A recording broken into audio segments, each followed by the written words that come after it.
And we are. You're right. I can see it. I can see it. Hello, chat. There it is. Hi. Yes. Hello, everybody. Welcome in. Oh no. Oh no. Oh no. The phone audio's on. That's bad. No, let's turn that down. Really? He's really bad at this, guys. Wow. Anyway, Professional streamer, everybody. not even close. No. You're over 100 episodes in at this point. You're professional, man. That's how. Yeah. Nah. Professionals. You get make paid. money out of this. This is a profession. So. Have we even paid out yet? I actually think we have. Okay, not necessarily here, but as you know, in general, as a whole, I need to. he has been making money out of. I do believe we probably should be over the threshold for an actual payout, so I should look into that so we can get those funds and start, channeling them towards improving the stream. Yeah, wouldn't that be great? Yeah, you guys don't know this, but Rod has been working on a new set for us and everything, so we're gonna put some money towards that too. And we'll see if we can't make it that even nicer and fancier for you guys. But that all aside, welcome into the Offensive Charm Podcast, episode 104. I am Alex. Someone's just called me Jazz. I'm typically the charm around here. Of course, I got Asta, Rada, and Bear with me once again. Hi. Yes. Hello. Is Jazz volume low for anyone else, or is it just me? He sounds fine to me. Oh, man, just turn me up, bro. How do I turn you up in this fucking website? It's the slider bar right there. Hold on, let me look at the Slider bar. website to tell you where the slider bar is. Here- I've got too much shit open. Nope, that's not the right thing. But hello, So if you're looking at your picture, it's okay, right there okay. underneath. There you go. Yeah, I have to. It's maxed out. Okay, never mind. Mr. Monkey, welcome in. Good to see you. Yeah, I don't know. I feel like I'm a usual boisterous self. I'm not typically soft spoken, so. No, I don't he's know. not me where I have to turn everything up. Yeah, just turn your fucking ears up. How about that? How about that, Aston? Yeah, that's probably a good idea. I actually might Actually, I be got going it. deaf. Okay, yeah, I'm fine. Yeah. Get your fucking hearing aid in. I mean, Crazy. of all the Sort people that- on the show, Sort that shit out. Yeah, out of all the people in the show, I don't think I'm the one who's going to be needing hearing aids this early, you know? Shut the fuck up. Anyway, moving on. We're here for the 104th episode. And, We are here. We're gonna be talking about some news. There's been a fair amount of stuff going on this week, this and that here and there. Before that, though, of course, we're gonna talk about the weeks. Anybody here? Oh wait, no, shit. Before even that, Yeah, you're- Rada, tell them about the stuff. The stuff and the things. So, if at any point over the course of whatever we're doing here, you feel like you have a question for us that you would just like to hear us answer, philosophy, music, gaming, whatever, just go ahead and drop it in the Q&A. We will address those at the end of the stream. However, if you think that your question is burning a hole in your pocket and you just want to throw some extra money at us, get us paid and help us improve the stream, go ahead and send that to us and we will drop everything we're doing at that moment and make sure we answer your extremely important question as you pay us. This also helps us do things like embarrass Jazz, so please feel free to do so. Yes. As you will, chat, as you will. remember, Just do what comes natural, especially if He what will comes read. natural is giving us money. Yes. Yeah, he will read your question in the blackest way he can. All right. What the fuck does that even mean? Yeah, like, what is... You would know. Why do you have to put it Damn that it, she's way, right. She's got a point.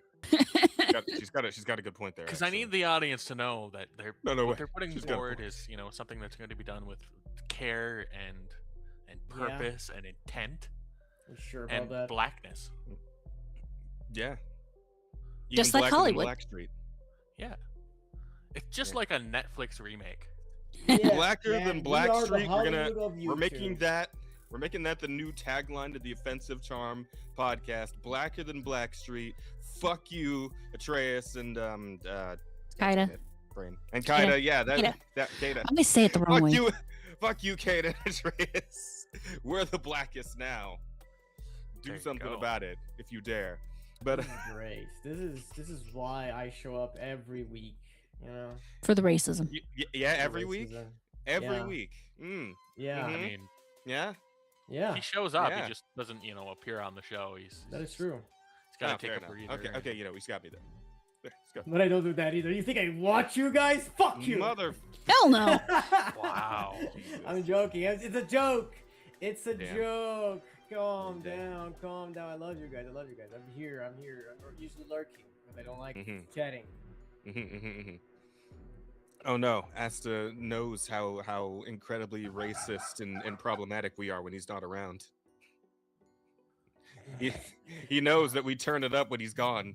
That's Because crazy. you don't want to make him upset. Am I the charm? I thought it was the offensive, but am I the charm? No, holding back? you're the filter. Ah, I see. But anyway, yeah.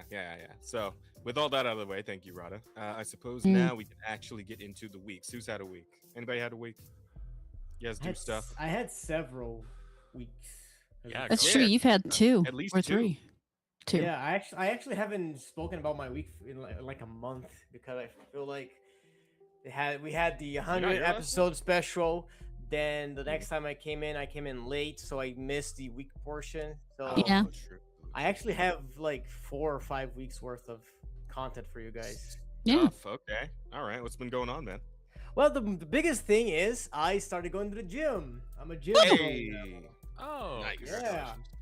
Now I go to gym 5 times a week, guys. You're gonna see Damn. Okay. full Asta in the making. When it And- happens, I want pictures. Oh, absolutely. Oh, you're gonna see the pictures. If I get all hot and muscular and strong, everybody's gonna see that. It's gonna be everybody's business. All right. Damn Oh, though. fuck. 5 times a week, man. That is 5 times a week. That is wow.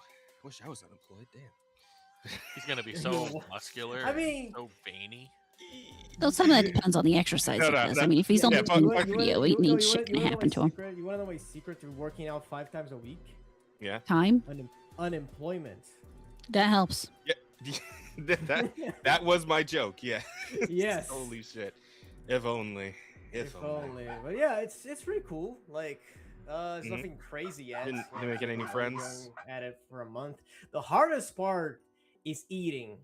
Mm-hmm. Like, I have to eat more, right? Because I'm like, Yeah, unemployment doesn't help with that for sure. yeah, it doesn't have with that for sure. Because eating more means spending more money, you know. And I'm a little petite little boy, you know. How much are Why? eggs where you live? I'm just kind of curious about like a Brazilian gym, you know, like do you guys got like samba classes or Zumba. wait, Zumba. Zumba? But, Why They Zumba focus they have on the samba? tire lift. I mean, sure. Oh fuck! I think you guys missed that, but fuck Bear, that was premium. Good shit. Well done. Yeah, I didn't hear that. I'm sorry, Bear.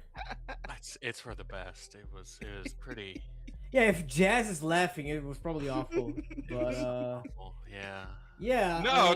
It was What he, did you, he, what he you was ask, just Rada? he made a asked very something clever I assume was observation of better the than lore. whatever the fuck Jazz is rambling about. Oh no, I believe he said samba, and I thought he was trying to say Zumba. Ah, No, okay. Samba. Samba, yeah, that's Brazil. no, yeah, but I weigh like 130 pounds, and Oh my god, you're tiny.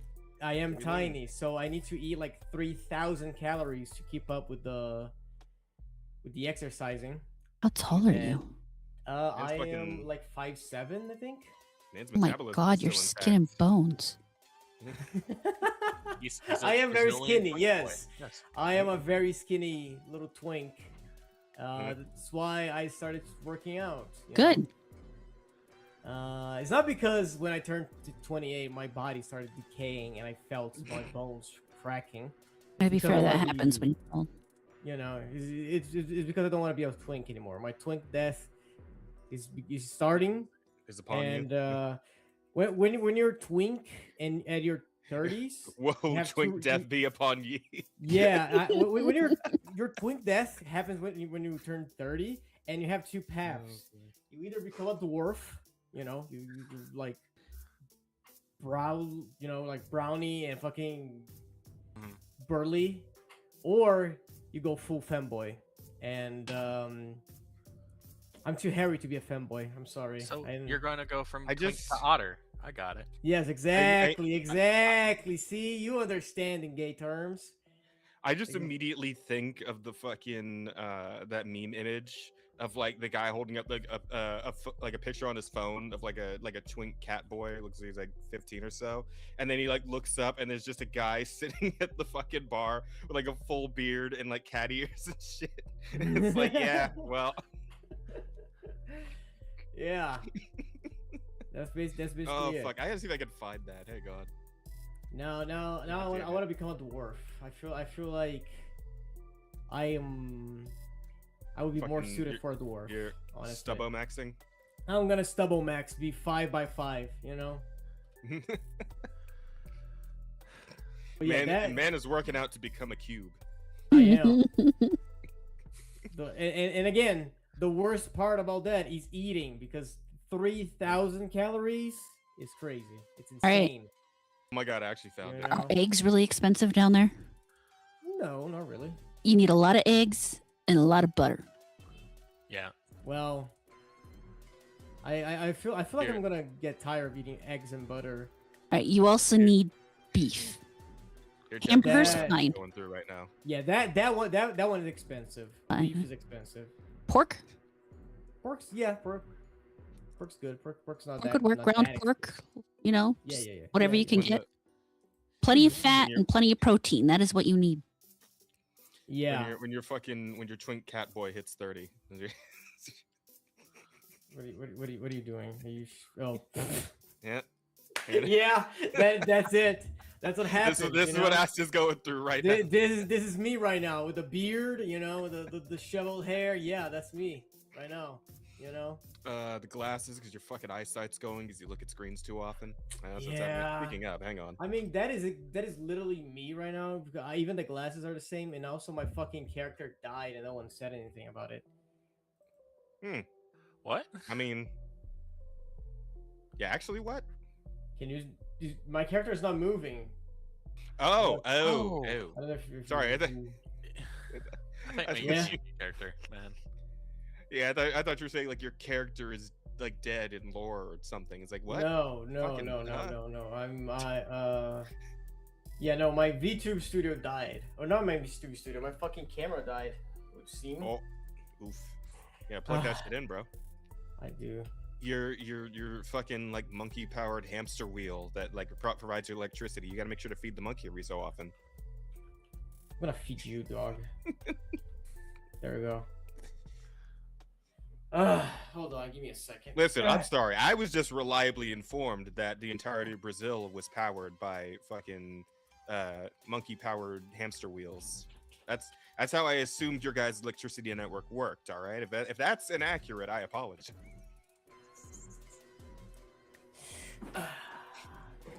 You know, I'm not gonna. You know, you talk a lot of shit about monkeys for someone with your skin color. All right. Oh. Let's not go there. Okay? Thank you. Asta's always getting all uppity about all the racism, and then he pulls out the fucking monkey card. Man, I haven't even. Like, no, you know what? You know what? You know what?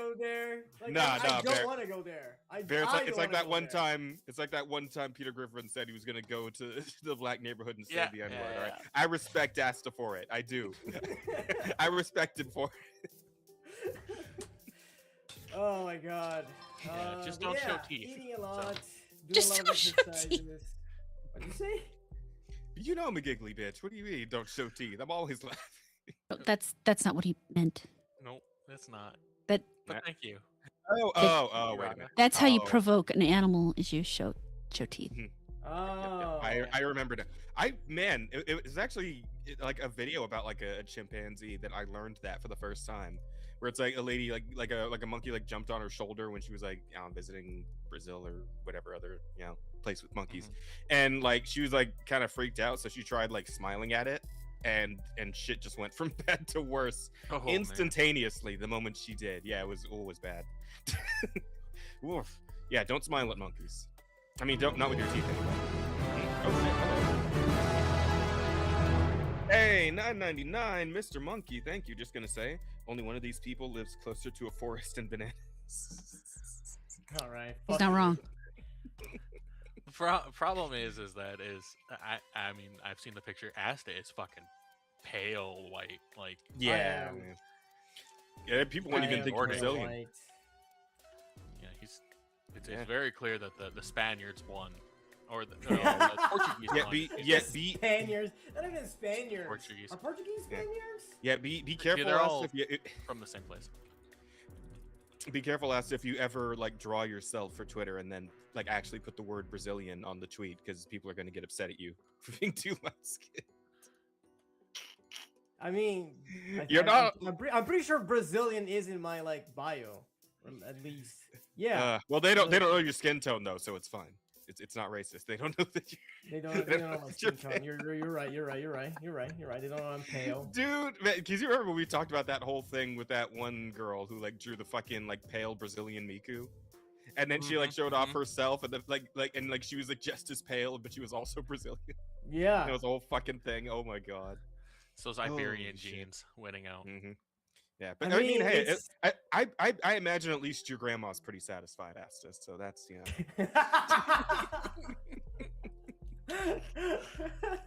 Asta's a king amongst his people. Bro, taking shots at my grandma. It's crazy. No. I fucking love the lore of your racist grandma, dude. It's amazing. It's fucking incredible. I love it. Dude, I want to shake your grandmother's hand, all right? You are insane. You are crazy. Would she touch you? I don't know. If you Probably not. Yeah. I'll put a glove on or something. I don't know. Makes you feel better. My grandmother wouldn't let you in the front door. I want to meet all your guys' racist grandmothers, all right? All right. I think it'd be a great time. Come to Brazil, I dare you.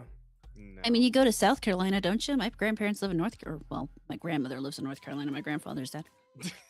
Yeah, listen, Rod, I think I'd at least have to bring you with me if I'm gonna go visit your fucking. If I just show fuck that. I just want you to go there with a fucking camera and film it. Granted, she's not as racist as she used to be. Oh. No. She's something with age. Powered down in old age, huh? Yeah.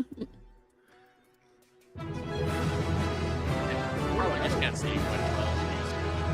Oh yeah. Doesn't want to make racist jokes, the best kind of comedy. Indeed, they are, man. Racism is super funny, chat. Never forget that. Never forget that, chat. Anyway, I'm sorry. I think it was your week, right? Yeah. So, Jim, I watched the entirety of Smiling Friends. That show's great. Wow, all of it? Wait, how many seasons are there? It's been busy. It's very short. I feel like there are 3 seasons. Like each episode's like 10 minutes. Oh, okay. Yeah, because I heard recently that they were like going to end it. They kind of canceled it. I don't know if they canceled it. I know they. I don't, because like the way it was, the tweet I saw, the way they phrased it was like, yeah, we're just like, we're gonna end it here while it's still good. Yeah, it was something like they're not trying to drive the show into the ground just because it's like at popular, first it was like a hiatus, but because it was like super abrupt. But I feel like the creators were like, no, yeah, we're done. We're not gonna do anything else. Yeah, pretty sure. I mean, does like the last episode you like feel like, is that like finality to it at least, or do they just? I mean, there's no story. It's like it's episodic, like there's no Yeah, but I mean, like, God damn, guys. I mean, they're going hard on that fucking. They're gonna pay us, Thank you. I think Brian might have accidentally double clicked because he sent 2 fucking $5 donos. Oh, there are 2 different things. Okay. What do you call a Brazilian on the moon? A problem. What do you call every Brazilian on the moon? Problem solved. Wow. Okay. Fuck you too, I guess. Damn. I didn't know. I didn't know you and Cry were beefing like that, damn. If they were able to get a tire-based rocket onto the moon, wow. That's ingenuity there. Yo. I mean, I didn't know I had beef with Cryo. Like, that's blindsiding me. Where the fuck is that coming from? I thought we were cool. Apparently not. Cryo's aiming for the other direction of my entire country, not my entire bloodline, my entire country. Ooh, yeah, no. Oh, they all gotta go. You're done. Your whole country's done. Fuck the Brazilians, I guess. Oh, Jesus. that's too good. That's primo right there. Holy shit.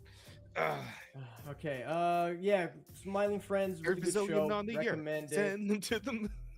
I also watched Lord of the Rings, the trilogy. Oh, like for nice. the first time? For the first time, yes. Oh, wow. Wow. I mean, technically, it is the third time that I'm trying to watch it. Oh, it's the first time you made it all the way through. Yeah, because I watched the first movie, like way back when, and I was like, this is boring, and fell asleep. Then, do you remember Dolce? Yes, of course I do. Yes. So she made like, a watch along. I got you been dead for years or something. Yeah, so like she made a watch along on her Discord server like a couple of years ago, and I watched the first movie again. This time all the way through, but I missed the others. Okay. So that shit sent me though. I feel like I should have had like a fucking Ben Kenobi moment or something. Like I heard it. But yeah, like she's been like, oh, Dolce. That's a name I haven't heard in a long time. But hang on, before you continue, $2. Asta, what the fuck did that do to you? Cryo, everything. You took everything from me, Asta. You know what, Cryo? I'm gonna draw your character pregnant. And it's not even gonna be your future girlfriend that's gonna impregnate you. It's gonna be someone else. That's a hell of a threat, man. That's got to be like one of the strongest weapons an artist can employ on the internet, man. My power grows. Like... Cryo says you already did. You weren't pregnant. You were just inflated. It's different. Fuck, man. Okay, you know what? I'm gonna draw you impregnating someone else. How's that feel, huh? I actually really do think he might like that. As well, yeah. I cannot win. I cannot win with Cryo. He's as much of a freak as I am. I mean, if he sends you enough super chats, then you could consider it a commission. True that. Yeah. Yeah. So anyway, my question is actually, I do have a question. Did you watch like just the original versions or like the uncut, like? No, the original full versions of each. Please God, I would not watch the. Well, you didn't have 9 hours to kill per movie. Nah. Wait, no, because like each uncut is like each 3 movie hours, is like or... 5 hours. The uncut version. It is. Fuck. You're like the OG movies by themselves are like almost 3. Okay, wow, yeah, because I did actually do the whole uncut saga once. I don't remember being like that long though. Well, because here's the thing, I was sick, so like I was stuck at home anyway, and I just literally had nothing else to do. So like, all right, fuck it, we're gonna knock out all the Lord of the Rings, because my aunt had like loaned them to us. This was like a few years ago. I was still like living with my folks. Well, I guess not a few years. It was been, yeah, like, so a decade ago. all 3 combined are like 11 hours and a half. Yeah, okay, that sounds about right. Yeah. Well, no. You know, I was okay, like, original versions. Like, okay, fair enough. Nah, I'm cool. You know, I was watching with a friend, and we were both like, no, this is just late night stuff. Good night movie. Love you so. What's happening tonight? Holy shit! If we're gonna be this popular, we gotta turn that sound down. Yeah. More. Well, I think is I need it loud enough he can hear it. Okay, Asta, hear me out. Zani making me prego. Oh, how terrible that would be. Don't do that. I would be mortified. Oh, dear God. Okay, Cryo, I got you. I'll definitely not do that. Wink, wink, nudge, nudge. Welcome back, everybody, to the Pregnant Podcast. The Pregnant Podcast! Let's go! I did say, if you send in the super chats, we will make Jazz read them, no matter how embarrassing they are. So far, it's paying off. Yeah, we've done amazing things tonight. Yes. And it's only been half an hour. I'm putting it in the possible titles, and it's all your guys' fault. Did you hear that one? Yeah, we heard, yeah. Chaos Smash, $5. Thank you, Chaos. Asta, you will watch the director's cut, and you will fucking like it, so help me God. Waves the chair threateningly. Oh my God. Maybe one day. Maybe one day. like a fucking goal.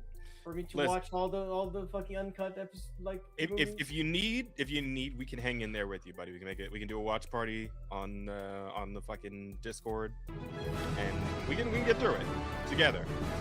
We'll help you out. I mean, okay, so I have watched them all. You say it like it's a big horrible thing. If you're enjoying if you enjoyed them, you will enjoy the extended version. There's just of course. Good but like even if it's something you like, even if it's something you love, like an 11 and a half hour stretch is still asking kind of a lot. So yeah, but that's where I'm kind of going. You know, one day for a movie. Did you hear that one? No, we have. Yeah, I did. Hang on one second. No, Bear. You have to watch them all at once. Whenever. Oh my god! And now there's one on Rumble too. Oh my god, Rumble too? Holy shit! Yeah. You read that one, Rada, because I don't have Rumble up. All right, fine. Well, you read that one first, and then I'll read that one. Yeah, Cryo says, "Thanks, Asta. You a real one. I knew you were my favorite Argentinian." I'm gonna kill you. You know what? Forget about that. He's not Argentinian. All right. He That's speaks Portuguese. Obviously, he's Portuguese. This is not worth it. Look, Asta, your mouth says one thing, your skin tone says another. This amount of abuse is not worth. You know. I don't know. It looked like it was worth $5. It was worth $5. And then Chaos sent us another $2. Thank you, Chaos. No, Asta is Italian. What are you talking about? And then from if that was the case. And then from Remember Pokelda says Jazz became a spear chucker in the episode of Curse of Strahd that I'm on. Neither Rosa or Miles knew what a spear chucker was. Wow, you are like way back. Like you're in the first fucking year of the campaign, man. That's hilarious. Yeah, and to put that in perspective for anybody who doesn't, they're a new viewer. Yeah, for anybody who doesn't know, we're on year fucking 4 of the campaign at this point. So yeah, you got a lot to catch up, buddy. Yeah, because what was it? Rosa said that like when she had them like auto playing on her channel, just for people to catch up on and just to I guess farm views for a bit. Like even with it playing all day every day, it still took like a month to get through the entire every episode up to where we're currently at, right? Yeah, because the fucking streams. Yeah, that's the streams are all a day long. So yeah, it's a fucking investment at this point to actually I commend fucking salute, man. I commend you for actually being willing to go in on that fucking campaign from the very beginning, because holy shit. we really appreciate we're talking about the uncut Lord of the Rings right now. That shit is nothing compared to our fucking D&D. Yeah, one stream is the entire trilogy of Lord of the Rings. No joke. Man. We have done streams that are over 12 hours long. How to put this? It's like a good 24 episode anime. If if Lord of the Rings Uncut is Soul Eater, then our fucking D&D campaign is One Piece. Right? Yeah. That's the fucking gulf that you're trying to cross in terms of actual watch time you're gonna have to invest to get through the entire fucking thing. Oh man, that's nutty. I mean, I guess if nothing else, you could skip the dead air parts where somebody goes to the bathroom or something, and then we're just all sitting there waiting. So, there is that at least. But yeah, shit. What were we even talking? Oh, right. We were still in S this week. Yeah, Lord of the Rings. So you watched those. So how did you feel? So since you made it all the way through, you didn't actually tell us. How did you feel about them? How did you watch them all? It was Yeah. Yeah. Not the biggest fan, but decently the entertaining. story is good, I like the whole thing, the whole world being, how Sauron just fucked everyone up, and he was super cool. And oh shit, what the fuck is this? Bug on my desk. And yeah, that was really cool. And then how Frodo was the chosen one because he was the only one who didn't get it afflicted by the ring or something like that, and it was yeah, this guy is cool, he's gonna save the Middle Earth, but he's a bitch. Frodo is so bitch made. I refuse to call him a protagonist. You know. Well, we do know that Sam kind of hard carried. Samwise is the true protagonist. My goat. Oh my god, I was so fucking pissed. You gotta love Samwise, man. He's so good. He helps. He saves Frodo's ass through that whole journey. Yeah, no, he fucking he crushes it all the way through, and then he goes home and fucks his wife and has like 12 kids. Yeah, like Samwise. Sam's a real one. Is the true fucking Chad of the Lord of the Rings. All right. Yeah. And Frodo's a bitch. I hated Frodo. Every time Frodo was on screen, I was like, fuck this guy. I don't want to watch this guy. You know. Damn. And yeah. Also, something that really pissed me off was the magic, which is basically non-existent, right? Like you have fucking Gandalf versus Saruman, which is supposed to be like, whoa, the biggest wizards. They're gonna face off. What are they gonna do? Breakdance. Yeah, the fucking the spinning on the ground. Saruman just drags Gandalf through the floor. Like, okay, maybe he bumped his head. You know how else you could bump his head with your big ass staff you have in your hand? You didn't have to drag him. You know. Yeah, it's a bit underwhelming for a wizard battle, I'll admit. It is, and it's also. So I mean, listen, but fucking Gandalf fighting that Balrog. Balrog, is that what it's called? Mm-hmm. Right. Yeah, Balrog later on. That shit was pretty cool. No, well, later on when you see like the full, because like they both fall in the hole and then that's that. But like later on you get to see like the full fight between the two and like how that. On the uncut version, because in the director's cut. Oh fuck! You didn't get to see the actual fight. Oh god damn. Yeah, because on the actual fight. Didn't hear the sound. Read the comment and then we'll talk about this. Because I have opinions about Gandalf. I'll not stand the Frodo slander, Speedy Gonzalez.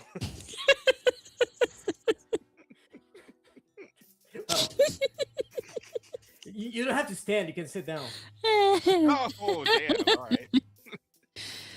That's just spicy today. He hasn't been on the show for. I'm spicy. I'm sorry. But yeah, good. Every time I thought some cool magic was gonna happen, it didn't. And it's not like they can't do it, because fucking Saruman, when they were in the snowy mountain, he sends like a fucking lightning to cause an avalanche. If you could have done that, why'd you make fucking force push Gandalf through the fucking tower? That makes no sense. It's so inconsistent. Like the magic, like it seems like okay, it's very low key. But then it's not low key because then he used like a 5th level spell called lightning on them from miles away, right? It is important to remember that at the time of the fight between Gandalf and Saruman, Saruman is actually a more powerful wizard than Gandalf. Okay, I like that. That's cool. Fucking disintegrate. Like cast a fireball. Like I beg of you. How is there a wizard in this movie? It's not D&D. It's Lord of the Rings. It's a whole different thing, man. They're not those kinds of wizards. Universe. Yeah. Like it is.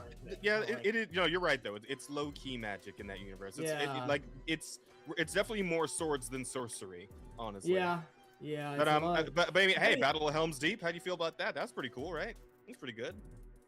I mean, right? Yeah. I mean, the battle scenes were good. You know, like every time they had those, you know, they were pretty solid. You know, I like how they do the siege and stuff, and how they like do like the difference in numbers and how that's important. You know, which brings me to another fucking question: If Sauron already had like an overwhelmingly larger army, why was Saruman breeding orcs in his basement? Like that part I didn't understand. Like, did you need all that? Did you really need That's where his orcs came from.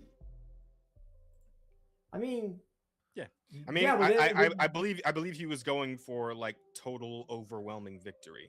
I mean, to be fair, there's a lot of things the movie leaves out from the books. So a lot of these questions are actually answered in the books. Yeah, especially the cut versions. Like, Yeah. since you didn't watch the uncut, where you get a good bit more context on a lot of things. And apparently, if you've seen, I didn't realize the fucking fight against the Balrog was only the fight against Balrog in the second movie was like 15 seconds. They're just like the Balrog is like whipping his whip and fucking Gandalf is parrying it and it's and then he's dead. And he got ascended and became white. Mm-hmm. By the way, super racist movie. By the way, super racist movie. No. They're white just going off. supremacy in this movie is not a dog whistle, dog. That's a fucking siren. Nah, man, they're just going with the like the Japanese understanding of black and white. You know? Yeah.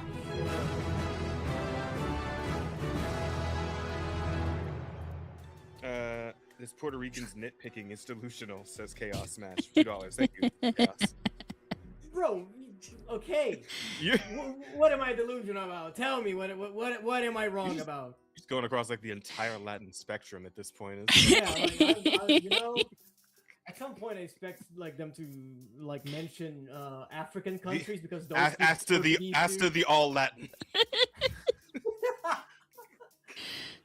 Oh man, yeah. So I mean, it's a good movie. It's fun. It's fun to watch. Especially when you pace yourself, you don't watch all three of them in one night. When you pace them, and they're quite enjoyable. Right? Mm-hmm. Okay. Cool. I'm glad you had a good time watching it. Yeah. My point is just, like I had this on like my nerd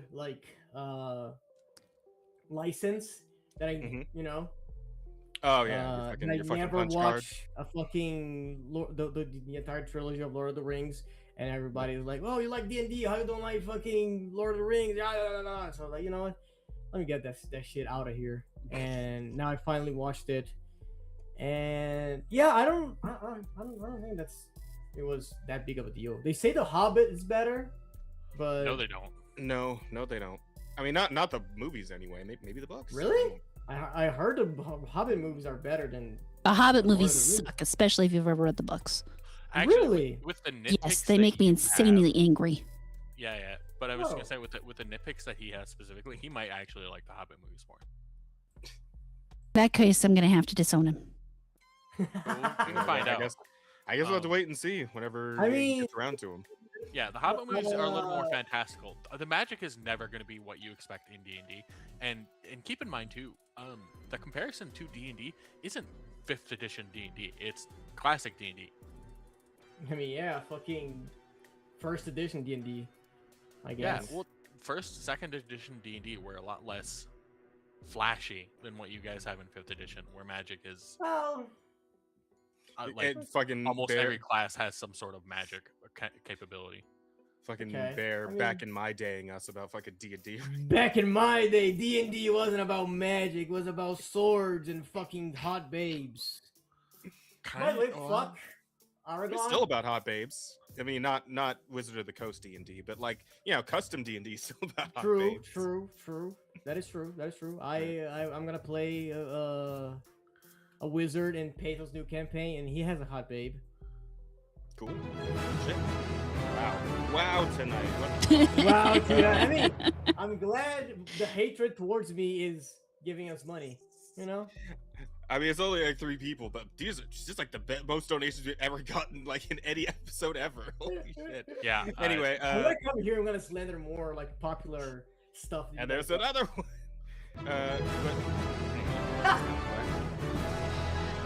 We need to pick a different sound. So Chaos Smash 64 for $2 says if Asta likes The Hobbit, he's banned eternally. No, we need him. Agree with that. We still need him. And then Mr. Monkey with $4.99, thank you, sir, says he's laughing like he hasn't just missed out on more food than he can afford. Wait. Huh? Yeah. Oof. Am I more? Oh, that's a good question. Have you seen Frank Frazetta's art, Asta? Do you know who that is? No clue. Oh my god, you should look it up. He does some of the most amazing art. Fantasy art, to be specific.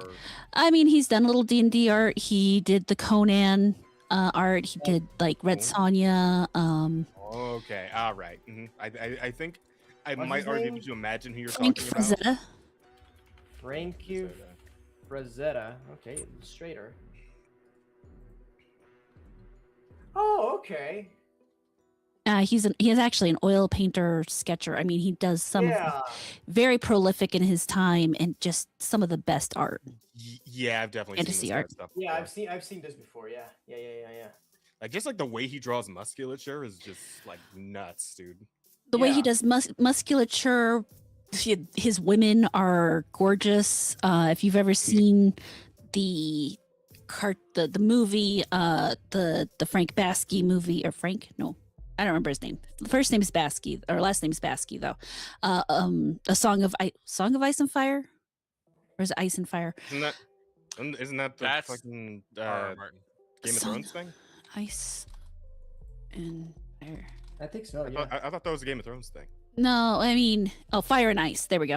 It's called Fire and Ice. Gotcha. But it's based off of his art. Yeah, he's one of my favorite fantasy artists. Yeah, and yes, he did base a lot of the women in his art on his wife. But he also had other models too who sat for him.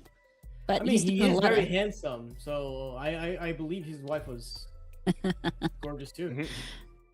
His daughter's gorgeous too. She's on. She puts a lot of his work up on X, Twitter, whatever. Okay. Yeah, Rod is very knowledgeable on this dude. Yeah. But like I said, he's one of my favorite. Fair enough. Fair enough. Great, fucking fantastic art here. And there we go again. I thought it had been almost a minute since.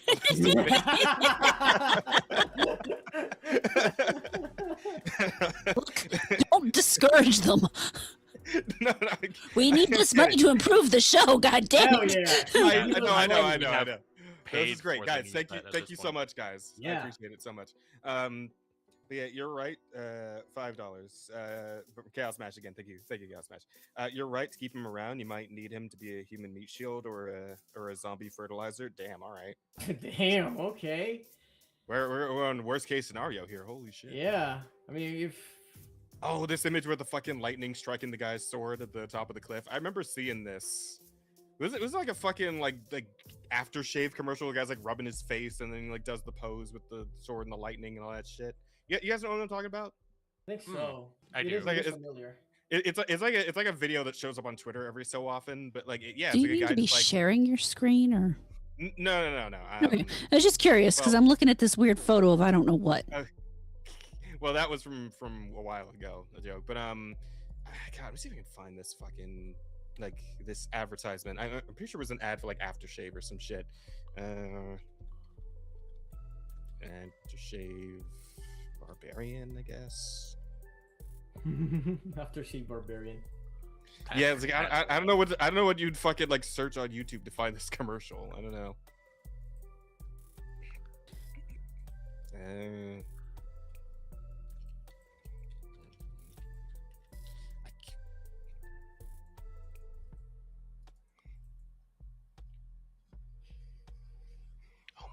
Yeah, I don't know how to fucking find it. You just keep talking about your week while I'm looking for this.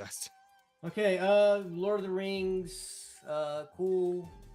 What else did I do? Ooh, yeah. Have you guys ever heard of a game called Core Keeper? Yeah. I played a bit of that. Yeah, I played like 90 hours in the last month of that. I have seen you getting on to that repeatedly. Yeah, it's. I think I found it. Jess, I also found it. Okay. And that shit is fun. That is a lot of fun. It's a lot of with another person. It's a ton of fun. It's one of those ones where I've had a hard time getting into it. You said it's called Core Keeper. Yeah, Core Keeper. Core Keeper. Yes, got it. Core Keeper. Yeah, I'm playing with friends, and dude, it is a lot of fun. It's fun. It's like Terraria meets fucking. I don't know what to say. It's like Terraria, but like it's a 3D RPG, right? Like fucking the flat map, and you walk around. Yeah, that shit. Sprites bullshit. I mean, pretty nice sprite work, I gotta say. It is. Like this, the game this in particular. Hang on, like this fucking like fire, like lantern, whatever the fuck this is effect. Like that's actually really fucking nice. Holy shit. Yeah, no, it's the game is beautiful. That is some real nice sprite work going on. Like that is some of the finest sprite art I've seen in a while. I really and these torches over here, these flames, goddamn. Solid work, man. And dude, and there's so many references into it. There's like there are Terraria references, there are Stardew Valley references, and like the variety of stuff you can do. Like it's just so much fun. Like you can do swords, you can do bows, you can do guns, you can do magic. There are minions. Oh yes, you're gonna love the minion builds in this game. How much is this? I might be down to jump in and check this out. I don't remember, but it's not expensive. I don't remember how much it's going right now. There it is. Early access. Looks to be $18. It goes on sale pretty regularly. Oh, okay. Yeah. I'll probably wait for it to sale then. Yeah. But I'll add it to the wish list though. And it's still like they're still like releasing content for it.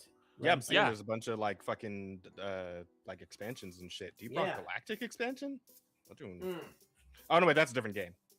Deep Rock Galactic Survivor. No, but there's a thing that we go to like alien bullshit after finishing the story, because the whole premise of the game is you were like an archaeologist and you fell in a hole, and now you have to get out of the hole, but inside of the hole there's this like big blue thing in the middle, and it talks to you and tells you about like ancient civilizations and how you have to free them to escape the hole.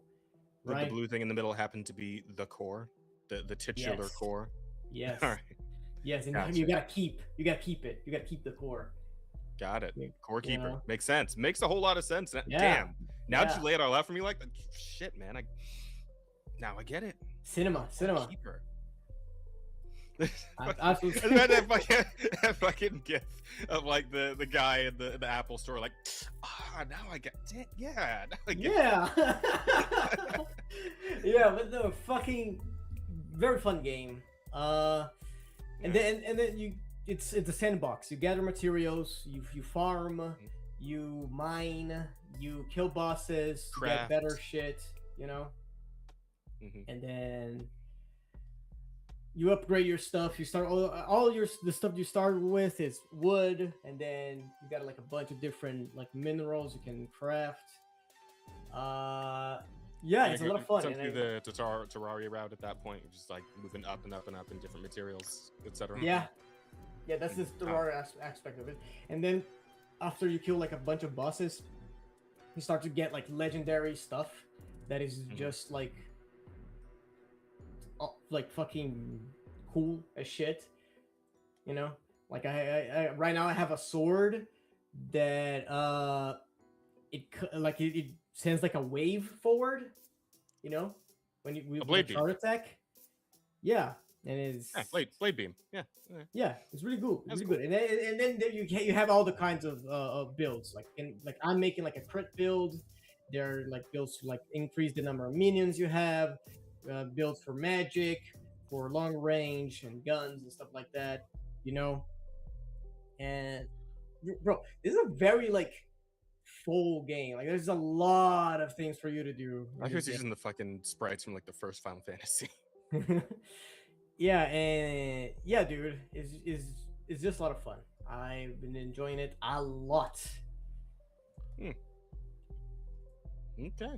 I mean, shit, I could get down with a game like this every so often, right? It's been a while since I had a good old like Terraria run, so something like this I can maybe get down with.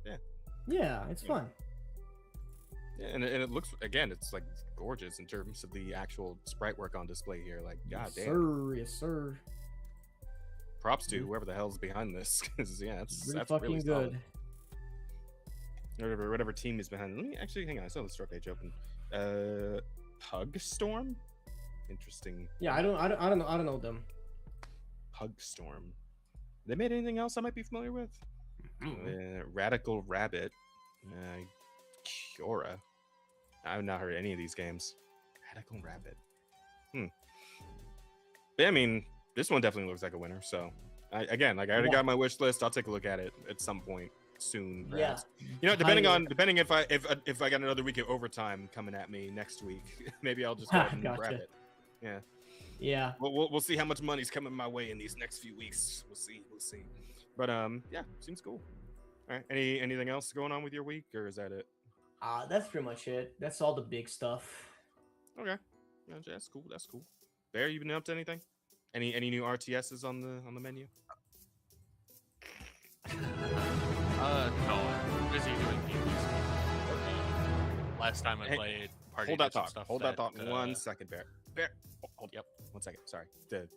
Don't know. So yeah, Chaos Smash sends another $5 saying, "I'm suddenly imagining a shirtless Jazz chucking spears while on PCP and other hallucinogens and screaming into the void, and it's a glorious image." Jesus Christ, dude. That is so specific. I have never taken drugs in my life, man. What the fuck? Are you okay, wow. That's yeah, that'd be a new one for me, man. It really would. Very much unlike anything I've ever done in my life, as a matter of fact. Holy shit. But I'm sorry, Bear. Please continue. You were talking about you got D&D stuff going on. Yeah, just a lot of dealing with D&D stuff. Last time I ran, partied to some stuff that was a bit off the beaten path, a bit surprising to me. So I've had to kind of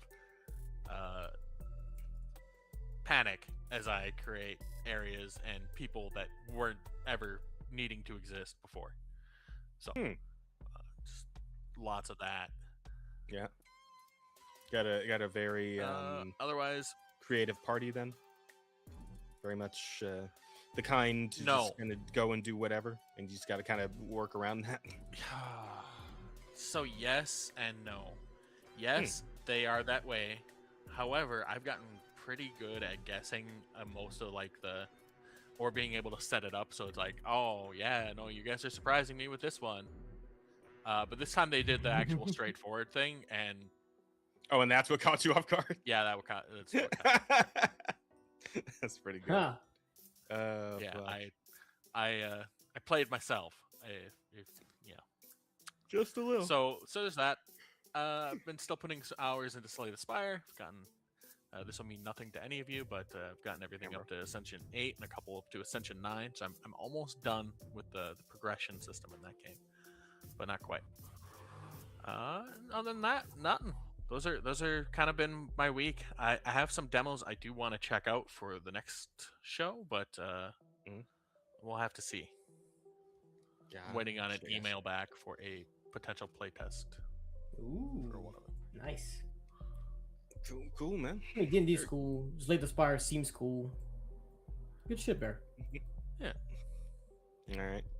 Rado, would you like to chime in with what you've been up to?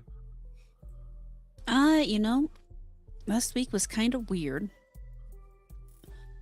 Yeah. Actually, everything's kind of weird right now, as I was telling everybody earlier. Yeah, you have alluded to that. Yeah, you'll see how things go. But I did play one game. It's called, I have to look it up again. And, that's not it. Where is it? Actually, I played 2 games, but the one that I played, so I was going to, first I played the demo, and the demo did the thing it was supposed to do, which was make me interested in the game. It's called Eternal Threads. Eternal Threads. I feel like and what this game is about is basically you start off in the far off future and you are sent back to the past to solve the death of these 6 people. Actually, not to solve it. That's not the right way to put it. To prevent the death of these 6 people. Because somewhere along the way through time, humans did something and basically fucked up our timeline. We caused a whole bunch of people to die without actually trying to, make them die. And now we're going back into the past and trying to figure it out so that we can improve the future. Right. And so you get this timeline and you go through the timeline and kind of figure out which events that you can change to change the outcome of everybody else, to change the outcome of their their future, to make it so they live instead of die. So a good example of this is you have one there who is a single mom, or not a single mom, a married woman who has come to, it's a flat in London where this fellow's renting out his extra rooms. And so he's her brother is already staying there. Mm-hmm. And second, we're passing off coffee. Thank you. Hey, sheep. Jess says hi. Hello, queer. Damn. Motherfucker. But so her brother's already staying there, and so she comes there because they know there's an extra room to stay in at the time, and she's trying to figure out if she wants to stay married, what she's gonna do. And so in the original way the timeline goes, there's a party and she gets drunk at the party, and her son comes over the next day, and they hang out and do the son stuff, and she decides that she's not ready to talk to her husband about anything yet, and then this fire happens and she dies. And if you go back and switch her decisions, change a conversation or two, and set it up basically so that she starts to think about maybe trying to make things work with her husband, and instead of staying at the place with her brother, she's going to look for a new place to stay while her and her husband figure things out. Then when the fire starts, she's awake, she smells the fire, and she gets out before she dies.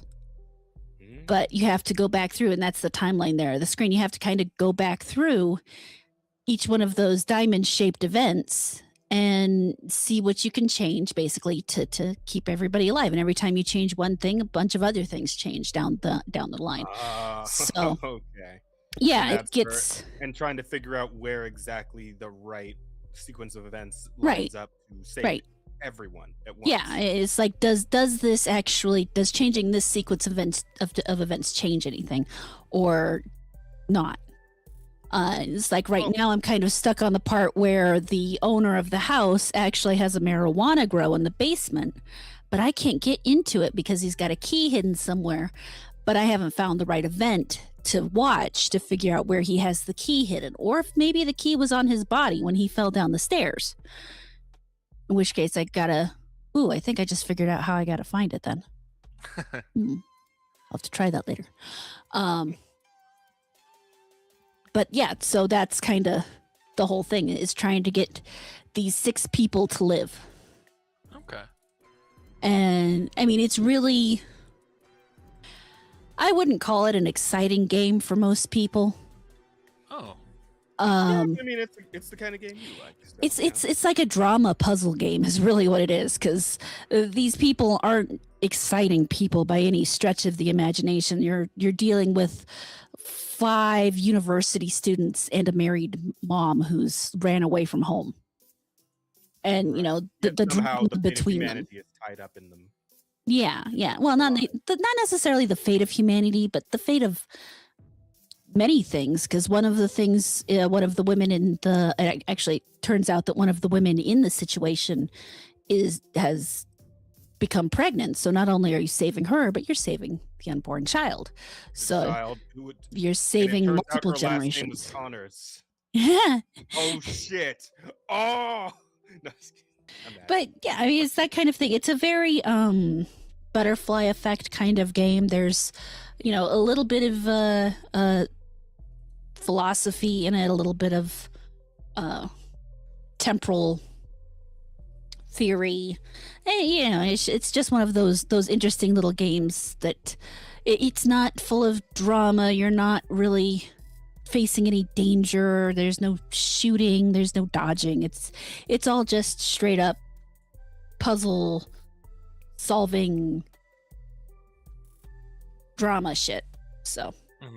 Gotcha. I enjoy it. I'm enjoying it. I would like to get all the potential endings and keep everybody alive. I think I've got half of them alive right now. Cool. Yeah, because I managed to save the there, couple and the married mom. I just got to figure out how to get the other 3 to live. Because like I feel like the most efficient way to go about it would just be to start at like the very beginning of the timeline and just kind of go from there, right? Like just to kind of gradually move forward from there. Oh, that's what at first and this is the part. So I've already played it for 5 hours, and that's basically what I've done. Is I started at the very beginning. I watched the events as they supposedly unfolded from the beginning all the way to the end, and then I've gone back to the beginning, and for each event I go all the way through and see what I can change and what it changes down the line before I come back to see if it, if it's actually getting me anywhere. Yeah, because I have to assume if it's still like linear time, then like the only things that can be affected by the past of hang on, how to phrase this. Like changing the things in the future don't affect the things in the past. Yeah, that's essentially what I'm trying to say. It's like from whatever point you're starting at, only the stuff forward from there can be affected, right? And the stuff behind you that's already it's already set. Yeah. So like I would assume the best way to figure out how to save all of them would just be start from the beginning and then go forward. Yeah. Though sometimes you'll change one thing and a bunch of stuff downstream from it will change, and you'll realize by changing that one thing, you now have to go back and change it because what changed in the future wasn't necessarily as beneficial as you thought it was going to be. Okay, so presumably then there's like, presumably then there's like multiple ways to like save each person. Yeah. There's all of them are the way that saves them that also saves the next person. Yes. Right? Yes. Okay. It's all interconnected. They've done a really good job, really, I can only imagine what they went through when they sat down and scripted this out, because they definitely had to do, branching. It's like watching a Back to the Future movie, only with more branches. And, if this happens here, then this has got to happen down here. And if you change this here, what happens over there? And they did a good job of tying it all together. But the other thing is there's some things that just don't affect anything. So you might be looking at something and trying to change it to get other things to change, but it doesn't. Yeah, but the problem being is that you don't just need a solution, you need a perfect solution. If you want to save everybody, yep. Yeah. If you want to save all of them, which obviously is like the whole point of the game, yes. Yeah. To save all 6 of them. So, yeah, that's wacky. That's tricky. Yeah, no, it's a lot of fun though. Sounds like a really cool concept for a puzzle game, though. I will say that it's complicated, but interesting. And then I did also play. I got into a mood and I played a game called Unpacking, which is basically. Yeah. Oh, if only Gigi were here right now. Yeah, very fun game. Very fun. I just loved that game. Clicking and unpacking things. Yep. That's it. Yeah. Packing, unpacking, repacking. Oh wait, hang on. That's got a guy's face in it. We don't want that. We don't want to see anybody. Goddamn. Especially not a guy. Jeez. Yeah. What are we, gay? I mean, some of us. Yeah, I was gonna say ass to I see.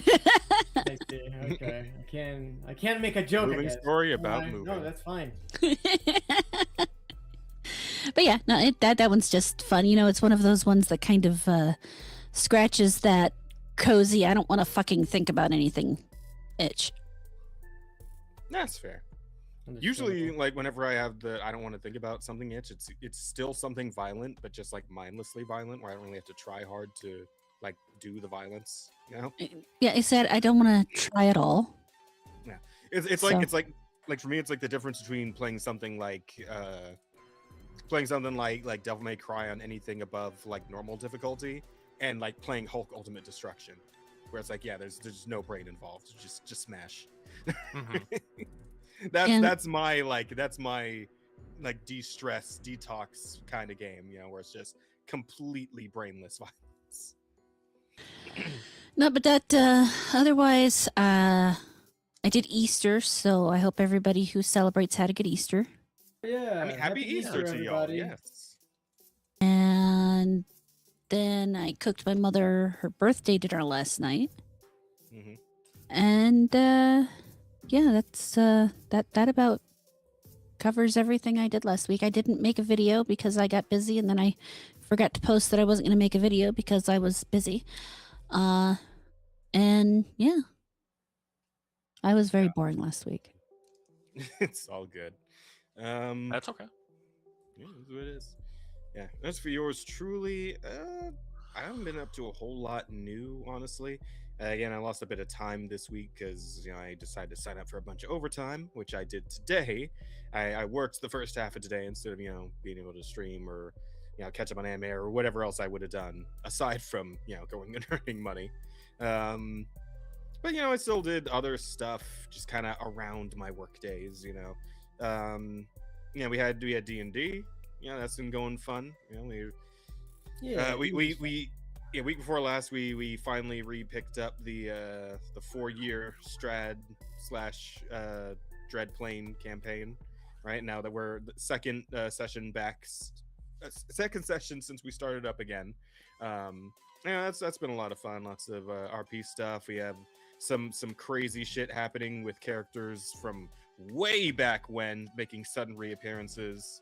Ass is getting thoroughly beaten, mostly mine. But I mean, I believe that the rest of the party, when we had to split up to like find some clues to a current issue we're dealing with, the rest of the party, aside from me, also got their asses beat. So, honestly, I was the one who got his ass beat the least. True. You managed to make it through there pretty unscathed. You fuck. Yeah, skillish, honestly. Yeah, so there's that, and that was fun. More Crimson Desert, having a good time there, just exploring and doing side quests and learning new moves, fucking going stuttering people all over the place, all that fun stuff. I fought like a giant fucking drill robot, I guess. That was interesting. There's a giant drilling robot like in this quarry that I discovered that drilled through a wall to come and kill me. And then I killed it and I took its drill, so that's kind of cool. I think you can use that to like mine materials faster, like iron and copper and all the other shit you use to like upgrade your weapons and gear and all that crap. So that's going pretty fun. I'm really just taking my time with that one, exploring and discovering and whatnot. But man, I tell you, some of the clips I see on Twitter like really make me want to just like gun it towards the cool shit to some extent. But I'm still having a fun time in general with that game. It's a lot of fun. So D&D, fucking Crimson Desert. What else have I been up to? It's not a whole lot. I watched a bit more, what's it called? Sentenced to be a Hero. That show's still really good. I got like 2 more episodes left before I finish the season on that. I did decide to check out a game that I saw pop up on Twitter, which is, of course, where I find most of the demos I take an interest in. But this one I found interesting because it is very, very, very, very similar to Risk of Rain 2. Oh, I know what game you're talking about. Yeah. I'm excited to hear about this. Yeah, I went ahead and checked out Endless Alice, which is very much a Risk of Rain 2 like, in that it's essentially just Risk of Rain. But instead of, astronauts and aliens and shit, it's anime girls. Yeah. Okay. Gotta love good old anime girls. I mean, listen. Japan and Korea and China wouldn't do it if it didn't work. All right. Just take any given concept and put cute anime girls in there, and you got a winner, right? True. Fucking turn guns into anime girls, turn ships into anime girls, turn fucking horses into anime girls. Like this, they've literally done this with everything at this point. Come on. That is the secret formula. Yeah. So the game's got like cute little anime girls, and then you can buy different outfits in the shop for real money and all that shit. The game itself actually isn't that expensive. It's only $8. It looks like they're trying to make most of their money off of those fucking outfits. But as far as actual gameplay goes, pretty solid, right? Like all the effects look pretty good. It plays well. Like it plays just like Risk of Rain, and the abilities are fun. I tried out a few different characters, because I've only played the demo so far, but I did just go ahead and buy the full game because again, it's cheap as fuck. But the demo lets you play as like 3 different characters. There is the titular Alice herself, who is a gunner who uses different kinds of guns that she can like kind of hop swap between. She has an assault rifle and a rocket launcher. and different, like a kind of different set of moves depending on which one you have out. And you are kind of encouraged to hot swap between them because each gun will overheat if you like fire it too much. But it is good because both guns are a lot of fun to use, honestly. Like they have their strengths, and they're both pretty solid. Then you have this girl here, which you're seeing on screen now, who is a Shiba Inu wizard type person. Nice. I don't know. It's hard to describe what that actually means. But essentially, she's got little Shiba Inus that like help her out in combat. They fire fucking lasers. She can make Shiba Inu missiles rain from the sky, which is what you're seeing currently. That's like her ultimate attack. And then she's also just got little fireballs she shoots out, and every one of them gets like different upgrades that they get throughout the run. And there's also, I think the one I appreciated most was like this one girl with a katana, something Hime. I don't know what the fucking name is, but she's like the melee class that you get to try out. And her whole thing. I don't. Chaos Master $2 says, I don't trust the Bing chilling people with anime. Korean, sure, but not China. I mean, China's doing all right recently. Yeah, they've been putting out some good stuff. Yeah, fucking To Be Hero X. Yeah. I need to watch that actually. That does look really fucking. There are a bunch of. I don't know if they were made in China, but the Apothecary Diaries happens in China. I don't know either. I feel like that might be the just Apothecary like Diaries anime, but I'm not 100% sure to be honest. But circling back to this for a second, because there's not a whole lot left to say about it. But yeah, I liked the melee class character. Like her whole gimmick is that she essentially gets shadow clones as like her power-up tree. Okay, never mind. And she's just really fucking fast. She hits hard and she's really fast. A bit squishy, but I mean that's kind of just her whole thing. But you can like kind of offset that by getting like lifesteal power-ups or just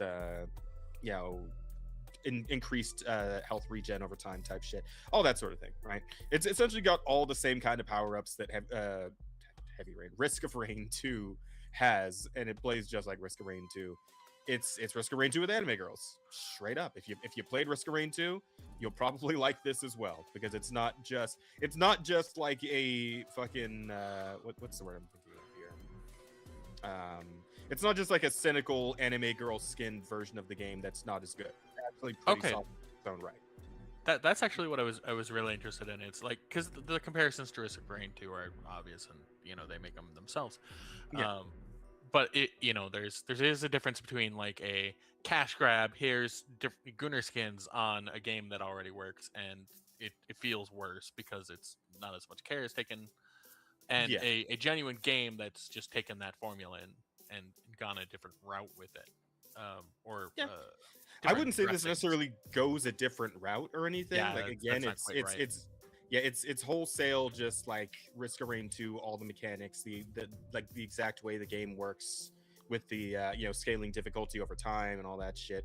Like it beat for beat, bar for bar, right?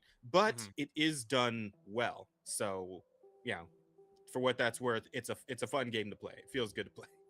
So, in that regard, if you'd like to just try a different Risk of Rain with a different cast of characters with like, their own unique abilities and stuff that are, like some are similar and some are different from like characters I remember playing in Risk of Rain. So in that regard, you got something new you can try. And it's pretty cheap. So, obviously if you're not spending money on costumes and shit, which you really don't need to, it's all cosmetic. But the base game itself, pretty decently priced. And the game itself, pretty fun to play. I bet cool. I'll probably get into some more of it as I go through the days. But yeah, I like it. It's all right. Those girls are cute. I need to go to the bathroom. I'll be right back. Yeah. Thanks. No worries, bro. Yeah, and that's pretty much it as far as anything new I've been getting into. Not a whole lot. Again, like Crimson Desert kind of ends up eating up a lot of my time just because there's so fucking much to do in that game. But there's not a whole lot new to say just at the moment because I've just been like dicking around exploring in like the first area. But once I get into like new areas, I'll probably have more to talk about. So I'm gonna be trying to like expedite that process a bit, especially I think I'm gonna stream it tomorrow after work. Like that'll be my Wednesday stream. So I'll try to make a bit more progress into the actual story itself and all that. But yeah, aside from that, that's kind of all I've been up to. With that all said and done, I suppose we can go ahead and get into some news. So you guys, maybe I should stop saying how much could happen in 1 week. Because this time I said it, and apparently now VR chat is going to die. I don't know what that is. Why do I care? You don't know, but you know what VR chat? Like, I understand you not playing VR chat, but you've never even like heard of VR chat? I might have, but that doesn't mean it registered. Okay, Second Life. Familiar with that? Vaguely. Okay, think of this as like Second Life, but with like a VR aspect to it, right? It's such the same kind of shit, right? People just go and hang out and socialize in different worlds, and they got like different skins that can be custom made or just use whatever bullshit somebody uploads, all that sort of thing, right? Okay. And there are all kind of like fun memes that come from VR chat as well over time. But apparently the founders of VR chat have announced via blog posts that they would cease development on the popular social platform. This comes only a day after Rec Room announced they would be shutting down on June 1st. Due to lack of sufficient funding, we cannot continue. So the whole statement is right here, at least most of it, I think. I don't think it kind of cuts off, but you can probably get the gist from this first bit. Again, in giant fucking text, we're sorry. It's been a rough month for our corner of the industry. Horizon Worlds VR moved into maintenance mode. Rec Room announced yesterday that it's closing on June 1st. I believe Rec Room might be like the devs behind VR chat. As far as I know, hang on, let me look this up real quick. Just keep reading. We can look it up. Okay, thank you, Bear.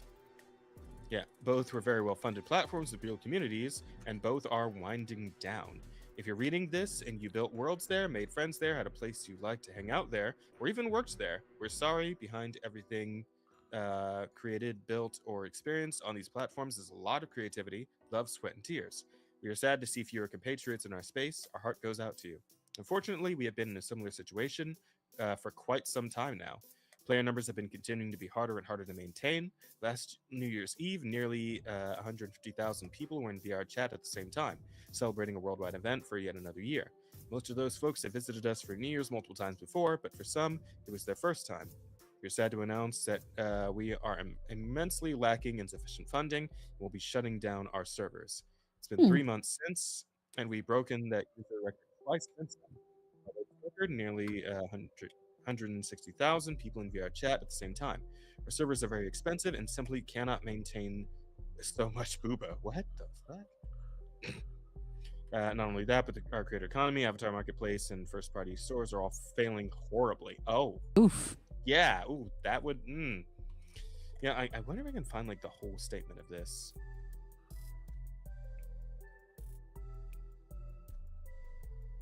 Wait, hang on. Wait. Oh, is this? Wait, wait, hang on. This was April 1st, was it? Oh, am I fucked up? Did you get got? No, I might have got. This is March 31st. The fuck? For us. March 31st here, or April 1st somewhere else? Well, the comments are saying that this might be fake. I already knew it was fake. Never mind. Chat. I got and went in for like 5 minutes. Holy fuck. You got to the point he made it a piece on our show. Damn it. That's what happens when you put a black in charge. Okay, fine. You know what? Fine. I got. You know what? We skipped April 1st because it's not on the podcast. So yeah. Right. So I guess we needed to have at least one of those, right? VR chat isn't shutting down? Is not apparently not shutting down. But that Rec Room that they mentioned, that is actually shutting down. And that is its own other VR MMO sort of situation. And it is arguably a competitor to VR chat. Oh, so this is just VR chat again then? Yeah. Damn. Unfortunate. Rip Rec Room, I suppose. From the looks of it, nah, doesn't need to rest in peace. Just needs to go. Well, like, was it just not as good as VR chat, or were they like not even close? It was on like the Oculus, the PS4, PS5. It showed up on a whole bunch of consoles, etc. It looks about the same quality of like figures as Meta. So, wow, yeah, that's unfortunate. Really, that's a hell of a comparison to draw. In insults of a fairly high degree, I would say. Yeah. But, There's also been damn. a fair amount of just accusations and potential issues involving children seeing stuff. Oh, Ooh. we're on to some fucking Roblox type shit, huh? Yeah. So okay. Fair enough. All right. Yeah, that can die then. As all of their ilk should. One day we'll get Roblox. One day. No, if VR chat was dying, we would see Nay posting about it just constantly. True. You're right. That Nay and also probably Joy. Yeah. Yeah, probably both of them. Just crying together all over Twitter. But all right, fine. We had our little April Fools then. There we go. That's the only one. I'm pretty sure that's the only. Yep. All right. What I miss? Any penis, that's for sure. You missed me getting got about a fucking possible VR chat shutdown, which is apparently not actually happening because this was an early April Fool's thing. It's on March 31st. God damn it! That's not fair. It's not fucking fair if it's not actually on April 1st. That's God how damn you it. get people with a joke. You don't like. No, that's not midnight, fair. April 1st. Bullshit. Whatever. It doesn't actually. Yeah, there's a 4:21 p.m. on March 31st. What the fuck? I mean, it's your 4:21 p.m. It could have been like fucking Asia, April 1st. You know, it is always midnight somewhere. Okay. It's always been nice. Bullshit. Fuck this. Garbage. Anyway. Okay, so some real news. Let's go. Some real news then, and this one's actually pretty big and pretty interesting. So Watch it be another one. All yeah, right. no, this one's real. So Resident Evil creator Shinji Mikami is creating a new game in partnership with Shift Up, stellarly, at his new studio Unbound. And I believe Shift Up actually did like take ownership of Unbound. So yeah, that's kind of nutty to think about. That like is the Resident Evil man himself joining up with fucking Shift Up, which I mean, honestly, I can kind of maybe see where they might be going with this. Like for those of us who actually played Stellar Blade, which I think might just be me here. Yeah, pretty much. Yeah, I believe. Yeah. Okay. Well, fuck. Well, okay. So there are sections in the game in which you end up exploring like essentially derelict spaceships, right? And in those sections, your sword, like your fucking little sword that she pulls out of her hair, is completely disabled, and you can only use like your arm cannon gun thing, right? Okay. And in these sections, there's also like horrible fucking zombie monster creatures that you have to fight. So it's very like right up that fucking Resident Evil alley, honestly, like the newer games, right? Like say RE4 onward, right? Like that kind of style with like over the shoulder third person shooter type shit. So honestly, if Shinji Mikami gets in with like that sort of thing, and if they want to make like a whole game of that, that could work. And they got the guy for it. So I mean, yeah. I could see them kind of going in on as like an RE competitor, which honestly I don't know if there's ever been like a proper competitor to RE that kind of occupies that same space, really. It's Silent I mean, Hill. maybe. Yeah. Are they from the same company though? Because like I feel like Capcom. wait, is Silent Hill also Capcom? Isn't Silent Hill also I thought it was Oh god, Parasite Eve was awesome. Aren't they Konami? Yeah. One of them's Konami, actually. I think Silent Hill is Konami. Oh, my fault. I thought it was Capcom too. Okay. No, you're probably thinking of Parasite Eve then, like Rada said. That's no, that was Bear, but Parasite Eve was a good game. Parasite Eve was Square. I am Square. Okay. So, yeah. Okay. So, I'm thinking because like that's more the like Resident Evil 1 through 3 era though. You mean the real Resident Evil? Hey. Okay, Dawn's Lander 4. Okay, yeah, 4 is the best fucking Resident Evil to ever come out, and no one can change my mind about that. 4 was an incredibly good game. 4 was not really a Resident Evil game. Well, I mean, if you're talking about like the perspective and all that shit, like come on. Fixed camera, I can understand where you're coming from. Like it's I don't get me wrong. If 5, 6, 7 would have been more 4 in terms of game, it would have been fine. But also 4 is kind of an aberration, just in the way they were going. Yeah, I suppose you're right. And then of course we got completely different from. And then of course you got like some elements like you have to stand still to shoot in 4. You know, like it's not entirely that, just action. Which is a holdover from the prior games and kind of a necessary component to being a more of a horror game. Village was 8, right? Yes.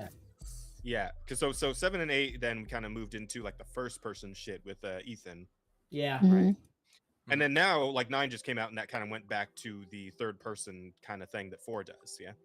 Mm-hmm. Still of both. As far as like gameplay that I've seen of it. It's both. Bit of both. Oh, okay. Yeah. Yeah, so Resident Evil's kind of been all over the place across the series. What I mean to say is that, like, in terms of something that kind of like, again, I guess middle of its lifespan with 4, 5, and 6, with the third person over the shoulder, like more action horror than say, because Silent Hill strikes me more as just like more pure horror than like action horror. Right? Yeah, like quite a bit for the psychological, fuckery, right? Yeah, you're not suplexing zombies in Silent Hill. Yeah, you are in RE4 and shit. Yeah, you're so, not around you end up finding out a dog, did everything. So yeah, essentially.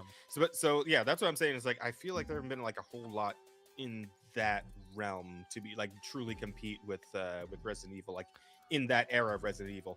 I like the one that comes to mind would be what was that game called with like the sound played for that? Did we get another one? Oh, I missed it. Let me see. Chaos Smash 64. Dead Space 1 did third person better horror than 4. Okay, yeah, see, Dead Space would be a good one. That's not the one I was thinking of. Evil Within is what I was thinking of. Like, that kind of also hits that same sort of, like, action horror genre mark. But yeah, aside from those two, I can't think of a whole lot of others. Okay. Yeah, Dead Space would definitely fall within that, too, where it's more like action horror. Yeah, but aside from those two, I can't think of a whole lot of others, really. So, and especially nowadays, since Resident Evil is kind of like, I guess they're kind of doing both now, right? You said it's a little column A, a little column B now with the first person to third person type. That one, yeah. Because and of course, good. The parts with Ashley are is it the parts with Ashley that are first person, and then Leon's over the shoulder? I would assume Leon is the one that remains over the shoulder because that's always I think Leon's that's how it is. thing, so. That would make the most sense to me. Yeah, I mean, it's his whole thing. Yeah, you got to capitalize on those mods. You know what I'm saying? Yeah, but when you think about that, like here in the modern day, like Evil Within is dead, like that's just never coming back. Dead Space is also dead, also never coming back because they fucked up that whole series entirely. You think Dead Space has a chance, Bear? I think. Oh, I want to be hopeful. I want Dead Space to come back. You want hope. Yeah, it's Cope. Yeah, I know. I'm sorry, bro. Because like, I mean, I for what I know, the remake they did of the first game did like fine, right? Did well in general. Yeah, I believe so. Yeah. So I remember maybe they're working on a Dead Space 2 remake for all we fucking know. But like, as far as that series actually continuing, I don't see that happening really. At least not as things are currently. Right, like remakes are remakes, but like the series actually moving forward, I don't know if that's gonna be like a thing that happens at any point. Or maybe it's for the best, like we got some like sequels, that are not as great. I was gonna say it's better that it go out on a high point. I don't know what. Necessarily high point, but at least it didn't go down out on a very low point. Mm-hmm. Like other games have. From what I heard is that like 3 was serviceable, just not as good as 1 or 2. Right. At least the story continued. Man is on some serious, like you can almost hear like the noises, the air escape noises of the fucking copium tank, right? Mm-hmm. We're becoming Darth Vader. Yeah. And they're Nah, I got you, bro. What I'm saying is that, like, I believe there actually would be, like, a good amount of space right now for another game of that nature to come out. Now, what I'm hoping, though, is that it doesn't end up being a fucking, oh, God, what was that game they put out that was supposed to be, like, a spiritual successor to Dead Space, but ended up, like, being kind of lackluster in general? Yeah, I was just thinking about that, and I can't for the life of me remember. Callisto Yeah, Protocol? Yeah, that is it. protocol. Yeah, so that one kind of like. Hey, also, please make sure you're not spending too much money on us. By the way, like, take care of yourself first, brother. Hot take, but tank controls add more to the horror. Oh no, yeah, absolutely. I 100% agree. I agree with that. Yeah. But yeah, so like Callisto Protocol was ass, and then of course there was a whole like Back for Blood situation that didn't pan out very well. Like but again, this is the guy who created Resident Evil, so I would hope he's still got the sauce. But if he's going for, obviously he's got to go for like something new and legally distinct. But like if he's going for the same style, I hope he's like still got the touch, Yeah. At the very least, and like it ends up actually being something like pretty solid. And then of course I hope Shift Up makes it horny, because that's what Shift Up does. That's what Shift Up does, Yeah. Yeah, we'll see. We'll see how it goes. Yeah, but I think it could be interesting. Like this particular pairing. It's not one I would have expected, but I mean, you have my interest, and we'll see what comes of it. Yeah, I suppose that's all to say about that, because all we really know of as of right now, I believe, is the fact that they're working together on something nebulous. We have no idea what the fuck it is, but something's out there in the ether, and it might be on the way in the next couple of years. We'll see. But let's see what else is going on. Oh shit, yeah, man, who's up for the latest Ubisoft news? Oh god. Are they finally dead? Yeah, please tell me they are like putting out like a fucking. Not quite, but the Black Flag remake is. Yeah. Breaking: Assassin's Creed Black Flag Resynced has been canceled due to some technical issues within the new Anvil engine. Statement got leaked online from an unknown source. So we can actually read through this real quick. It sounds like you were going to say something, though, Rada. Do you want to say that first before I... Say what? It sounded like you were going to say something. I heard you like breathe in. No? Oh, okay. I was just breathing. Fair enough. We regret to inform our community that development on Assassin's Creed 4 Black Flag Resynced will not be moving forward. Following a comprehensive internal review led by Jean Gussaudon, I'm assuming it's a French name, I don't know. Head of content for the Assassin's Creed franchise, the project was found to face critical technical challenges that prevent us from delivering the level of quality and experience our players expect and deserve. Yep. I don't know about expect. I deserve, sure, but expect at this point. I mean, it is Ubisoft. Actually, wait a minute. Hang on. Did we just get God again? Spoiler: Happy April Fool's Day.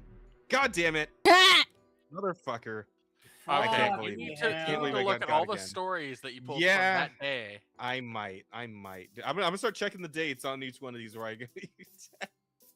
Fucking hell, Jess. Listen, but here's the thing, right? It's like this is like the most diabolical April Fool's thing, because it's so believable.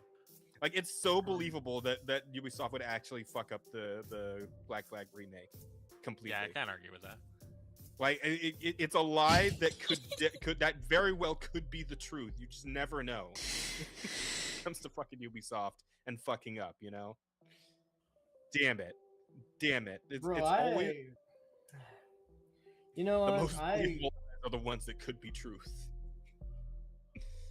I'm very disappointed. Like, I want that shit to tank. I want that shit to be canceled, because nothing would bring me more joy than Ubisoft putting out like a bankruptcy note.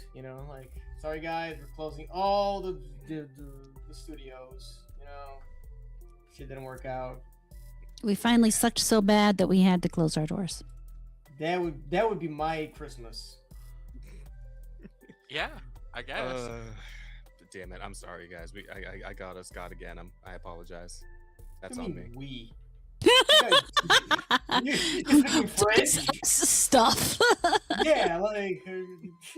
I'm sorry for what has happened here today, my friends. I apologize for everyone affected, everyone hurt by it. That's on me. That's on me. Okay, hang on. Let me. Never trust the French. Okay, so unless it's for. So this one is April 1st, but I don't think it's an April Fool's. I think this one's actually real.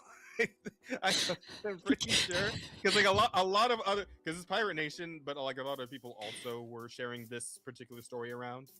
But it's just take it with a grain of salt. Remember, I don't think we're being fucked with on this one this time.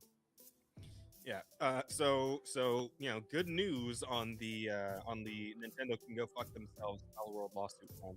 The Patent Office has revoked Nintendo's 2025 patent on summoning characters to battle on the player's behalf, either automatically or manually. It's the same patent cited in Nintendo's legal action against Palworld. Nintendo that one's true. Yeah. Does not automatically end the Palworld lawsuit, but weakens Nintendo's position on this mechanic, which is good. Any hit to Nintendo is good. Yeah, we have the full article here. Let me see. USPTO rejects Nintendo's controversial summon characters and let it fight, which, yeah, obviously, absolutely should. That shit existed before, like, Pokemon did, right? We harken back to goddamn Dragon's Quest, right, and the monster summoning system in that game, and fucking I think Shin Megami Tensei also existed before Pokemon. Mm-hmm. So many yeah. games before Pokemon. Holy shit. Yeah. There's a long list here we can go down. But anyway, rejected. Yada yada. After it was heavily criticized by IP lawyers last year. In November, the director of the United States Patent and Trademark Office's USPTO ordered a re-examination of the patent after IP lawyers had criticized the US patent system and the USPTO for awarding it. At the time, IP expert Florian Mueller took to social media to say Nintendo should never have received a summon character and let it fight patent in the first place, while video game patent lawyer Kirk Sigmund told PC Gamer these claims were in no way allowable. And again, fair, considering all the factors therein. Nintendo and the Pokemon Company are currently embroiled in an ongoing litigation. Pogbear's Palworld in Japan. Yada, yada, we know about that already.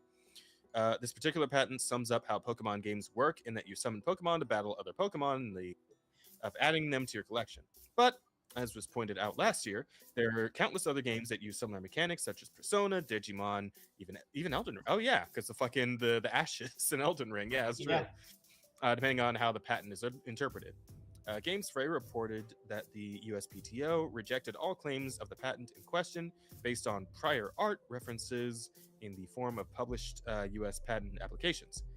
GamesFrey said 2 of those earlier patent applications were filed by Nintendo itself, and 1 each by Konami and Bandai Namco. Wait, they jumped on that shit too? Wait. Because Bandai Namco has Digimon, I'm pretty sure. What does Konami have in that regard? Yu-Gi-Oh! Really? I didn't know that was Konami. I mean, you could technically call it summoning creatures to add into your collection.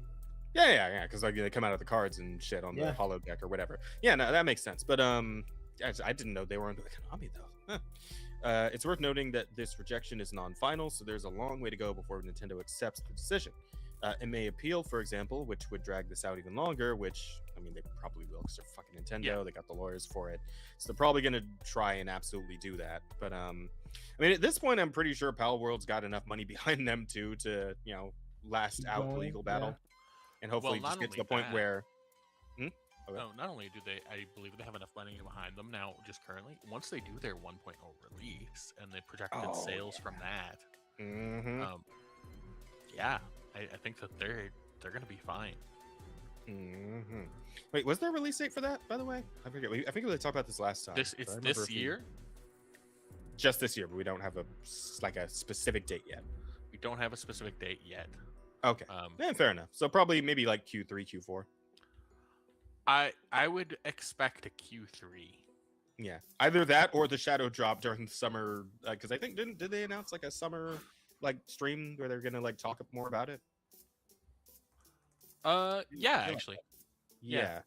So imagine again, the power move of them just fucking shadow dropping it during that stream would be amazing. But we'll have to wait and see. But what will be of most importance is its potential impact on the lawsuit with Pocket Pair, which has gone quiet since October last year. Palworld launched on Steam, priced $30, is trading Game Pass on Xbox and PC early 2024, breaking sales and concurrent player number records in the process. Pocket Pair boss Takeru Mizobe has said Palworld's launch was so big the developer couldn't handle the massive profit the game generated. Fuck, we're making too much money. This is too much. Damn it. couldn't handle the massive profits is a hilarious fucking statement. Oh, that's good. Help, waiter! My steak is too juicy. It's too juicy. My lobsters roll are too buttery. My grass is too green. My wife's tits too fat. My beer is too cold. It's great. My man is too black. What? Well, damn. All right, Rada. fucking. I mean, if that's what you're into, I guess. Yeah, like fucking. Sheep's just gonna wake up one night. Rada's just gonna be standing over him with a tub of bleach. He's like, what's happening? What are you doing? No, what are you doing? I won't lie. There was a minute in our relationship. I'm like, is his skin color rubbing off as I'm standing over the sheets? And that men just do weird things to sheets. I'd never seen anything like it before. And I'm like, do I need to scrub these things off? What the fuck? I don't know if I like that statement. Men do weird things to sheets. Yeah, I don't know if I jive with that. It's true. Look, men sweat, and they sweat when they're sleeping. So do I. It doesn't change the color of the sheets. Yeah, well, man's sweat is not women's sweat. Well, yes, that would be because they're men. Very, very astute observation. It's very fucking astute, but I'm just saying the chemicals and the potency of what is in male sweat tends to be very different. Yes, and thus it changes the color of the sheets. So men do weird things to sheets. So what's the problem with the statement? I don't consider that weird things. It's normal. It's natural. This is how it works. No, it's not. No, it is when you're a man. it's really not. Meanwhile, me just sitting here wishing I knew how to animate, so I could animate Rada waterboarding. Fucking bleach.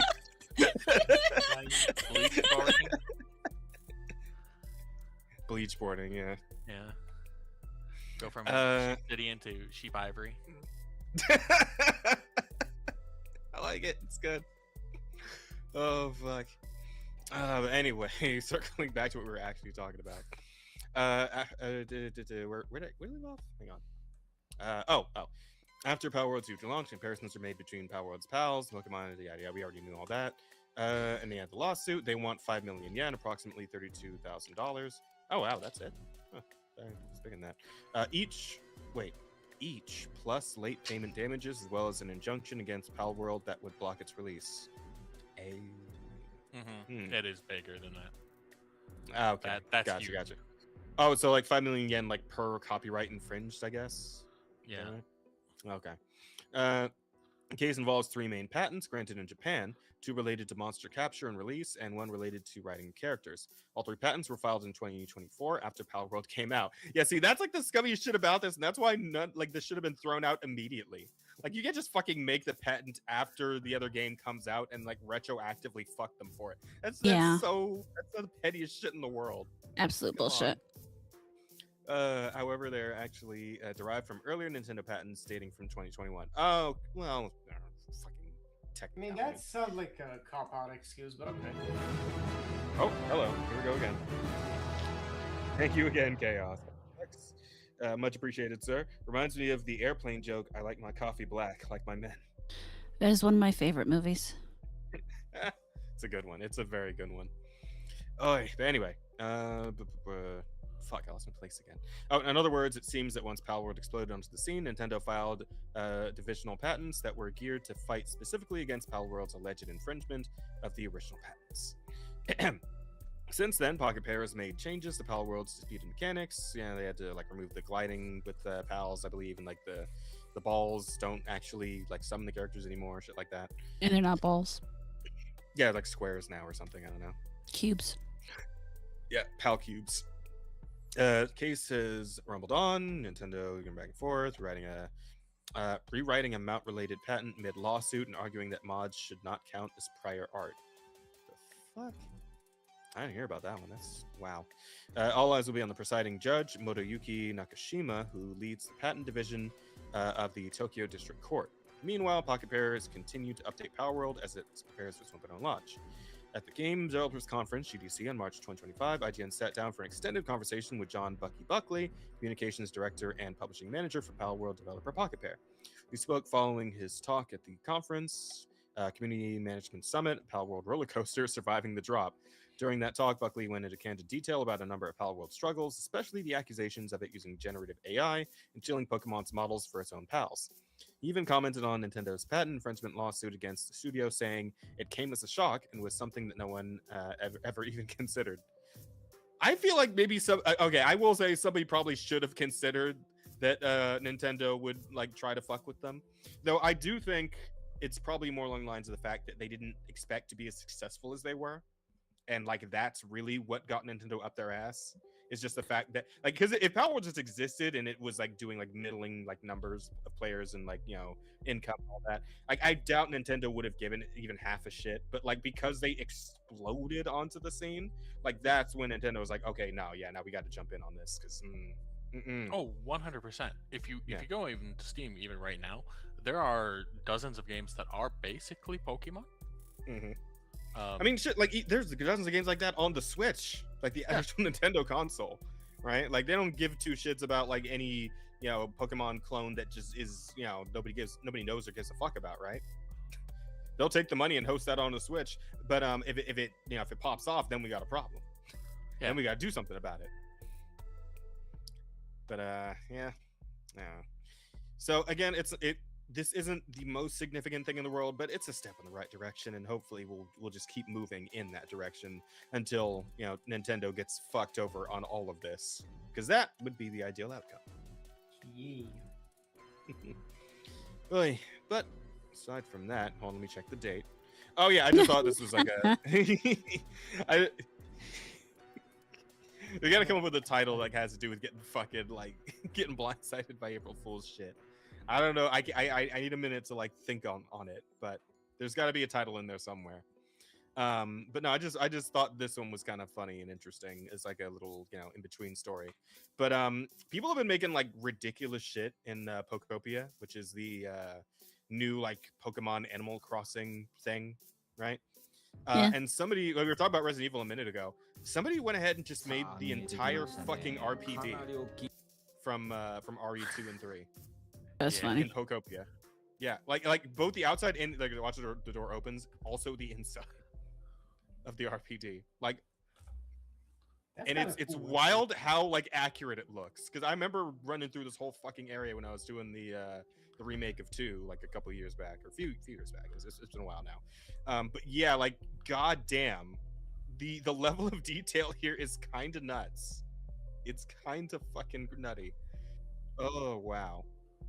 And like, God, like people made like whole like functioning fucking what's it called? Made whole functioning like subway systems in Pokopia.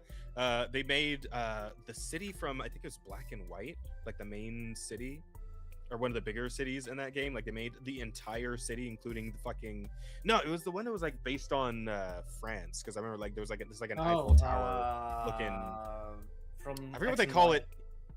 Yeah, I think that was X and Y. I forget what they call that tower in that game, but yeah, like somebody remade that entire thing. Oh, from Expedition 33? No. Pokemon X and Y.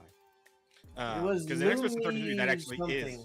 Yeah, Lumio City. Like they made the entirety of Lumio City, including the tower in the center. And it's like, yeah, that's wild. Actually, I believe it's because the Pokemon Legends game, the one that came out like a while back, also takes place in that city, doesn't it? Yeah. I remember something like that. Pokemon Legends ZA, right? I believe also takes place in that exact same area. So yeah, somebody recreated that entire fucking city, and that is nuts to think about, man. That is absolutely crazy. So I just thought that was kind of fun to take a look at real quick, and it's like, damn. Imagine, I wish I was that creative, man. I feel like. Because I've never been like the kind of person who like really goes in. Like I enjoyed Terraria more for like the armors and weapons and all that shit, rather than like the like building things in the same way like somebody who plays Minecraft might enjoy that sort of thing. But I kind of wish I like did have that kind of mind for that creative process, because it does seem like fun to just like see if you can actually just make something that already exists in reality in a game, like at scale, right? People make like the whole Notre Dame or the Eiffel Tower, the Great Wall of China, all that shit, right? The people made in Minecraft over the years. I don't know. I just think that's really cool. I don't know. Bear, have you ever done that? You like kind of go in for games for that somewhat, right? Nothing quite to that extent. I have done like the make very stupidly complex things for no reason other than because I can. Like I'm in Terraria, I made an entire town into trees, like real big trees, like maybe way more time spent placing individual blocks and then hammering them so they aligned right, and then covering it with like Christmas decorations because I wanted to. Wait. So, like, you made a whole town that was inside a tree, or just made a whole town? Yeah, I made it so that each home was in part of a tree, in the tree, like different Christmas gifts. Like, you know how you have like I'm trying to think of what the orbs are that you put on fucking Christmas trees. So you literally made a Christmas tree, but like a giant one that had houses on each of the branches of the tree. Each one of those ornaments, yeah. Wow, shit, that's involved. You took some pictures. I kind of want to see it. No, I never think to do anything like that. I don't do pictures. Strangely enough, fair enough. But I did that with my friends, and we spent like half a year on that. That sounds like good times, man. So. Yeah, I never had like the patience to just like sit down and actually try to craft something like that, where it's like a proper like structure of some like sort of some level of complexity, you know. This has never been my thing, but I kind of wish it was. It seems like it would be fun to like make something like that and show it to other people. In general, most of what I do that is going to be big sort of projects are functional rather than just aesthetic. Like I might do some stuff that has aesthetic value, but I usually do things that are functional first. Gotcha. Yeah, fair enough. That's pretty cool though. All right. Well, and other, I wouldn't want to call this lesser news per se, but interesting, happier, positive news, I would say. Let's go with that.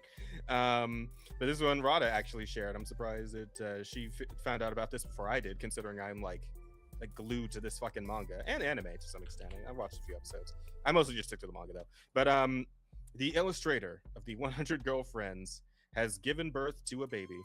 Ozawa Yukiko, co-creator of the 100 Girlfriends Who Really, Really, Really, Really, Really, Really Love You, announced that she has already given birth to a healthy baby. Once recovered, she will resume her work on the manga, which, of course, I'm very much looking forward to because, God, I love that manga. It's so good. I don't know if any of you guys have, tried reading it at all, but, no, I'm mostly following the anime. I just remember you talking about it. Are you all caught up on the anime, Asta? I don't know. I was until season 1. I don't know if season. I'm pretty sure it's been a season 2 by now. Yeah, fairly certain. Friends, season 2. Oh shit! It came out last year. Okay, you got some catching up to do then. What the? Yeah, because I would like to know, like, once you've actually watched, because I don't know if I'm gonna have time to really watch all of the anime in for a while, so I'm probably just gonna stick to reading the manga. But I would like to know how many girlfriends are revealed per season, because I think the first one was like 5 or 6 of them. Yeah, I think I am caught up with it. Oh, you are? I think we are at 10. 10, okay. For the whole second season, just only 4 more, or perhaps 5 more. Hang on, because first season, first season, and when they added her mom, the pink hair mom, which that was first season, right? Yeah, that was first season. Which, by the way, wild that they did that. oh, Asta. Do you remember the first time we talked about this? It was a long time ago, back when Rosa was still on the show with us. But you remember what I told you? Oh yeah, you said there was gonna be a grandma in there, isn't she? Yeah. It's wild, dog. No, Listen, I made a fairly firm point of this back when I first told you about this anime/manga, and it's you really just need to leave your common sense at the door for this one. Yeah, it is not meant to be taken seriously on any level. You're gonna have a much better time if you can just put those thoughts away for a bit. I know, right? I know all that. I know it's whatever. It's fiction. These are all, non-existent people. There's nothing really happening, right? Yeah. It's and I watch it all. I watch all 24 episodes. Yeah, this is great. And fun, right? apparently there are 11 girlfriends as of now. Man, it is going to take fucking forever. Yeah, because I believe in the manga we're up to like 41 girlfriends. So Jesus Christ, yeah, and it's like it's cute. The animation's really good. The characters are really good. I really like the maid. I really like the sports girl, the baseball girl. I really like the mom. I might have my my reservations as to a high school boy dating the mom of his girlfriend. Oh man, it's gonna get so much worse for you in that regard. Oh my god, bro! Listen, why put him in fucking high school? Just make him a college student. Please, Japan, stop making high school stories. I beg of you, make more adult shows. If they made him a college student, he would have high school student girlfriends. He actually does have he does have a college age girlfriend. One of them is a college student. I would like to point out also that there are several female teachers at the school that he attends. Oh my god! It's gonna get so much worse. It's gonna get so if he doesn't already, he's probably also gonna have middle school girlfriends. He or girlfriends. He already does. Oh, okay. Yeah. He already have. I feel like that library girl. She was like. She's technically a freshman in high school, I think. You see, because I remember she being like.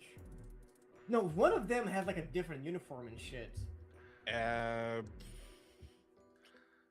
I believe that his first younger girlfriend was a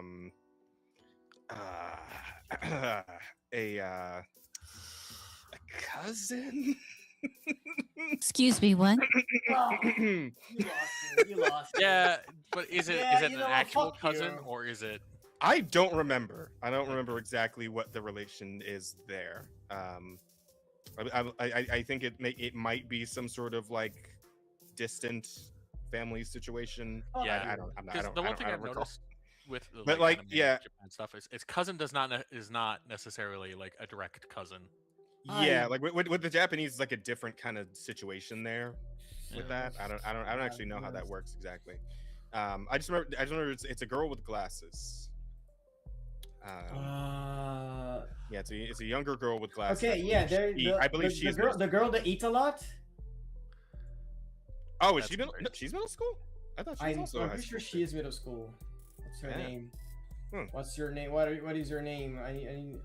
Oh yeah, because I think they're Haraga. Yeah, because I think their school is actually like a conjoined like middle school high school situation. Yeah. Yeah. Haraga. So. Everything. His 7th girlfriend. Third-year student? Or third year of what?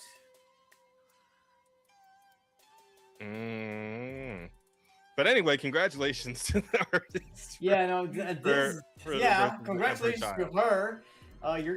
Maybe middle school. Yeah, she's a middle school 3rd-year student. Yeah. Okay. She's 14, dude. And Rentaro is what, like 16? I'm pretty sure. Yeah, and he's at least 16. Maybe 2nd year. Yeah, that would make sense. Yeah, well, I mean, hey, it's not nearly as bad as him and Hikari's mom. So yeah, not nearly as bad as that. Yeah, him and Hikari is still worse. He's a high school boy. He doesn't know any better, right? The adult, on the other hand, Yeah. Well, there is also like weird love magic at play here, so that's also complicating things, I suppose. Yeah. I mean, it's fictional, whatever. No one exists. I bring up that point as if it actually I don't think that point has been brought up even once ever again since like the first chapter. I mean, the god shows up every now and then, doesn't he? Yeah, honestly, in the manga, he hasn't showed up in a while, from what I can remember. Like, I think he showed up like a couple of times between both seasons. Yeah, but I'm thinking like in the last like 80 to 100 chapters of the manga, I don't think I've seen him once. Okay, he's really been taking a backseat lately. There are 41 characters for them to work on. You know? and that number keeps going up. Who gives a fuck about the god, honestly? Yeah, well, that and just like the whole plot point of if you don't like make them your girlfriend, they die or whatever. They die. Like, yeah, because Rentaro never actually. So fucked up. Well, the thing is, it is, but the thing is, like, it doesn't actually matter anymore because Rentaro never actually tells any of them about that plot point. So, like, he usually just, charms them and romances them off of his own, If he says that, you know how fucking it becomes a much more fucked up anime. Yeah, but, the fact that he like completely ignores that point entirely, like it lets the anime be what it is. It's just this funny, like sometimes touching but mostly comedic little thing, right? Yeah, you he's also like under the magic, right? Like he technically he also falls in love with the girls. Yeah. So when the zing happens, the lightning. Yeah, when the zing happens, not like the girl fell for him. It's just like they fell for each other. Yeah. Simultaneously because they're soulmates. Yeah. I don't know. It's wacky. It's stupid. It's fun. It's if you turn your brain off a bit, if you turn off your brain a bit, you're gonna have a whole lot more fun. Along the way, is my opinion of it. But yeah, great stuff. Great stuff. We love to see new life coming into the world, and depends. Long live the 100 girlfriends. Also, wait, you say depends? The fuck? Yeah, that's a what the fuck, bro? Holy fuck! All right, I feel like we don't need to. Okay. I feel like we don't nearly need to go down whatever fucking conversation tree that might have gone. I have a very good justification in mind. Chat's not gonna know. No one's gonna ever know what my justification was, and I will forever. Well, we're just gonna let that. We're gonna let that one sit. I think it's probably for the best. Yeah. Okay. In shittier news, though, hey, did you guys know that video games are getting more and more and more expensive? Did you know that? Yeah. I've seen that. I've lived that. The PS5 Pro is $900 now. Fuck off. And not just that, I believe. So it's across the PS5 spectrum. I believe it was the Pro went up 100, and the base PS5 went up 50, and then because because the digital one, the one with the disc drive, and then the Pro, right? Is those the only two versions of it? Yeah. So I think the digital one and the disc drive one both went up 50, and then the PS5 Pro's one went up 100. Is that right? Right. Probably. Damn it! I should have saved the post of this because I don't think anybody cares about them though. Well, yeah, but like it kind of speaks to like the trend that we might be in for as far as like console gaming goes, in that like it's not going to really be, because like console gaming was the thing it always had against like PC gaming was that it was the affordable option, right? The more affordable option per se, and that usually more people who are like in lower or middle earning brackets could still afford to play some video games on the weekend after all the bullshit they got to go through with their 9 to 5s during the week. But that may kind of be on the outs at this point, considering how things are going with the cost of this technology and how it seems to kind of be slowly pushing out the lower earning brackets in favor of the higher ones. Yeah. As they try to improve what's in it to compete with PC, those costs are going to keep going up. Yeah, until essentially they are just. I mean, it's all basically PC components anymore. They don't really do as much of their own manufacturing as they used to. Come over to PC console users. It's time. Well, we had that one story not too long back. It was where the next gen is going to be well over $1,000. Yeah. Mm-hmm. Yeah. Whenever they get around to the PS6 or the Xbox 720, whatever the fuck they're calling it, the Xbox Series 720, that's the one. It'll be Games Pass Plus. Some goofy shit like that. There will be no new Xbox. I kind of you don't think they're done? I don't think they're going that direction with the looks of it. Yeah, true. Considering everything that's been going on with like the Xbox division of Microsoft, you probably got the right of it, Bear. I wouldn't be surprised. Yeah. But as far as Sony goes, like I do wonder what their fucking plan's going to be, because this already is just a problem, a really big problem with match. Like, cause like, when this thing first came out, it was what, like 700, or was it? It was like full on 800. The Pro, I think it was 700. Yeah, because we talked about it when it was first like revealed and the price point was first dropped. And yeah, I feel like 700 sounds right. So does that mean it went up twice since it came out? I believe so, yeah. In 2024, it's $700, $699. Fucking hell, man. And I remember the time when like years passed, and that meant like games and consoles went down in price. Well, yeah, this is the only generation where the console is more expensive nearing the end of its cycle than it is at the start.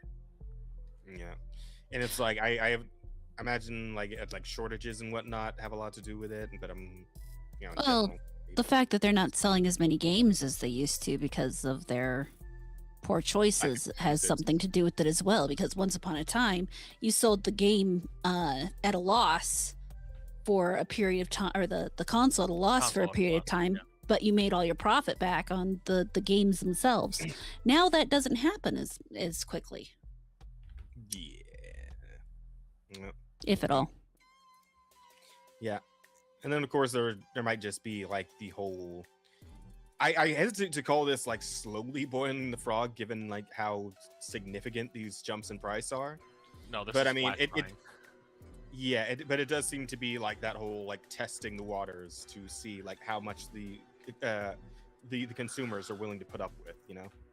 And that's the thing that like the games industry's been doing like here and there for a while, right? Like increasing game prices and I guess console prices now, like fucking DLCs and microtransactions, all that shit, right? It's always been just testing to see how much they can get away with before it starts becoming like a loss problem. I kind of wonder too. At this point, we're 6 years into the life cycle of the PS5. Wow, that's weird to think about. Who's still out there is like just desperately feigning and needs to get their PS5 now? Like who at this point, you know, who hasn't already, as far as major gamers go? Yes, there are still children aging into the period where they're going to get their own, but not that many. Yeah, I mean, we kind of have that as a bit of an issue, you know, as a slightly tangential topic where we don't have kids right now. Yeah, there is also that to consider. So who's buying this now at this inflated price? I like normally I would say maybe the scalpers are still trying to get all the PS5s, but like at this price point, like is it even worth it for them? Yeah, like, who the fuck they're gonna resell it to at a higher price? Like, I don't know. Are there still scalpers for PS5s?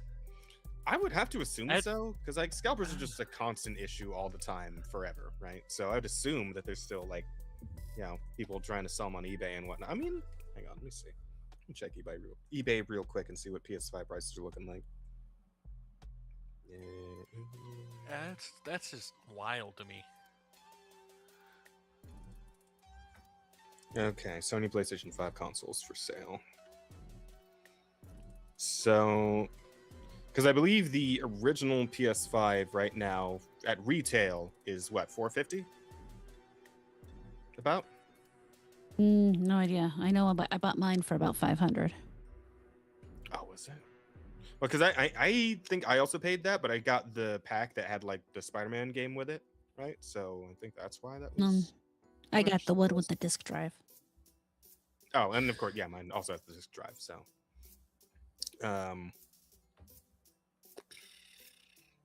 man, you know, I feel like I need to have a look real quick, and we need to find that the price increase thing.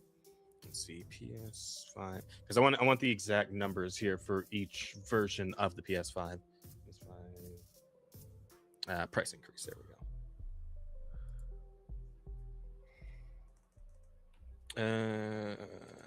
Okay, here we go. So in the United States, standard PS5 disc now costs $650. Actually, fuck, wow, up 100. Okay. So the disc version went up 100.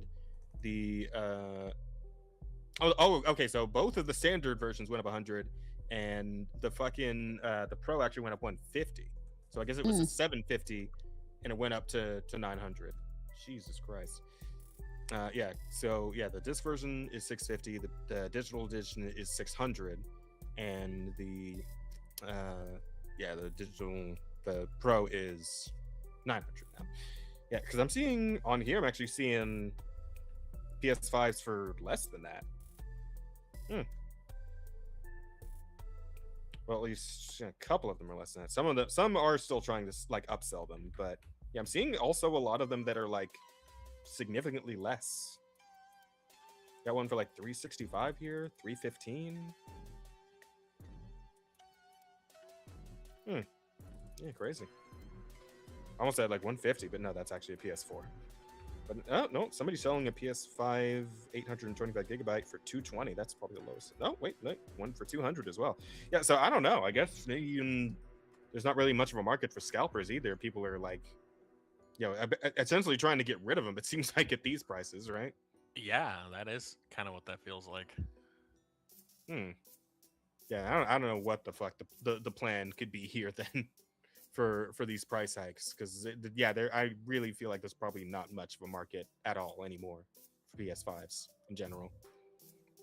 At least not at retail. At this point, just go on fucking eBay, buy one cheap from these people who are just trying to get rid of them. That seems like the real play at this point. Wacky. Very much so. Yeah, but I guess we'll have to see how things pan out as far as the next console generation is concerned, whether there really will be a next console generation at this rate. You could say, especially if Xbox is opting out. Like all there's going to be left is the PlayStation and I guess the Switch 2, Switch 3, whatever the fuck they're going to be doing next. I don't know. Who knows? Who knows? Very strange. But hey, you know what else is fucking strange? You know what else is weird? Yeah. You guys heard about this new website? There's a new website came out. It's called indie.io, and they've got an indie pass, an indie game pass. Introducing Indie Pass _Go, the world's only subscription-based platform for indie games, built by gamers for gamers. Launching April 13th. For more info, visit indiepass.com. Why don't we have a quick look at indiepass.com? I'm curious. Let's have a look here. And so, Indie Pass, the world's only subscription-based platform for indie games. Okay. Well, I mean, it looks like they at least have a fairly large library here of things and stuff. I'm wondering if like any of this stuff is also available on Steam, or if this is all just exclusive to this Indie Pass thing. I would imagine it was at least at one point offered on Steam. If it's not currently. I see Dark Deity, and I know for a fact that one has been offered on Steam. Is it still, or I'm looking right now. Okay. Tetra Tactics, Night Loops. Dark Deity 1 and 2 both on Steam. Dark Deity 1 currently $4.99. Dark Deity 2 $14.99. They're 80% and 40% off on sale. All right, so let's look at their fucking YouTube video ad things. I'm assuming the price is going to be in here somewhere, and I'm curious. That's what I'm curious about. Looking for your next favorite indie game? Let me show you something cool. Oh god, they're already Indie Pass is a fucking AI voiceover subscription service just for indie games. Oh shit, it's the base one too. It's not even a fancy one. Damn. To strategize, battle it out, TikTok or kick back and get cozy. For less than the cost of an average game at retail, you get access to tons of amazing... Wait, hang the fuck on. Wait, no, don't you fucking slide past that. Okay, so monthly, $7. You get limited play access to the Indie Pass catalog, new games added regularly, automatic renewal every 30 days, and then of course there's also the annual option, which is $55.92, I guess. Save 33%, $83.88. Same access to the monthly pass, built upfront for the year. Once again, fuck off.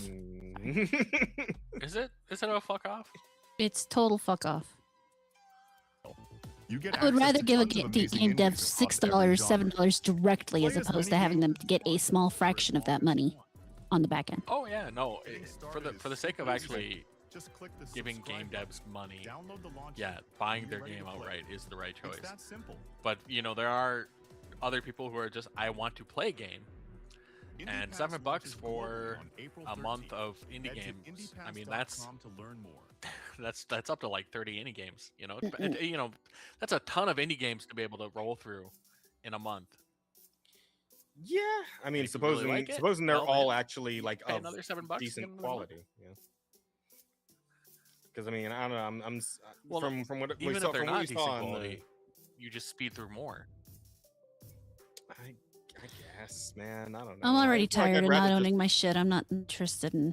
Yeah, that's kind of where that's my point of like friction here, is that like more subscriptions, more buying in, but not actually owning anything. It's like I think I'd rather just look up the indie games I actually have an interest in. Oh yeah, check Let's Plays and all that shit, and then find them on Steam and just grab them and own them on my Steam account. And a lot of these, they come along with demos now. But a lot of these indie games actually come along with demos now. So it's like, why even fucking bother with the pass? Like, just play the demo if you like it, buy it. I 100% believe demos the strongest thing any game dev can do right now. Mm-hmm. Yeah, absolutely. But I'm sorry, you were gonna say, Bear. I kind of interrupted you there about that. I think he died. Well, like I said, I think this is terrible as far as like didn't die. As far as shit goes, in terms of like just how we're progressing societally. But in terms of like, is this going to make money? Oh yeah, this is going to be super successful. Yeah, it's going to be terrible for the indie devs, because then they're also going to it's cheap. That's cheap. I'm sorry, $7 for at least a potential library of, I don't know, however many games. Like I said, I don't know about the annual bit. I don't know why I would pay $7 every month for a year for access to all those games. I think half of them are going to be slop, but you can get through that slop and not feel like you wasted your money, because you just have your time, which is more valuable. And you can keep that sort of mindset. Oh, no. Most people just have nothing to do and they sit around bored all day anyways. I have too much to do. But, as I said, Roddy, you don't count as the average person. You know that, right? Fuck you, I'm average. I'm normal. There is nothing abnormal about me. She said through her waggling tentacles. Exactly. Shut up, black man. Okay. Let's not start throwing insults. It's like, I may be an eldritch horror, but at least I'm not black. Exactly. Yeah. She could have been a black tentacle monster. Could have. But she want to be fucking green. She'd have, no. Sorry, you're saying. I see this being profitable. I don't know that it'll be a long-lasting profitability. Like, I kind of wonder what sort of agreements they made with the indie developers to get these games on their platform. Mm-hmm. Like I said, looking at like that Dark Deity, that's an older one now, and I don't remember it being particularly a good seller or well received as far as reviews go. It's basically a Fire Emblem, spiritual successor sort of thing. Which is not quite as quality. Yeah, though. Yeah, not quite as. Different ideas behind some of its choices, we'll say. I won't make a comment as far as the quality goes. A lot of these indie games are passion sort of things. Yeah. I can see for a game dev where if they've already. Sorry, what were you saying? Well, yeah, it's like I said, you would need to know what sort of deals they're making with these devs. I kind of wonder if these are going to be largely older games that have passed their normal life cycle on Steam, made their sales, and have kind of peaked and plummeted, and now this is maybe a second chance for these developers to get some money out of the game. Yeah, I mean, I wouldn't be surprised if that's kind of like how they start off, right? And then maybe if they manage to get some groundswell from that, get some traction, then maybe they can try to entice, new indie devs to, come over to their platform, make their money there. It'll all depend on whether or not they actually do pop off, as Bear suggests they might. Yeah.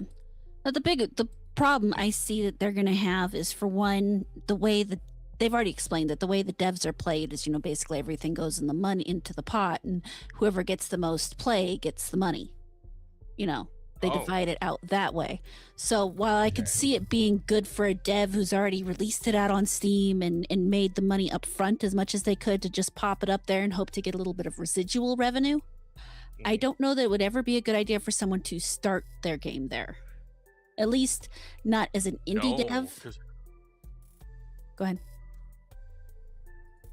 No, I agree. Because as an indie dev, you're already competing against everyone else in your genre. Now you're competing against every other genre to make your money. Yeah, that sounds not like a healthy environment.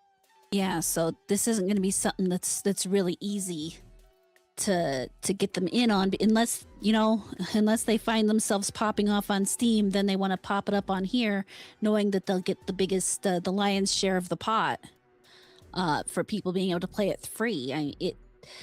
It could have a use for an indie dev. I just don't think it's good for a gamer. Or at least let me rephrase that. It's good for people who want to pay a fee and play a game for as long as it's available to them. It's not good for people who want to own what they play.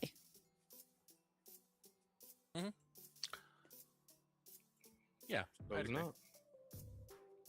So yeah, that's where I'm in. We'll have to see how things play out, whether or not people actually go for this or not. And again, I do believe the fact that we're already dealing with so many fucking subscription services in our day to day at this point. You got your fucking Netflix, your Elden Ring, or not Netflix, your Elden Ring.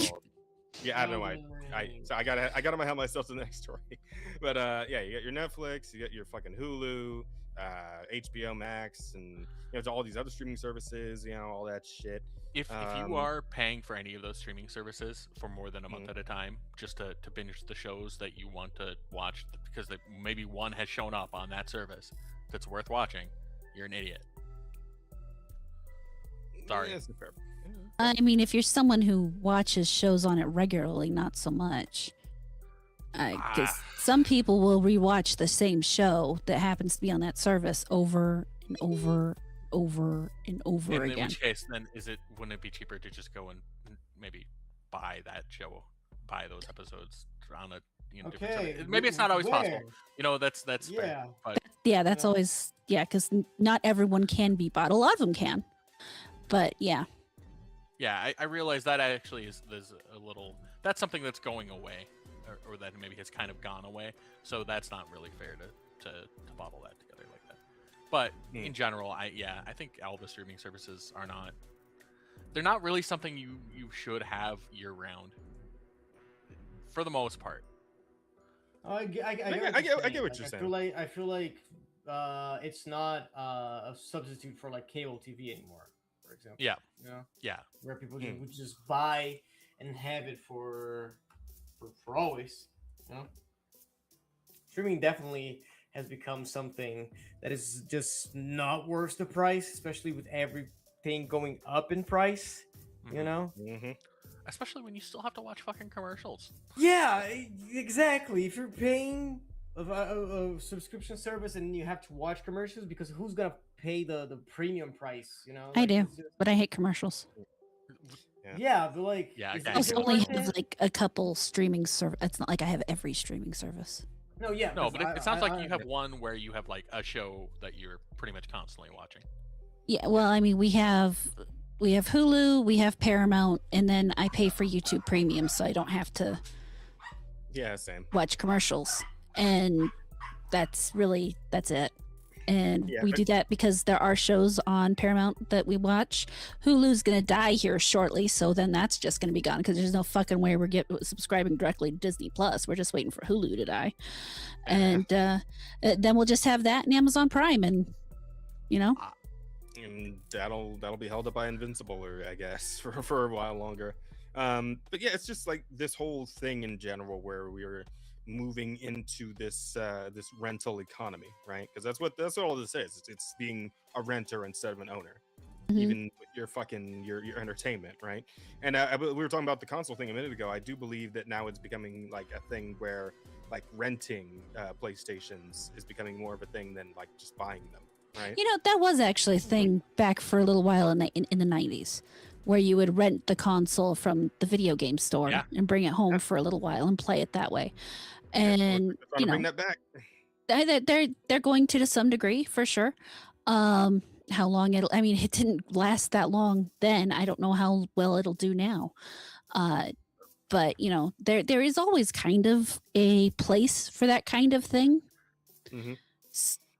But whether or not it becomes the standard rather than the regular, I don't think it'll ever be the regular, because the problem with renting is if you don't send them the money, eventually it gets taken, and people don't like that.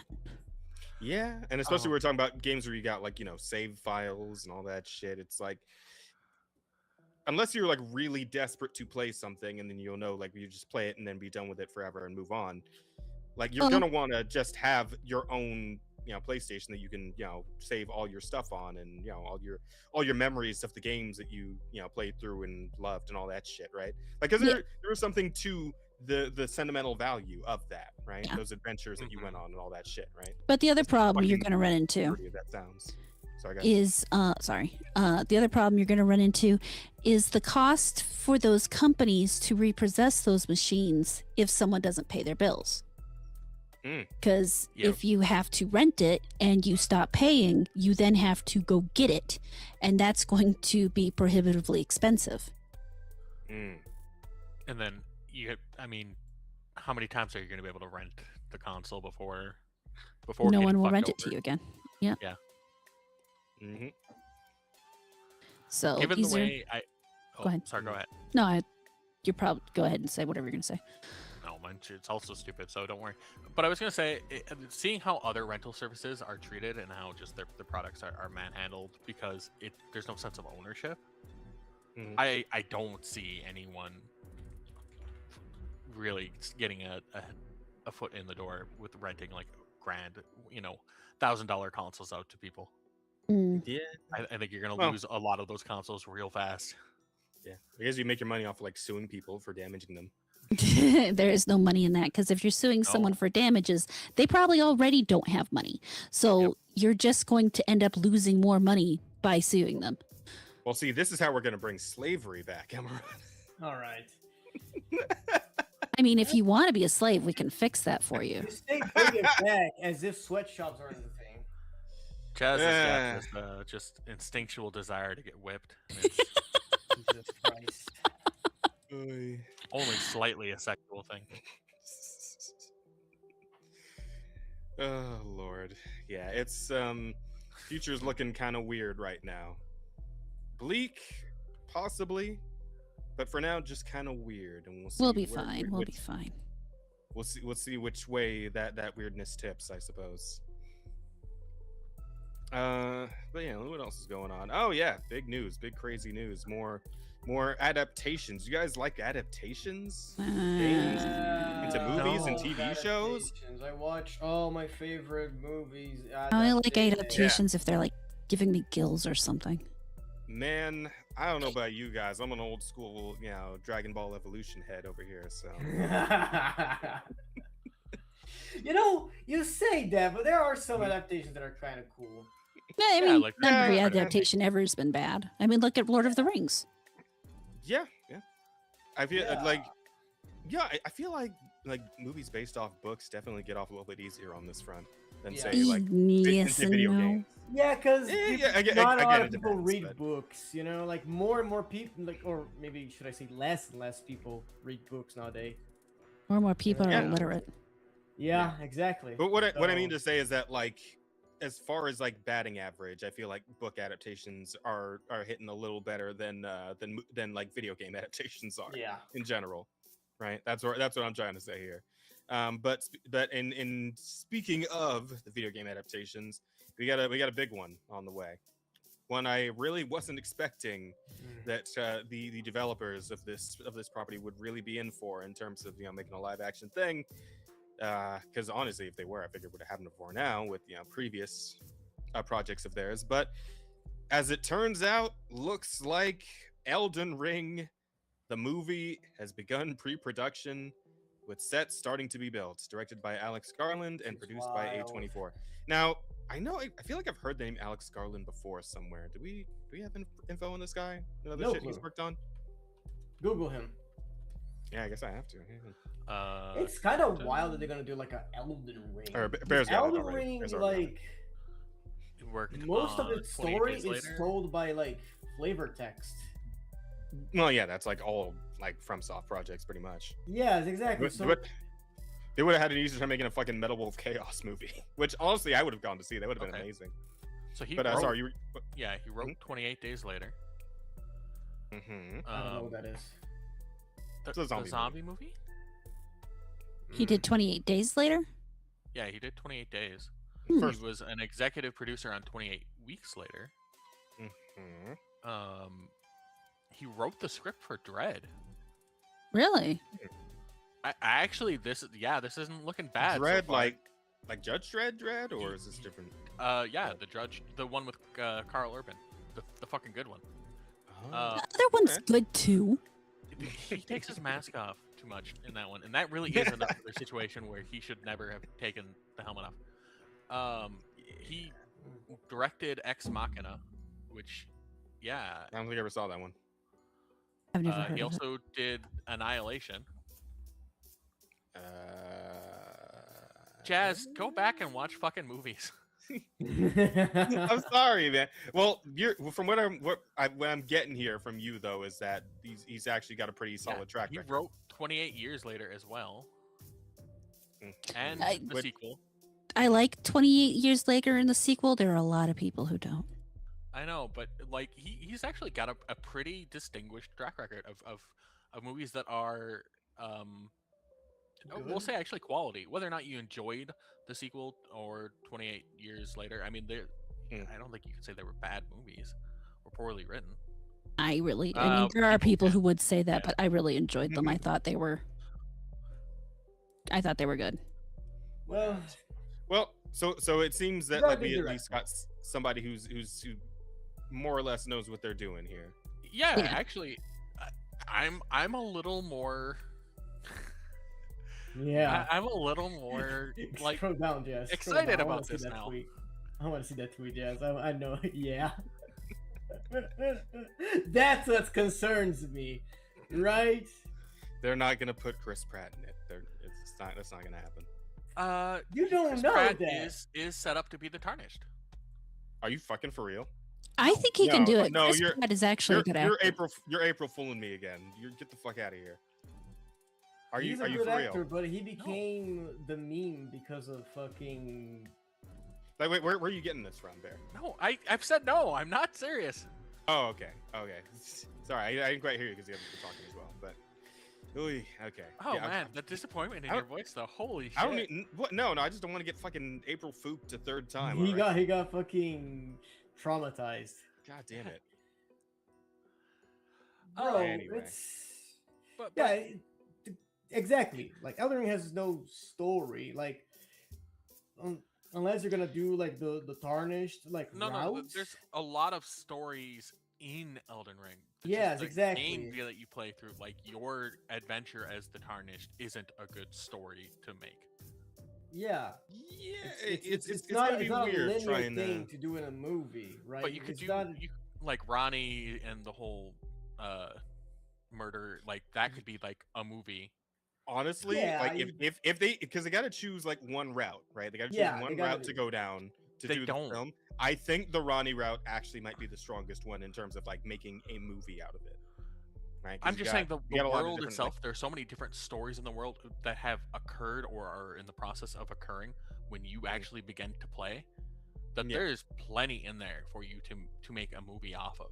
And again, like I said off before we started, I really hope that's the route they go, because I think if you make it based on the game, one, you have to make a lot of shit up because there just isn't a strong Like if they made a movie of like everything leading up to like the point at which the game starts, like that could be cool. Like if they do the story of like America and you could, and all the and the other demigods and all that shit, right? And hell, like, you can make a story of, based off like Godric the Grafted, like his whole thing becoming that creature that you eventually fight.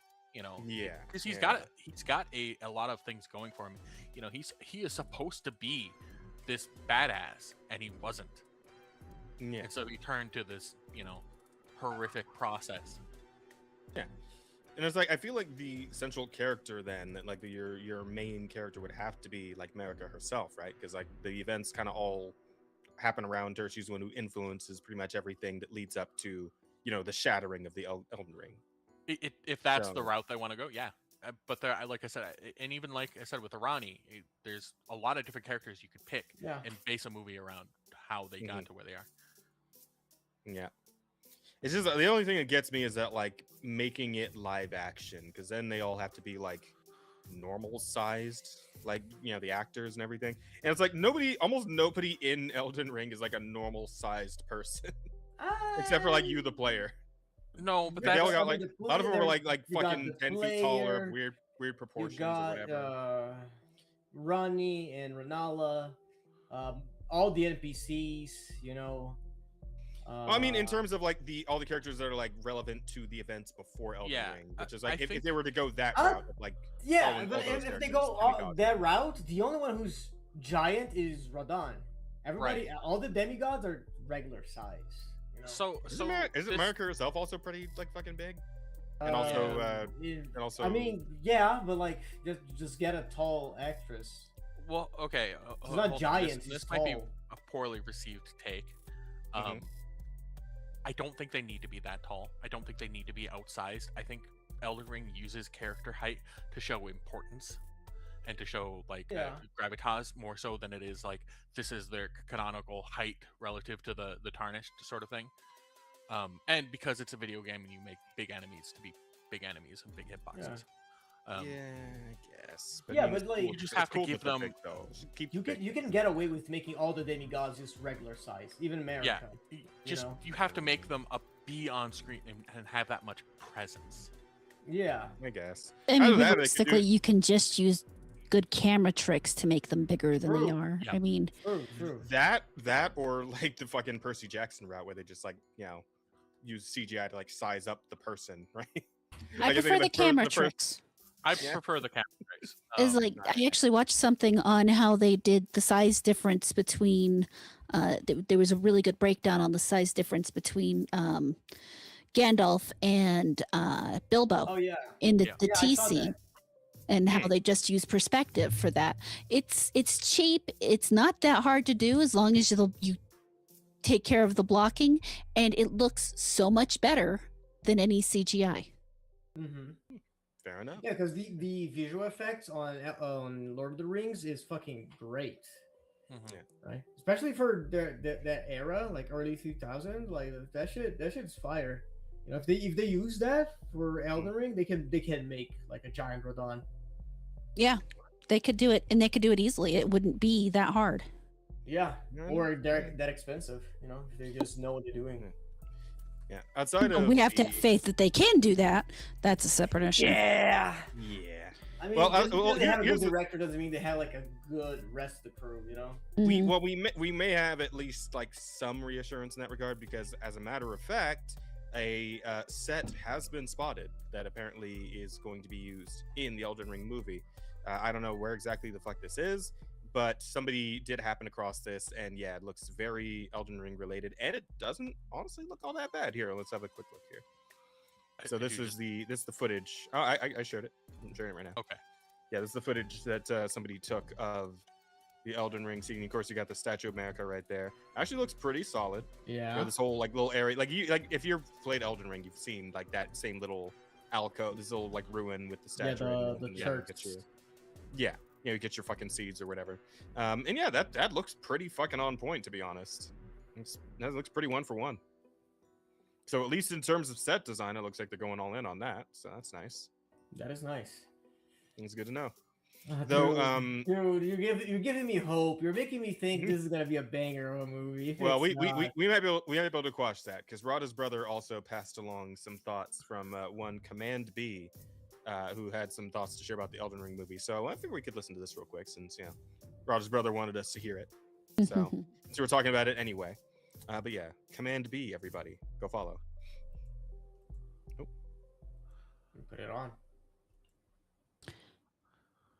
Do you know how to use it?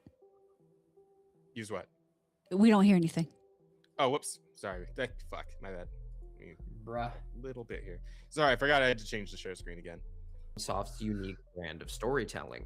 Their games almost never sit you down and tell you exactly what's happening, instead inviting you to intuit the story through the atmosphere and your own imagination. Big budget movies do the opposite of that and present the viewer with a concrete narrative to invest in, removing their imagination from the equation. Do you think that a series like the Souls series could ever work in another medium? Like, do you think somebody should look at adapting that? I can't imagine how you do a Dark Souls film or TV adaptation. Dark Souls, the quality that makes Dark Souls special is probably unique to video games. The director of the movie said that. Okay. No. That was him. Oh, that was actually the guy. Yeah. Fuck. What was his name again? Go back. I forgot. It's on the screen. Oh yeah, Scarlet. That's the one. Yeah. Yeah. Wow. That's. And yet he decided to take on the project. So I guess something must have changed between now and 5 years ago. Then. Not necessarily. The Souls games. I don't necessarily think the Souls games, as far as their stories go, would be possible to do it. I think that you do have that ability with Elden Ring because of how well fleshed out everything around it is. Souls games are a bit more narrow. Yeah, you make a game about the and story, compounded and kind of like the world, not the story of the game itself.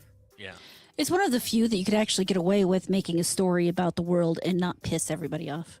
Yeah. Yep. Absolutely. The Souls games have the issue too of because they're all interconnected, or they're supposed to be. You have a lot of different ways to fuck it up and make a large contingent of people very, very upset with your choices. Yeah, so I mean, all taken together and just with the general, track record of video game adaptation movies in general, it's hard to actually put any faith in this. But at the same time, it's like, I mean, one could hope it could at least be, if they're gonna do it, at least they do a good job. Yeah, they make something entertaining, something that feels like Elden Ring, I guess. I don't know. Look, going from like, I don't know, we'll say Blood Rain is the worst video game adaptation, all the way to like Sonic the Hedgehog 1 as being the best. I'm kind of hoping it sits somewhere at like a 7, closer to the Sonic the Hedgehog, but still probably not, perfect. Yeah, at least that, right? That would be. But nice. Yeah, I'm hoping for at least that, and that, at that point, that's a success to me. For what, again, what we can expect from a video game adaptation movie. Yeah. Also, I hope the main character like roll spams for every fight. it's got to be real to the game. And we all did it. We all did it for every fight because Elden Ring's like roll catching. I was gonna say, I hope the main character is just like mute. Is just like a guy in an armor, and he never speaks. He should not speak. I think this is a good opportunity. It's a real. I was just talking about this. I made a post about this the other day about like the whole, like this was specifically about like the faceless character, right? The one who's like always wearing a helmet, and how like some characters should just be faceless. And I use Master Chief as a good example, and also the Mandalorian in the first couple of seasons or whatever. But like the faceless, voiceless character, like that's an even more interesting concept. Like if you could make a whole movie around a character that you never see their actual face or hear their voice, that would be. I have make that work. Something for you. It's called Hardcore Henry. Oh yeah, and it's a masterpiece. I should go watch the movie at some point. I've heard really good things, like a cult classic, right? Because I remember seeing trailers for that back when it came out. It's like a fucking FPS movie. That's wow, what? It's fucking wild. But yeah, I do need to sit down and watch that. Everything you just wanted. It is truly a masterpiece. Mm-hmm. Also, like there's a sequel coming out. So, oh hell yeah! Like if they talk at all, it should be like short little one-liners, like your fucking dialogue options in the game. Like that should be it. I think. I think that's the true approach here. Things that we got to do. I think the only sound the main character should make is like oh when they die. Ooh. Yeah. That'll work too. Yeah, but I like it, like genuinely, like all joking aside, I do like the idea of like a completely silent character. I think it would lend itself to like the sort of pensiveness that this movie should have as an Elden Ring movie. Like it should be very somber. It should be very bleak, right? Just like the game itself is. And I think that would work in its favor. Well, again, I think it depends heavily on how they go about with the story. Are you going to try to make the tarnished story? Then yeah, do the silent character. But if you're going to try to focus on someone else, well, yeah, because every other character actually talks. Yeah. So. Mm-hmm. Yeah.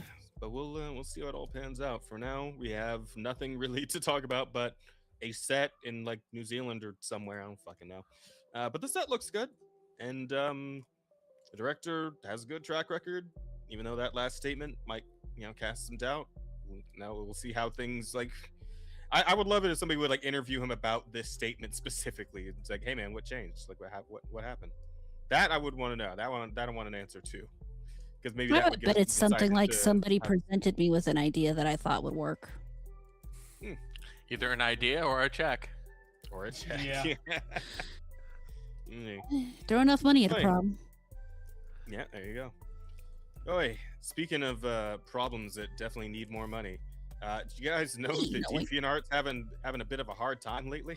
Who's having a hard time?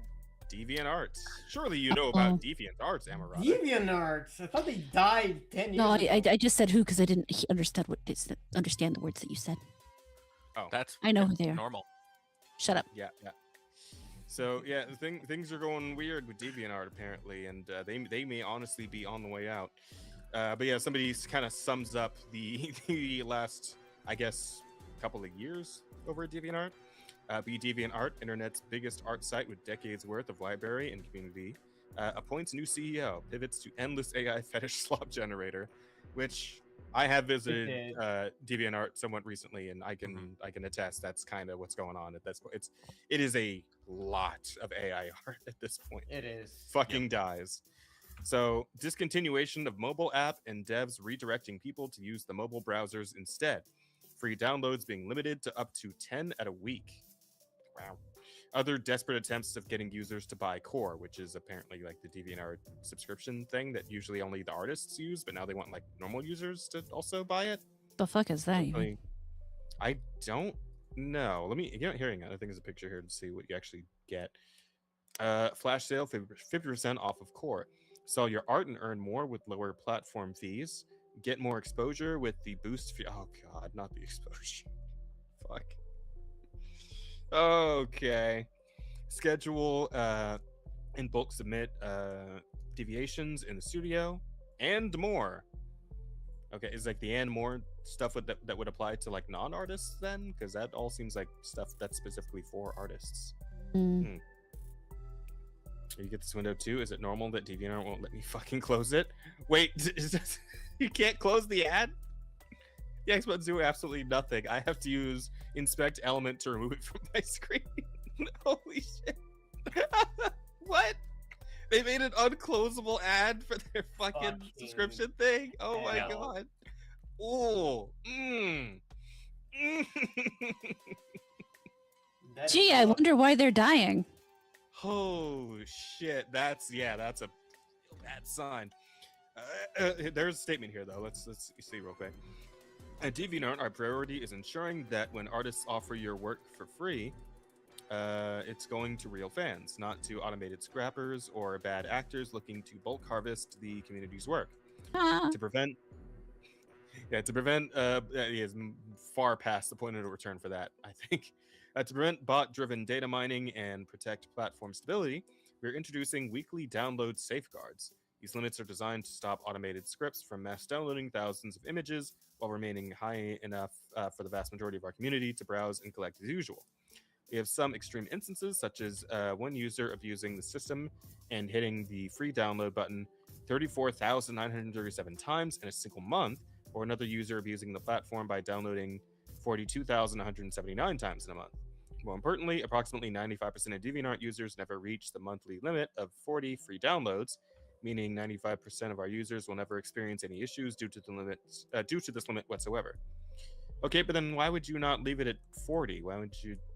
I mean, like it sounds like the 40 was the original hard limit, so why wouldn't you just leave it at that then? And why would you kick it down to 10?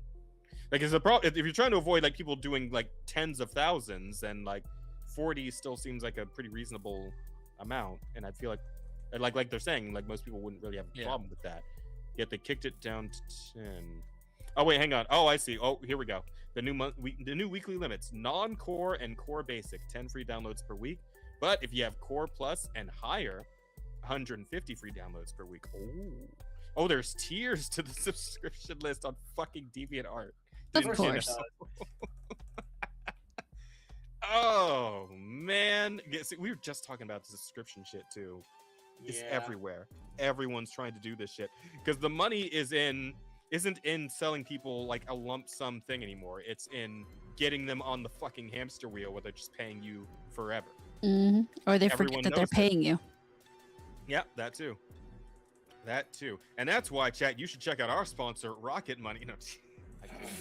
No, chat, that's why you should just go to my Ko-Fi and sign up there to give me money every month and just forget that it ever happened. Yeah, Chad, that's exactly what you do. Patreon and give me monthly money, even though I don't update it anymore. I'm not an Shill podcast, everybody. Welcome to the Offensive Shill podcast. I'm gonna be honest. I kind of agree with Yokai here. I think this is going to be a terrible thing. This is going to be a major problem. It's like when Tumblr broke containment and everyone left there, and how shitty the internet got ever since. Yep. It's going to be like 10 times that. No, it's like when people say we need to get rid of Reddit. No, fucking keep Reddit. Let those crazies stay there. Yeah. Oh man, the Reddit is containment. DeviantArt is containment, and this is coming from someone I used to use DeviantArt because you could find battle maps and all sorts of other like stuff for D&D.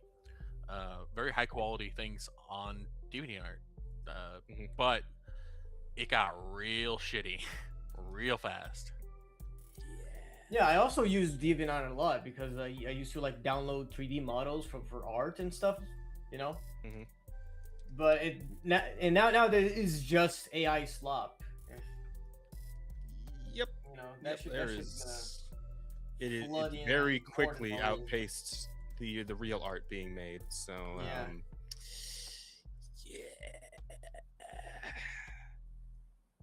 not great for DeviantArt, and rip and piss, I suppose, considering all they're trying to do to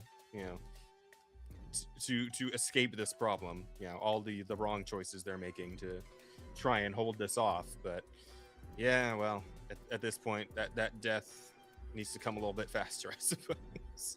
If this is what we're doing, then well, I don't think there's anybody who's going to be crying at that funeral. Is what it is. That's how it goes. But hey, you guys ready? You guys ready for the same old shit, different day? Isn't that all this podcast is? Every fucking time? Kinda, but I mean, we try and mix up the flavors here and there. But no, and I'm referring specifically to this sentiment in terms of other adaptations of gaming things that are in the works. Because I don't know if you guys knew this, but a Mass Effect series was in production, I believe, through Amazon. Unfortunately, still is. Yeah, and the Amazon's new head of TV had some ideas about that. Requested that the Mass Effect series should be rewritten to appeal to non-gamers. Bro, how many times? A green light for the series is expected shortly. How many times are we gonna hear those words? Like too many times. Like everybody does that. Like you would think they would fucking realize it doesn't work. At some you can only give it the hose so many times before you realize it's just never gonna rub the lotion on its skin, Asta. It's just not gonna do it. That is such a fucking horrible expression. I was gonna say I have a feeling Asa has no idea where that comes from. Yeah, I get the feeling that's the same. What the fuck does that even mean? It's a reference of the lamps. Yeah. It's a thing a psycho said while trying to essentially like. He wanted to be a woman, or he thought he wanted to be a woman. Thus, he was peeling the skin off of women to make himself a woman suit. Yeah, and the line was, it rubs the lotion on its skin or gets the hose again. Yep, that and the scene where he's looking in the mirror. Oh yeah, yeah. Quoted. Yeah, it's the very effective tuck. Yes. You guys have some interesting things to watch. It's a fantastic movie. Yeah, actually, that is a classic. It is a very good movie. Okay, I mean, if you're saying it, sure. Yeah. I mean, it's about a serial killer, but I mean, it's a good movie about a serial killer. So. It's a good movie about a serial killer. It doesn't pull punches, and no, you will find yourself uncomfortably liking Hannibal more than likely. Am I? Sure. I mean, that's usually how serial killers go about catching their victims, because they come off as charismatic typically. Your Jeffrey Dahmers and all that shit, right? But anyway, it's quiet at Amazon. Back in 2018, 4 months after Jennifer Salk replaced Roy Price as head of Amazon's film and TV business, the former NBC Entertainment president had already filled out her executive ranks and had ordered Jordan Peele's Hunters, Gillian Flynn's Utopia, and anthology Modern Love before outlining her plans to spend $4.5 billion of Jeff Bezos' money. Cut to today, more than 6 months after Netflix's longtime head of U.S. and Canadian script series Peter Friedlander was named head of global television. Hollywood is still waiting to learn his vision for the streaming service, I guess. Since his October 6th start date, the well-regarded executive has yet to firm up his team as he unspools the messy Prime Video corporate structure Salk left behind. He's greenlit a pair of long gestating originals, including, I can report exclusively, a reboot of MGM's RoboCop. Oh, wow. Wow, RoboCop's coming back too? Jeez, fuck. And turned the previous regime's pass into a series order for Emily V. Gordon and Kumail Nanjiani's Sex Criminals. Right. Oh yeah, that's an interesting name for Sex Criminals. Is an interesting name for a show, I'll tell you that. It's a start to be sure, but Friedlander still hasn't announced a head of scripted. The most important step in fully building out his team. Is that what it's called? Head of scripted, or is that like a typo? Even with Peter coming in, it's still a Byzantine place to get a straight answer of what the vision is and who to take stuff to. A lit agent tells me. A lit agent? Oh, literature? Literary. Oh, there it is. It's chaotic and confusing. Just as Salk was tasked with repairing Prime Video's corporate culture after Price was pushed out amid allegations of inappropriate behavior. Oh, he got me too. Damn. Friedlander has been hard at work repairing morale, having inherited a team that has been through more reorganizations than even Marie Kondo could handle. Still, people are mystified. I don't actually get this reference. She's this little Japanese Asian, one of the two woman, and her entire thing is she goes into these homes and helps them organize their stuff, and every time someone's like, well, I can't get rid of this, she asks, hold it and tell me, does it bring you joy? I think I've heard this reference. Spark joy, yeah. Well, it's funny. This does not. Yeah, this sparks joy. This does not spark joy. Yeah. Yeah. I'm aware. Yeah, this is being memed into oblivion by now. Yeah. But I don't think I just never knew where it came from. Yeah, we watched the show a few times. It was good time. TV. All right. Still, people are mystified by the sheer amount of time it's taken, says a second agent who covers Amazon. Shit, Amazon wasting time? That's, couldn't imagine. 6 months in, there's still no clear vision, and that's unusual. To better understand Friedlander's approach to the platform and its 200 million global subscribers, and the hopeful signs and possible red flags for the creative community, I spoke with agents, insiders familiar with Amazon's business, execs, and showrunners who have projects at the streamer. Today, why Friedlander still hasn't named number 2, insiders' efforts to flatten Amazon's bloated structure, exclusive report on the status Lord of the Rings, the Rings of Power, and is that show not dead? It had 3 seasons that were greenlit from the beginning. I want to say 2 or 3, and so we're not through them all yet. Fuck. All right. Well, more content for the drinker, I guess. Yep. His challenge with the internal bottlenecks after Salk's spending spree. Don't know who is turning on the money faucet for them. Why confusion still reigns internally, no one knows what to do.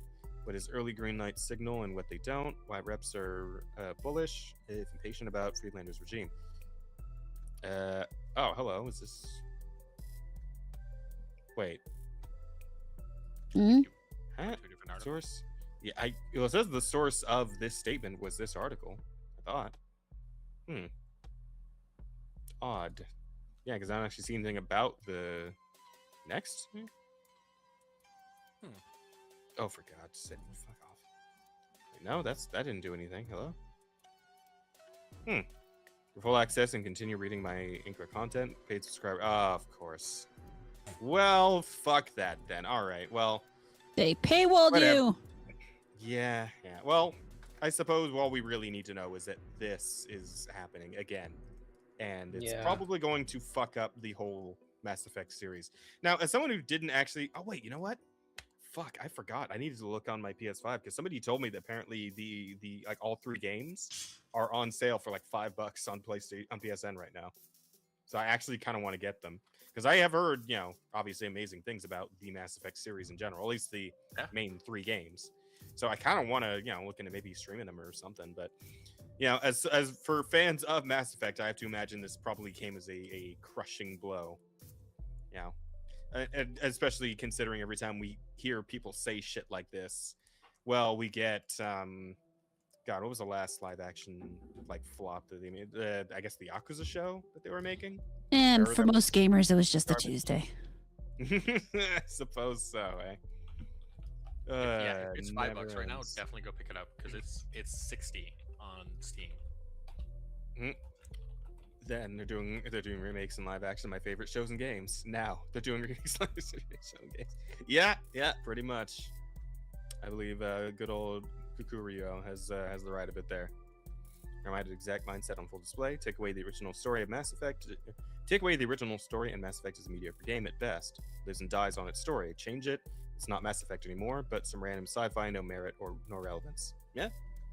I mean, pretty much, it's a pretty story heavy, narrative heavy game, right? That's kind of the whole point in the draw of the series, as far as I mean, I hear, I guess the gameplay is good as well to some extent. I don't know. I feel like I don't really every time I either see or hear anyone talk about Mass Effect, it's usually the characters, the story, the this, the that, but not really the gameplay of it. So, the gameplay changes pretty severely from 1 to 2. And then 2 and 3 are very close. The gameplay, I would say, is fun. 1 is, like I said, one's very different from the other 2. One's a lot more tactical, and 2 and 3 are a lot more just gunplay with you have special powers. Yeah, it's for someone who's not really big into gun games, shooters in general. Mass Effect 2 and 3 were still a blast to play through. And you don't have to treat them as a gun game either. You can do some melee shit, especially in 3, depending on what sort of I've seen the glowy arm blade thing. Yeah. Right? Yep. It's quite fun, but again, the characters and the interactions between your party members is what really makes the Mass Effect games stand out. Yeah, they're some of the best showings of the writing that BioWare used to be able to do. That still gets played. Yeah. But of course, if current BioWare writers are having anything to do with this, on top of fucking Amazon writers, well, I'm thinking it's going to be a like Halo live action situation. I'm assuming it's going to be that. Yeah. I will say that you do notice a degrade in writing as you play the Mass Effect games.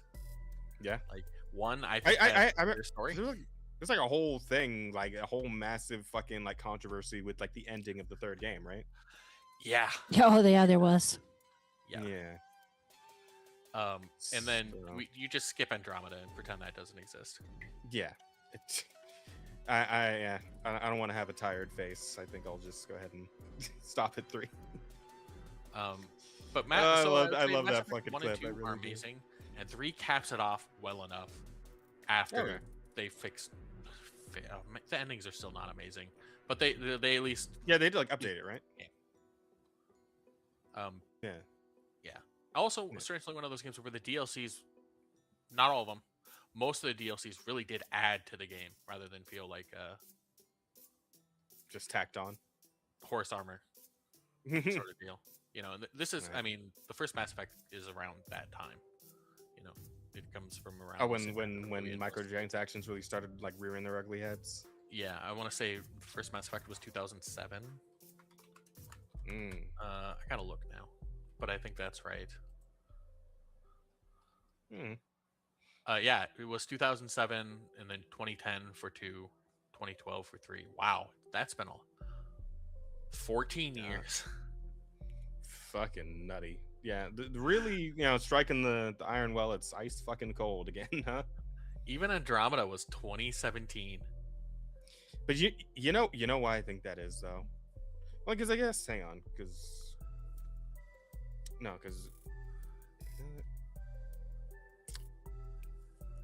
Bethesda does fucking Fallout, yeah, so that's a different thing. Yeah, because I was trying to think, it's like as far as something like BioWare has done that's a little more topical that they could adapt, there really isn't anything anyone would give a shit about, is there? No, because they fucked up Dragon Age, so between that and they totally destroyed fucking Dragon Age. Does BioWare even really have anything else big and known besides those two? Like names that people recognize besides Dragon Age and Mass Effect? Anthem, I guess. Nothing from the last 20 years, no. Yeah. So it's striking while the iron's cold, but I guess as far as BioWare is concerned, it's the only thing worth striking at all. So no, but it's so sad because there's so many good things in their past. Planescape Torment, Neverwinter Nights. Trying to hear good things about, or have heard good things about. Back when people talked about it, ever. Yeah. It sucks. I feel like I'm just I'm sitting in a chair across from Bear, and we're doing that bit where it's how's it feel to see everything you left as a young person destroyed? It's so fucking true too. It is. It hurts so bad. Feels great. It hurts so good. I'm so tired. Yeah, aren't we all? But hey, I mean, there's still some good news here and there. For example, did my share screen completely go away? It did. It did. Oh, did it? Yeah. Hang on, I'm gonna turn it back on. Okay. Yeah, we got good news on the VRAM front here. Currently, NVIDIA has a new tech called Neural Texture Compression. Cuts VRAM use a lot. In one demo, textures went from 6.5 gigabytes down to 970 megabytes. That is about 7 times less memory. That sounds great. God, finally, optimization. It only took a decade, but we're finally starting to think about doing it. So that's cool. I appreciate that, I appreciate that people are actually trying to fucking compress these massive goddamn games that are coming out. Told you they were going to have to eventually. Yeah. I really look forward to a future we don't have to deal with 50 to 100 fucking megabyte games. our limited memory capacities that we deal with on our various platforms. Fucking, this is good news after all that fucking DLSS bullshit. Yeah, true. Which, I mean, didn't the DLSS stuff end up being kind of like a sham anyway? I don't know about that. I thought I heard something about that where it's like, yeah, they just kind of like somebody put that out like trying to get ahead of the curve, but they like that shit was not actually ready, and yeah. Oh, I believe really, that. There's not really much of anything to it, like actually. So VRAM should be cut regardless. Yeah, it should. And they're gonna launch the 6090 with 4 gigabytes VRAM with this. Christ, imagine. That is the worry. It'll be 4 gigs, and it will still be more expensive. Oh fuck! Yeah, that's. Also, it's 6090. It sounds like 60 gigabytes of VRAM, and you'll be happy, Tech. Even potentially I think 400 cards are going to be able to get value out of this. Like less so, but yeah, it'll be 5 series and higher that really get the advantage out of this. Mm-hmm. I think I saw something to the effect of like even a 200 series card gets some advantage, but it's like very minimal.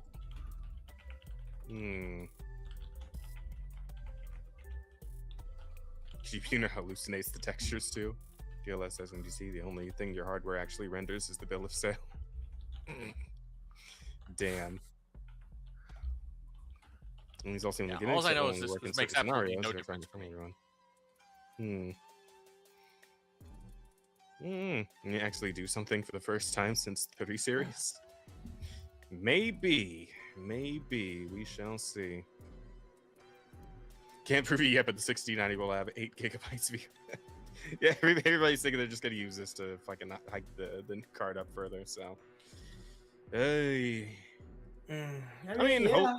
One can only hope that something good will come from this. All these efforts to finally compress these systems and whatnot, right? Yeah, I feel one can only hope. We got to the point where we should be looking into making stuff like less hard on your hardware, Because people aren't at this point. People are going to be able to afford that. Yeah, they're coming out with. So exactly. We're gonna have to... Like I feel like there isn't much further beyond 8K. Like we practically. Yeah, not really. Like you're going into a fucking new dimension at that point. Yes, exactly. He's looking at the fucking 5th dimension, right? I don't think it gets any better than that, and I feel like no one gives a fuck. I feel like no one gave a fuck to 8K when 4K came out. It was like, whoa, my god, 4K resolution. Yeah, I now people don't give a fuck anymore. So yeah, like the 4K thing was, that definitely was like a mind blow, and people were like, people were like, oh but like when 8K happened, I feel like nobody really gave that much of a shit. That is true. Yeah, exactly. It's because 8K, it doesn't make a fucking difference if you don't have like a goddamn cinema screen on your living room, right? Yeah, that and there's just like the ever present, like how much can the human eye even like in that regard. Exactly, right. So I feel like this is a turn to the right direction where they're trying to make stuff viable again, not just super movie high quality like graphics and stuff that's gonna take your entire RAM to render everything, Yeah.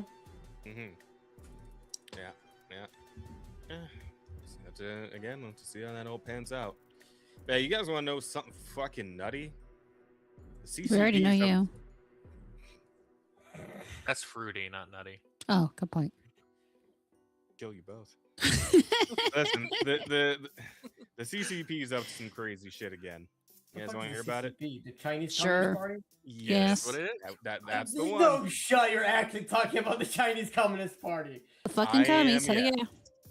I am. Yes. That was a joke. Why are we talking about the Chinese? Well, we're talking about them because they're going after anime in a big way here. Check this out.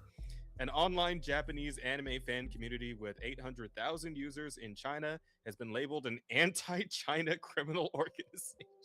Jesus Christ. Yep. By the CCP, leading to over 20 administrators detained, more than 10 formally arrested, and 200 plus young people summoned or taken into custody. The Fanner community was originally a Baidu-based space where young people shared and discussed Japanese anime, often using humor and satire. Police in Yuhuan, Zhejiang, fucking hell. That's the best I'm going to do. Province claimed the group was linked to foreign forces. Listen, I know like Japan and China got beef going way back, but like this seems a little extreme. Yeah. I don't know about this one. A little bit, you know. I think maybe China could chill on the anime fans, bro. If you like anime, you are a traitor to the state. I mean, they are making their own anime right now, so it's like you either consume our anime or you're a traitor to the state. Wild. Many members, most of them teenagers, were accused of crimes such as subversion of state power. Teenagers are subverting power? Your fucking anime is undermining China's authority. Oh fuck! And picking quarrels and provoking trouble. Okay. I was like, is this the CCP? Like, is this their official like entry into the waifu wars? Is that what they mean by picking quarrels and provoking trouble? Like, are they saying the Chinese officials waifus are garbage? Is that what's happening here? I don't know. It's largely based on their online speech and discussion. So maybe you're right. Maybe you know. To build the case. God. Oh my God. To build the case, authorities allegedly coerced confessions, fabricated evidence, and pressured young users to implicate others, turning jokes, memes, and debates into criminal charges. Are they just getting fucking like Tiananmen squared online? Is that what's happening here? Many detainees were subjected to abuse, including beatings, sleep deprivation, and threats, with minors among those targeted. It is! It's fucked. Oh my God. What the fuck? Fucked. The crackdown also extended beyond China's borders. Overseas participants were threatened with arrest upon return, while their families in China faced harassment and intimidation, creating pressure to silence them. More to come. What the fuck? Dude, what is this? Jesus Christ, man. This is there's no shot.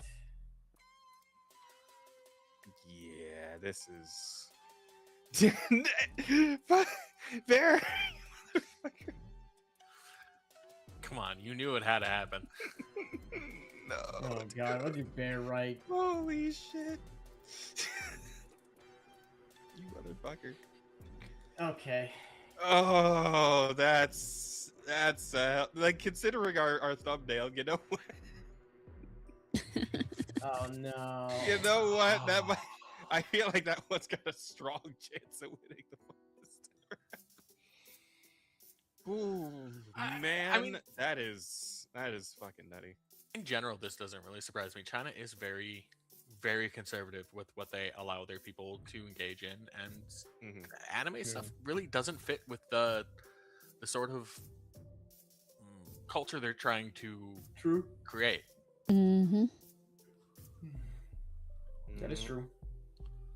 I think this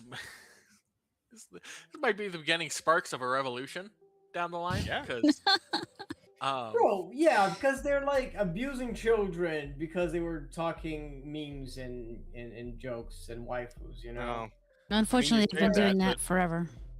Yeah, but I say, you say that, but the UK hasn't rebelled yet either, so I don't know. They have, but the UK is doing other things to itself. You're talking specifically about hitting a population that's, I mean, these are your fighting age men largely that are going to be involved in this. True. Yeah, that's a fair point. Oh man, something else. And in the UK, their fighting age men are busy, looking for white girls. Christ. I suppose you have a point there, eh? Myself, I'm in the third photo and like to know the full context. Maintaining respect to abuse. Well, your own picture said the guy self-harming and attempted suicide.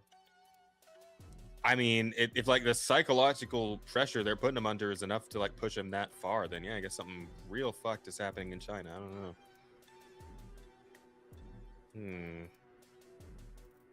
The anti-2 community doing just fine?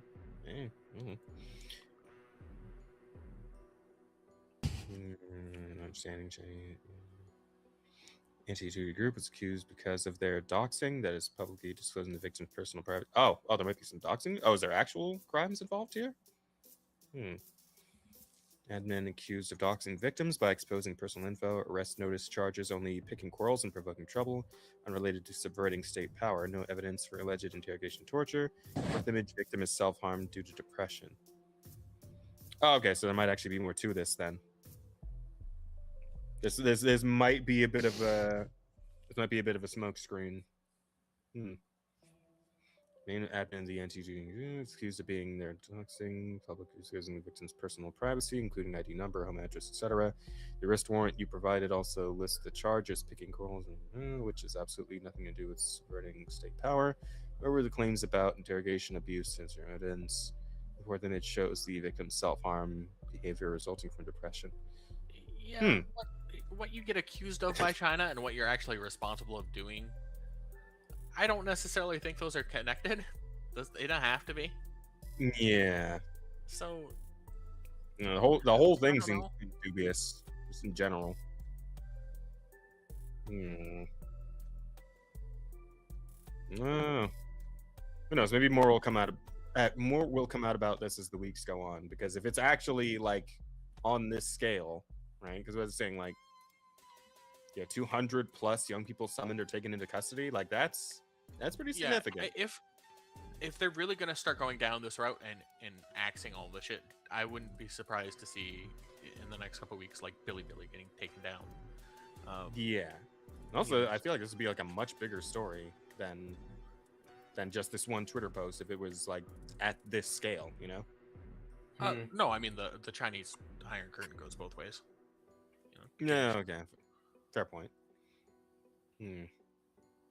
Hard to say for sure just based off of this. I mean, that one guy in the post is making a fair point that a bit more evidence would be ideal to corroborate some of these claims, but yeah, we'll see. Well, like I said, we'll see what else comes out. So. If we don't hear anything more about anything like this, then kind of say that maybe this was a little bit more overblown than it really needed to be. And fair enough. Yeah, it's kind of like what Yoke says, is everything related to China is dubious at best. True. But you know what's not dubious, and you know what's going to lift the mood a little bit here?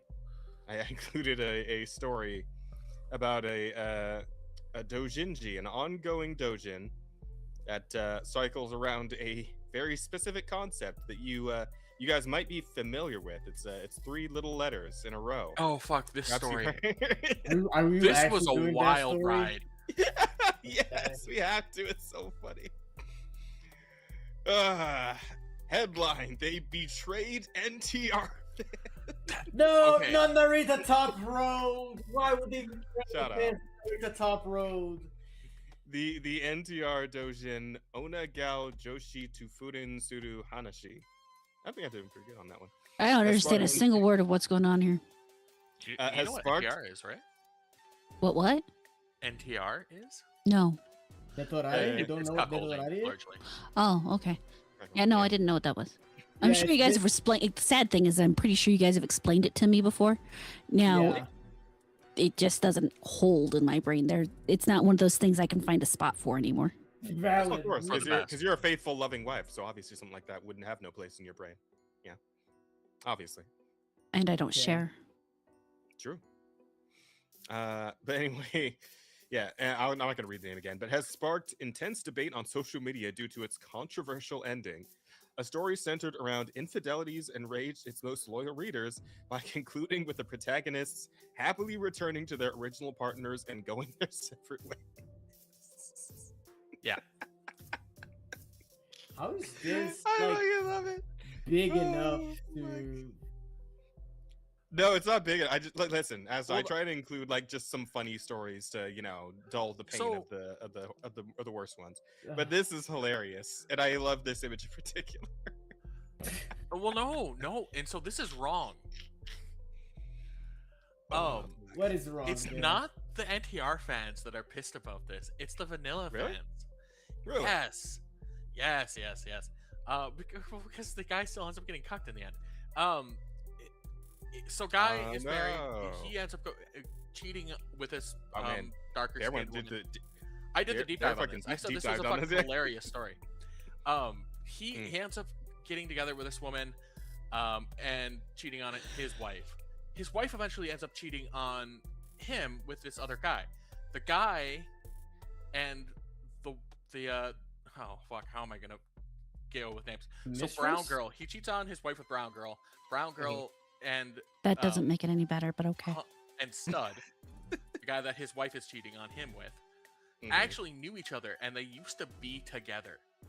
And they actually end up getting back together. And he's getting cucked by the person he was cheating on, his wife. And he gets so upset, he goes back in time so that they never met each other in the first place. Oh yeah. But he finds that he's gonna do something awful, and he ends up getting saved by the stud, by the dude. And he's like, no, these two need to be together. And so he makes sure they end up together in the future. What the? That's wow. Holy so he shit. ends up losing his. Yeah, so that's what I'm saying. It's not the NTR fans that were getting pissed about this. It's the vanilla fans. Because he ends up, it's like, no, this guy is so much better than me. She deserves getting railed by him. It's like the fucking like NTR Ouroboros or some shit. Like yes, that took such a turn. That's why I said it was a fucking wild ride to read about. Man. But does he go back to his wife? He's with his wife at the end, but I don't know that they're together. Right. And actually, I don't know necessarily that his wife isn't still fucking Stud. I'm not positive. I did not read the manga myself, obviously. I just was reading what people were, the synopsis for it. Bro, I kind of want to read this now. Considering some fucking time travel came out of nowhere, like how did you go back in time? I don't know. Oh, they don't explain it. They cheated, and now they got cheated on, and now they realize they loved each other all along. Oh no! The other part is that they're all friends in the end. So yeah, I don't. Weird enough, this also kind of sounds like it could be a Lifetime movie. Oh my god. Yeah, kinda.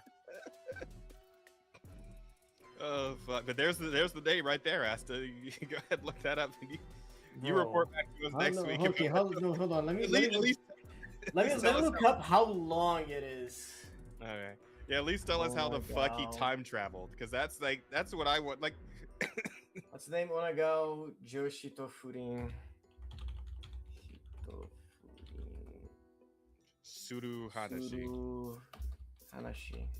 Okay, so Zoker says that he thinks there's a daydream about still cucking at the last chapter. Yeah, it's just it's this like I said, it was a fucking wild ride, and it's like this. Why would you write this as a story in the first place? But yeah, no, it's as far as NTR fans go, so they're fucking eating good with this one. I guess so. Sort of. Oh no, wait, hold on. This is.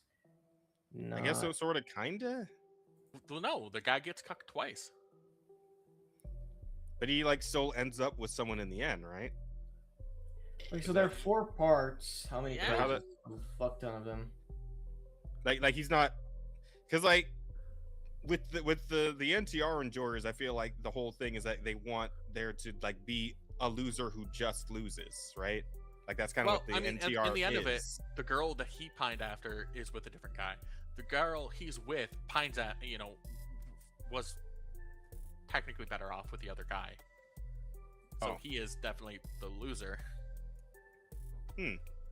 He's very firm. I mean, he's definitely a loser in general, but Yeah. Man, wacky. All right. Well, I suppose this story isn't quite what we thought it was.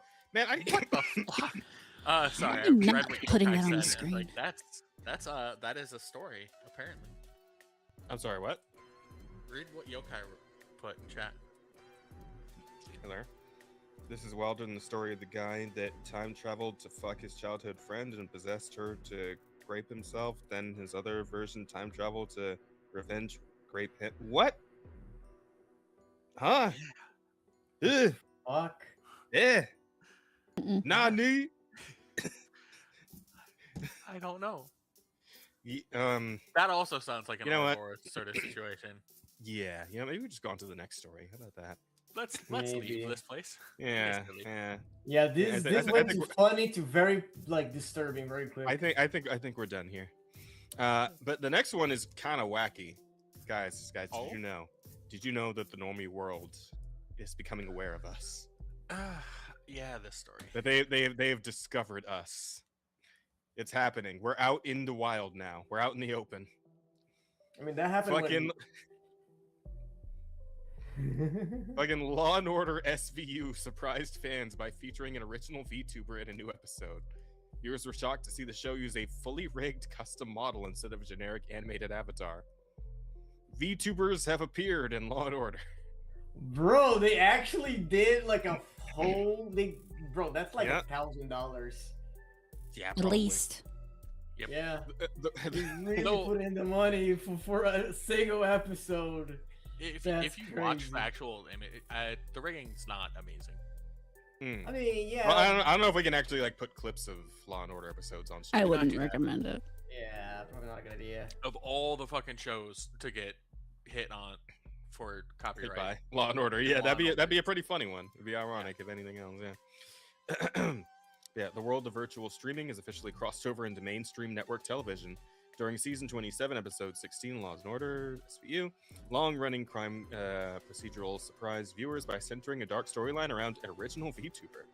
The episode revolves around a popular virtual streamer named Jaded Ember, April Deesa, who discloses a traumatic assault to her massive fan base. It's an episode about trauma dumping on stream. Dude, I can't. Can't. Come the fuck on. No. and just the VTubers oversharing in general. I mean, they really nailed it. Law and Order Trauma Jumping Edition has to be a fucking time. Nah, you write that one. I'm not doing it. Oh god. Oh. Law and Order Trauma Dumping Unit.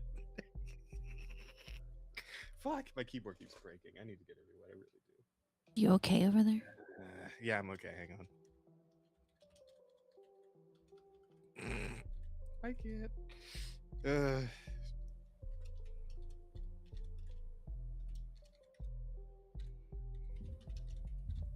There we go. Okay, I got it. By the way, you guys are allowed to talk when I'm not talking. No, we're not. Doesn't work that way. You fuckers. All right. Yeah, we gotta linger in awkward silence while you do things, so you feel bad. This is how we respect the black man. We make sure he gets the first word. Christ. Anyway. Let's see. While the SVU squad ultimately traces the crime back to a corrupt psychedelic therapy trial. What? Yeah. Yeah, it's pretty great. It was the show's unexpectedly authentic portrayal of VTubing that caught the internet's attention. Rather than using a generic low-budget animation to represent the influencer, NBC commissioned a legitimate, fully rigged VTuber model for the episode. Fans of the virtual streaming community quickly took to social media when they recognized the high-quality design on their television screens. The excitement reached a boiling point when artists Shatra399 and Somie Studio took to X Twitter to confirm they were the actual creators behind the model used on the show. I'll be honest, I have not heard of this person before. Have they like made other models that I might know about? Not that I know of. Shatra and Somie. I feel like I want to look them up to like see like what else they worked on. Because if they're doing shit for fucking Law and Order, they must have been like, working with fairly large names before this. No, it just means that someone probably knew them. Oh, okay. There's a lot of nepotism in showbiz. You don't even have to be good at something as long as you know somebody. Okay, there's a, you know what? I think we can get away with like, oh, actually, I don't think this, it's the showcase. It's not even a clip from the show. This is just the model itself. Let's see. I mean, that's pretty decent, I would say. It's very stiff. It look, and I'm not just it's not the worst model I've ever seen. I'll tell you. No, that. But it definitely has a feel of a model rigged like from 4 years ago.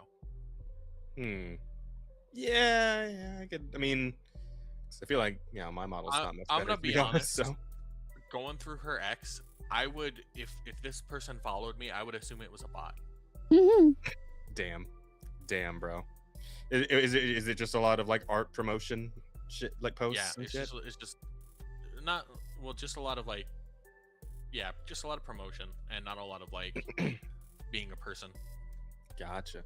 It's funny because I hadn't actually seen the model move before this clip just now, but looking at like the stills, I thought it was a 3D model. I don't know. Like for some reason, when I was looking at the stills, it looks more like 3D than 2D to me.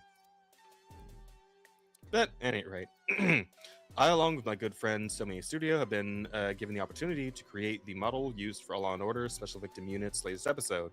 Shacho 399 shared it online, prompting a massive wave of support from the VTuber community. Well, that's cool. At least they got their name out there.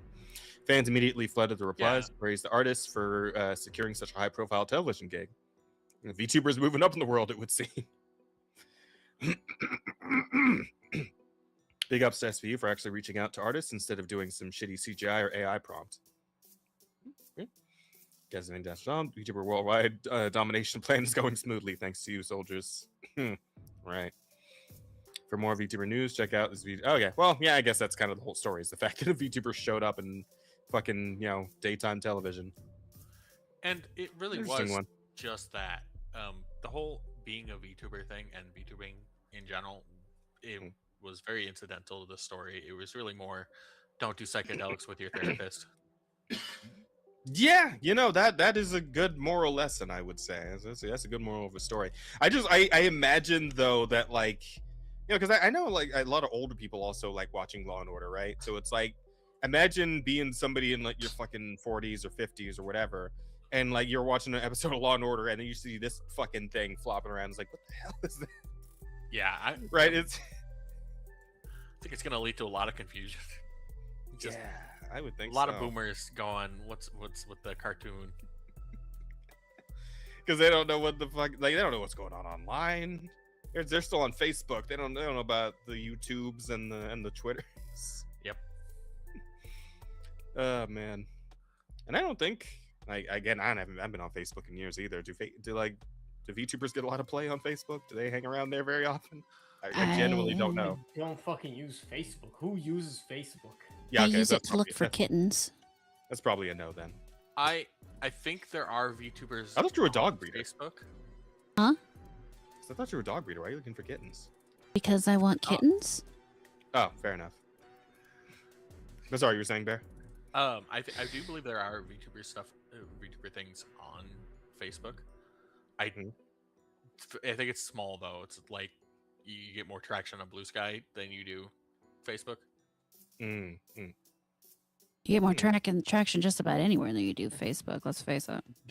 Yeah. To be fair, it's kind of on the outside. A very niche thing on a very dead platform to begin with. So.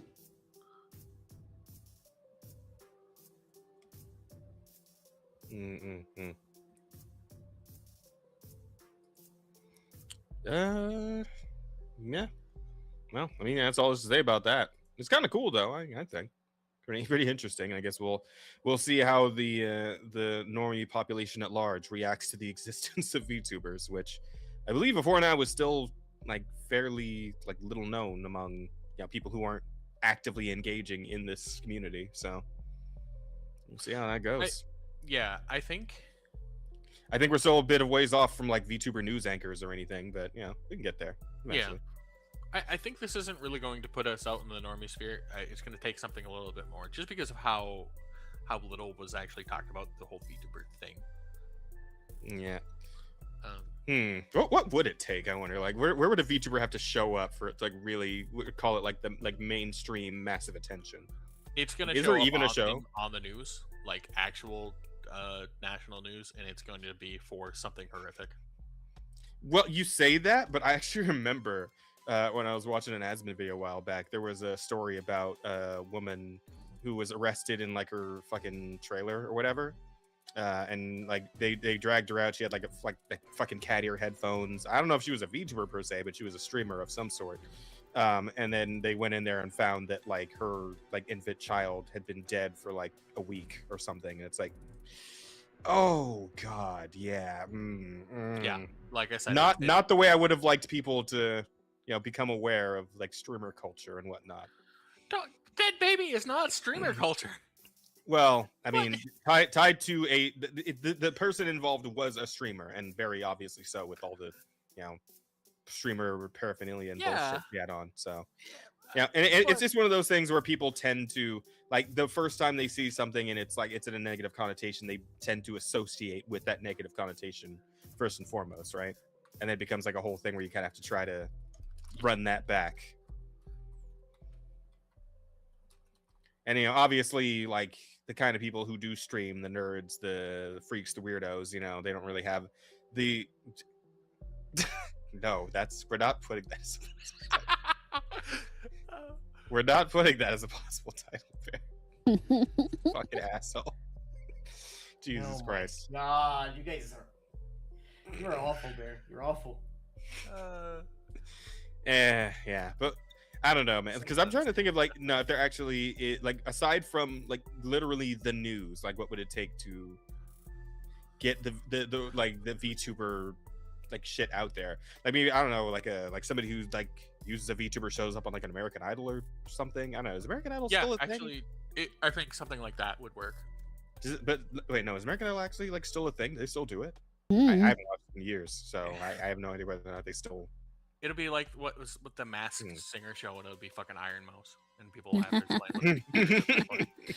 That would be nuts. That would be crazy. Because Iron Mouse actually is like a crazy talented singer. So like, if she actually showed up on like the Masked Singer, I mean, obviously she has her health concerns. So like, if they were to like do her on an episode, like she'd have to just show up as her VTuber, I guess. But then, like, because like the whole thing is that they unmask the singers, right? Like that's the whole point of the show. So she would have to be there in person as well, which I don't think she could actually do. So, that becomes a bit tricky. Yeah, maybe not her specifically, but the point stands. Someone of that caliber, yeah. Like I don't know. Is that no VTuber of that caliber really wants to show themselves? Yeah. True. Yeah, also a fair point. Yeah. Hey, who knows? We'll see. We'll see what the future holds for the good old VTubing community, eh? We'll see how things pan out from here. Who knows? Maybe this is the start of something. Yeah, I don't know. There's already enough tourists and normies in the VTuber sphere. I don't need boomers in there too. Or more appropriately, the boomers that are in the VTuber sphere, VTube. And so that's fine, but I don't, you don't need the general populace as part of it. Let it be its own little niche group. There's nothing wrong with something staying niche. Yeah, true. In fact, some things really should. Yeah. Really shouldn't be, part of the wider public. Yeah. So, aside from like weird shit going on in China, there's also weird shit going on in South Korea. Do you guys know this? Apparently, they got some weird censorship shit going on, and South Koreans are finding weird ways to get around it. So, censorship at its limit in South Korea. South Korea's strict laws have forced hundreds of illustrators to pretend to be Japanese. Creating mature or suggestive content can mean prison time. That's why many artists publish their works only in Japanese or English and remove any trace of their native language to avoid being tracked. So, I guess because like censorship laws are more lax in Japan or something. Like I'm not actually sure how that.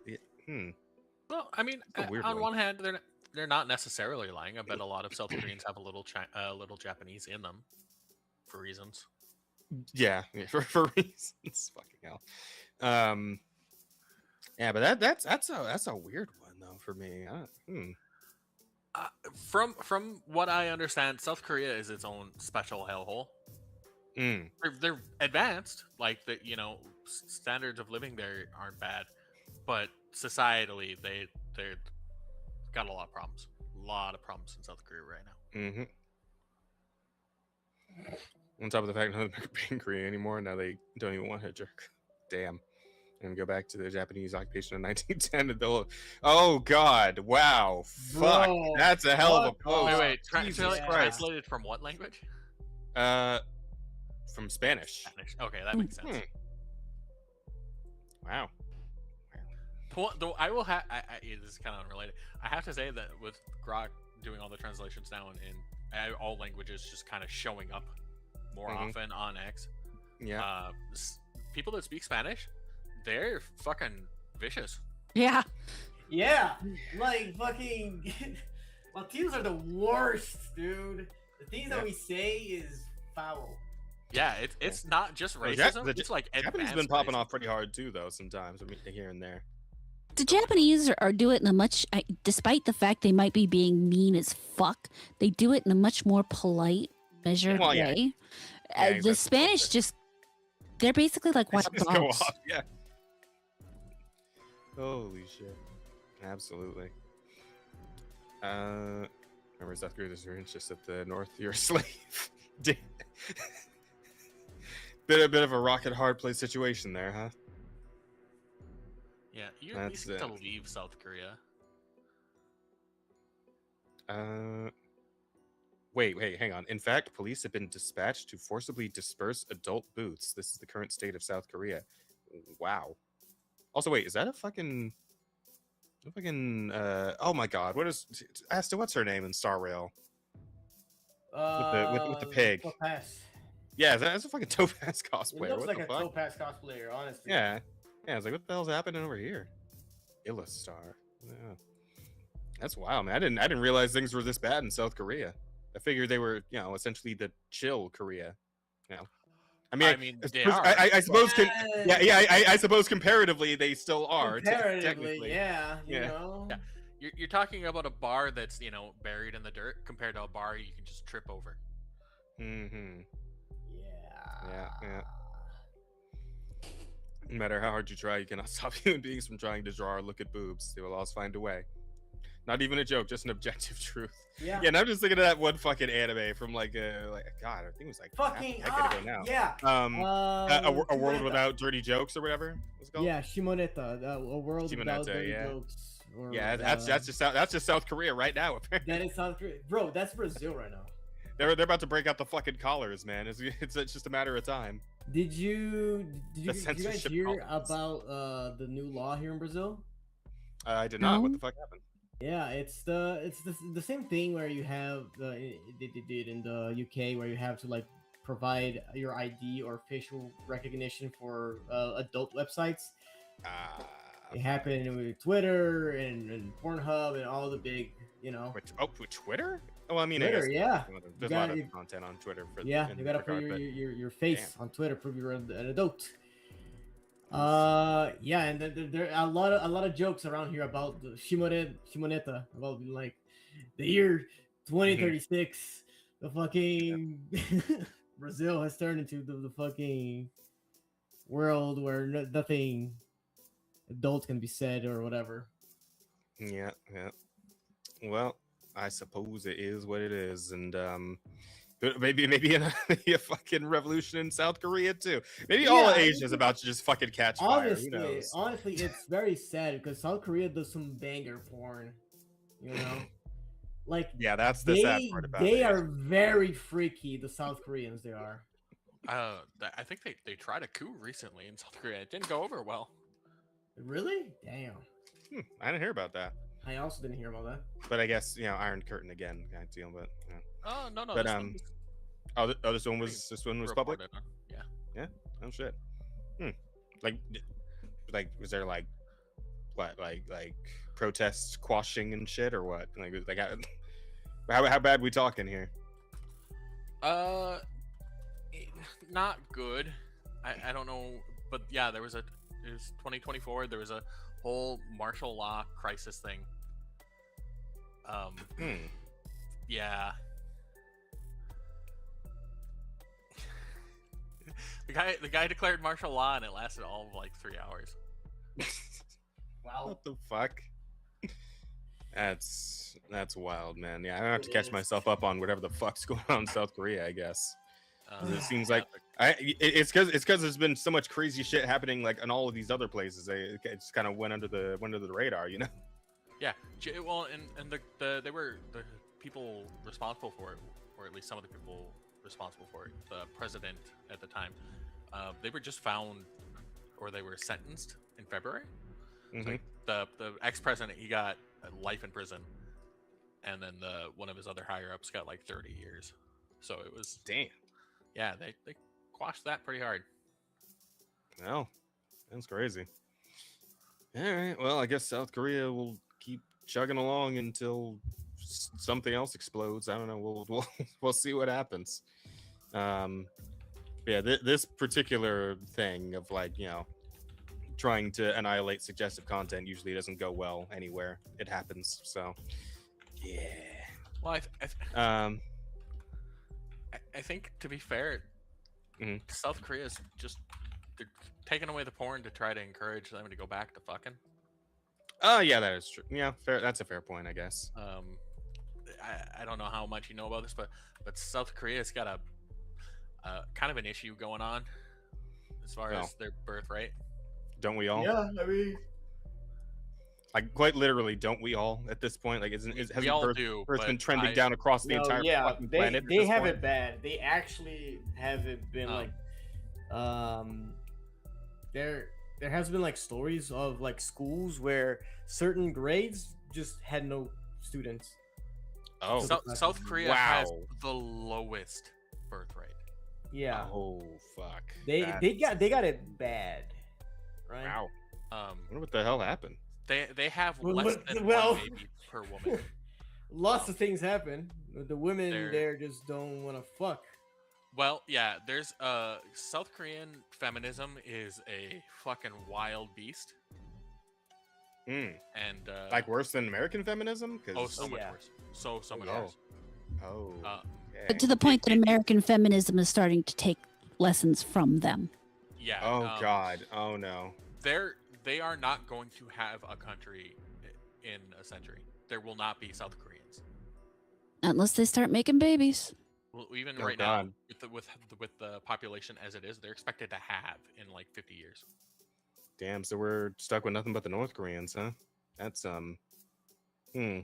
Unfortunately, the North Koreans just aren't given a choice to do anything. So yeah, I was gonna say North Koreans. I think their birth rate is actually pretty good. Well, yeah, that'll happen. You don't have anything else to do. You do each other. Yeah, I suppose that way. Yeah. Fucking hell. That's wacky, man. But hey, you know, why don't we end it off on something a little lighter hearted and just genuinely hilarious, I think. Yeah, so hey, you guys remember Overwatch? No. I had to talk about it again. You guys remember we were talking about the whole thing with what's her name? Anran, that's the one. Remember the whole thing with like Anran's face and the voice actor bitching about it and all that whole thing? I do remember. Yep, you remember that? Oh, Ast might not have been there that week. Okay, I wanted to make her uglier. Yeah, well, I mean, subjective, I suppose, but they were definitely going for a very different look based on apparently a like animatic that was, or not animatic, animation that was released before the character herself, that had a bit more schnoz on her. But they wanted to make anyway, yeah, what happened to Asta is essentially the voice actor for the character in Overwatch started making some TikToks complaining about, you know, beauty standards and yada yada, this, that, and the other, whatever, right? And it's kind of started a whole like complaining movement on Twitter about the character, and Overwatch took notice and they decided, hey, you know what, you guys, we'll go ahead and, you know, we'll reevaluate this character's appearance. We'll do something about it. You guys sit tight. We'll settle that. So here we are about a month later, and the new face has been revealed. Why don't we have all a look together? This is a whole little presentation about this. Let's have a look here. Hi, we're nearing the end of season 1, and we're so excited by players' response to everything that was in it, including 5 new heroes. And just last week, we teased Hero 51, who will be coming in season 2. I wanted to take a moment to share the updated version of Onron's in-game look. So this is it, by the way. This is the updated version. Wait. Hey, I wonder if he's gonna bring up the unique. I want to see if he's gonna bring up the previous face. You could actually match their compare them. It's great. And we feel like we didn't quite land. Okay, yeah. So here this is the old one. This is the new one. Is there a difference? This is the same thing. I was like, you guys said no because. Okay, so I do want to break it down because there is like, I would say it's not very noticeable, but I do believe it is noticeable, right? So for one, they sharpened up her cheeks a bit, right? They're less puffy than they were before. I think the eyes are a bit sharper and the eyebrows are thinner. And I think maybe the lips are also a bit sharper as well. Lips look bigger. What, on the old one or the new one? Because I think the old ones look bigger than not bigger, like wider, right? Yeah. Her mouth is like sleeker, you know. Yeah. So I would say that honestly, overall, they did manage to make a more distinct face shape. It's not that different, but it is a little more distinct, I would say, than it used to be. No, it's not. You don't think so? It's different from what it used to be, but it's more like every other Overwatch woman's face. Yeah, well, I honestly I can't really call their faces to mind that much at the moment because I get to play. I play that face. It's that's that's Kiriko. That is Tracer. You know, all of the, if you put them all in the same pose, is all of them. Yeah, there's a picture floating around out there with that, and they just put different hair over it, and it is just all the characters. But I thought they did that with the old one, with the old face. The old one doesn't look that different. Like the old one looks like they picked the standard face, slightly thickened the eyebrows, and that's it. You know, that's like both faces are essentially the same. There's nothing that is out of like the standard beauty pattern from either of these, right? Yeah, typically. That when Onron first released, we think she could come across older, and that her original version was too innocent and playful. Onron is confident, determined, fierce, and a natural-born leader, and we want her visuals in-game to convey that personality. So we made some adjustments to her face. We focused on her eyes, eyebrows, and mouth, and we moved away from that baby face. I want to see that transition one more time. Eyebrow. We made some adjustments to her face. We focused on her eyes. Made her like eyebrows, slightly skinnier. At least in the face, yeah. I don't think they did anything to change the body though. Yeah. Yeah, like it's like the whole face is just sharper than it used to be. Yeah, I think is what they shrunk it. They did a lipo on her. Considering what the voice actors wanted them to do, this is a huge difference. Which is hilarious. We'll get to that. Hang on, I want to finish that video. And then we'll get to her. And expression to something more sincere and more mature, and even something like a simple posture change can help Onron feel, well, more like Onron. We're really happy with the way these changes turned out, and also that she has a closer resemblance to her brother, Wu Yang. Yeah, another. Yeah, I suppose. Another like stereotypical pretty boy. Sharp jawline, thick eyebrows. You know. Well, I mean, yeah. Who doesn't like a good jawline? 5 more heroes. That is typically what sells, yes, when the characters are attractive. So, I believe Overwatch may be coming back around to that You know, especially after fucking. Oh God, what was the character? Venture, right? Is that what the character's name is? Dude, I don't know. Fuck, man. The only character I know from Overwatch is Domina, because she's exploded in the porn. On Twitter. Is that the girl lady with the big sword? I'm pretty sure I saw someone. It's the lady with a bunch of robot arms, the dark skinned lady with and like and the blue outfit, right? Is it blue? I don't know. I never seen her in wearing an outfit. Oh my God. I'm pretty sure I saw someone say that Overwatch is just porn with gameplay. Yeah, that's all that it like. Overwatch was never like, you know, a standout game. It was only for the porn. Because it's famous. Oh, that's a hell of a.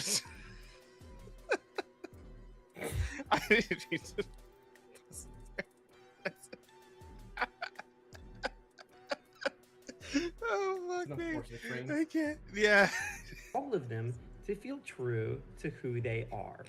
Going through this process has really helped the team dial in this next set of heroes. So please keep sharing your thoughts and enjoy season 2 when it launches on April 14th. So who wants to read the comments? Oh, I imagine they're just enlightened. Oh, I like it. Yeah, make sure I have to. Yeah. Yeah, pretty much just. Oh, I like when I first saw like somebody post the side by side, I immediately thought of this meme. Oh fuck! This is one of my favorites, man. I love this. That is that just a toothpick? Like, there's got to be some editing. No. Yeah, he fucking lined up his beard. He lined up his hair up here.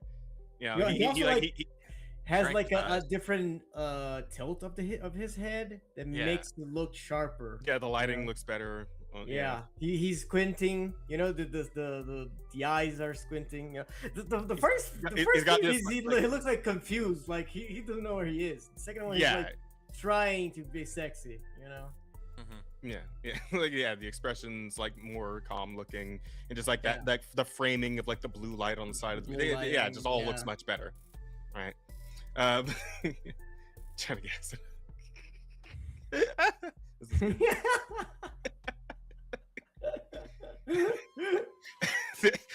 Thanks for not making her ugly. I know that took some restraint. Fucked up, dude. These people are ruthless. Bro, but what did the fucking voice actor wanted to do? Because so God, I wonder if we can find her like statement on this, because what you said, it sounded like she wanted them to make her uglier, and I was like, yeah. And then they didn't do anything to the character, and I was like, what the hang on, let me. If I just type in Amaran voice actor, can I get her statement on this? Yes, here we go. Fire Art Nation had it. So apparently this was her statement on it. I don't know if this was like on a TikTok. I don't know if it was actually on Twitter.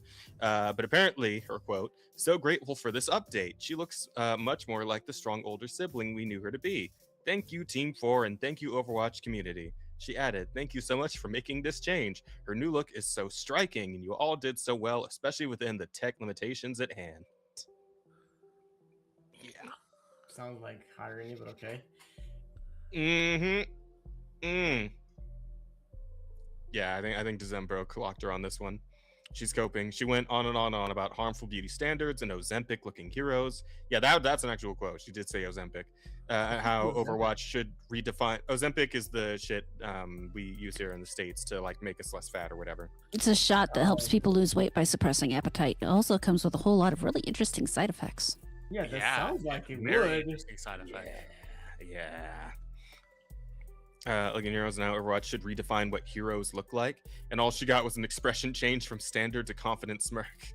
I don't know what's funny. It's that it took Blizzard a month just for this, or that what the activists expected was a fat, unconventional troll, but it's literally the same character model anyway. Yeah. Shows VA just wanted attention because it's, there's barely any change. Yeah. Tech limitations for a minor redesign? I don't know, man. Especially when you see like fucking the Crimson Desert devs putting on like whole like game re-changing like massive updates in like 3 days per, right? Like, and it took them a whole month just to change the face that much, right? Like, you know what probably happened? They probably like grilled them, right? Like, oh, you're talking all this shit, huh? Well, let's see if you have the balls to talk about the shit about this change we had to do because of your bitching on Twitter. You know? I mean, if they did grill her for that, she had it coming. I'll just be real. And then, like, you know, it's, oh yeah, you're gonna like praise this change, or you're not gonna be the voice actor anymore. You know, I will say very much have done that. You know, either that or it's just irony. Sorry, hold that thought for 1 second, Rod. Again, another $2 from Chaos. Thank you again, Chaos. The VA looks like she rolls around in dumpsters. Fuck. Yeah. That's fucked up, Chaos. Jesus. But I will say, in regards to how quickly Crimson Desert's changing things versus Overwatch, you got to keep in mind Crimson Desert is a new game with a background of programming that is recent and not severely complicated upon by years of development, which will actually cause changes to be more difficult to implement. So they probably have a lot easier time just tossing things in as opposed to this giant spaghetti code, legacy code that, you know, you change something and you literally fuck everything up. And that does apply to changing the looks of things. It really does get quite complicated. I suppose, but I don't know. It still seems like this sort of thing shouldn't have taken a whole ass month to do, especially for like such a minor change. Like I get where you're coming from, but it's I still like worry whether or not that's giving them too much credit or too much leeway, I suppose, in this case. I guess, I mean, it's the look of something, so they had to discuss. You're talking about a large company, so they had to discuss what they were doing first. It had to go through all the corporate bullshit. You had to come back around to finally do the work. You had to pay the people to do the work and make sure the people did it right, and then you had to test it and blah blah blah. So I think a month is actually about right. Yeah, possibly. I think people were also like speculating that the reaction of the Chinese side of the player base may have also like heavily influenced like how they decide to go about this redesign. Yeah, and they probably had to test that out, you know, what redesign would be the best, because they probably didn't want to go with the fat ugly one that people really wanted. Yeah, well, because what they wanted was the version that they saw in the in that original animation. I wonder if like somebody let's push the picture. Ah, there it is. Yeah, so this is how the character appeared in like an animation that was released before the character came out in the game. So I think what they wanted was something a little more like this. That looks exactly like the character does in the game. Yeah. Well, I guess again at this angle you can't really see how big the nose is, but the nose is like a lot bigger than the in-game model. Yeah. Hang on, I gotta find the picture that somebody had of like a kind of like a side profile. If I go back to like the main post here, I wonder if somebody posted it there.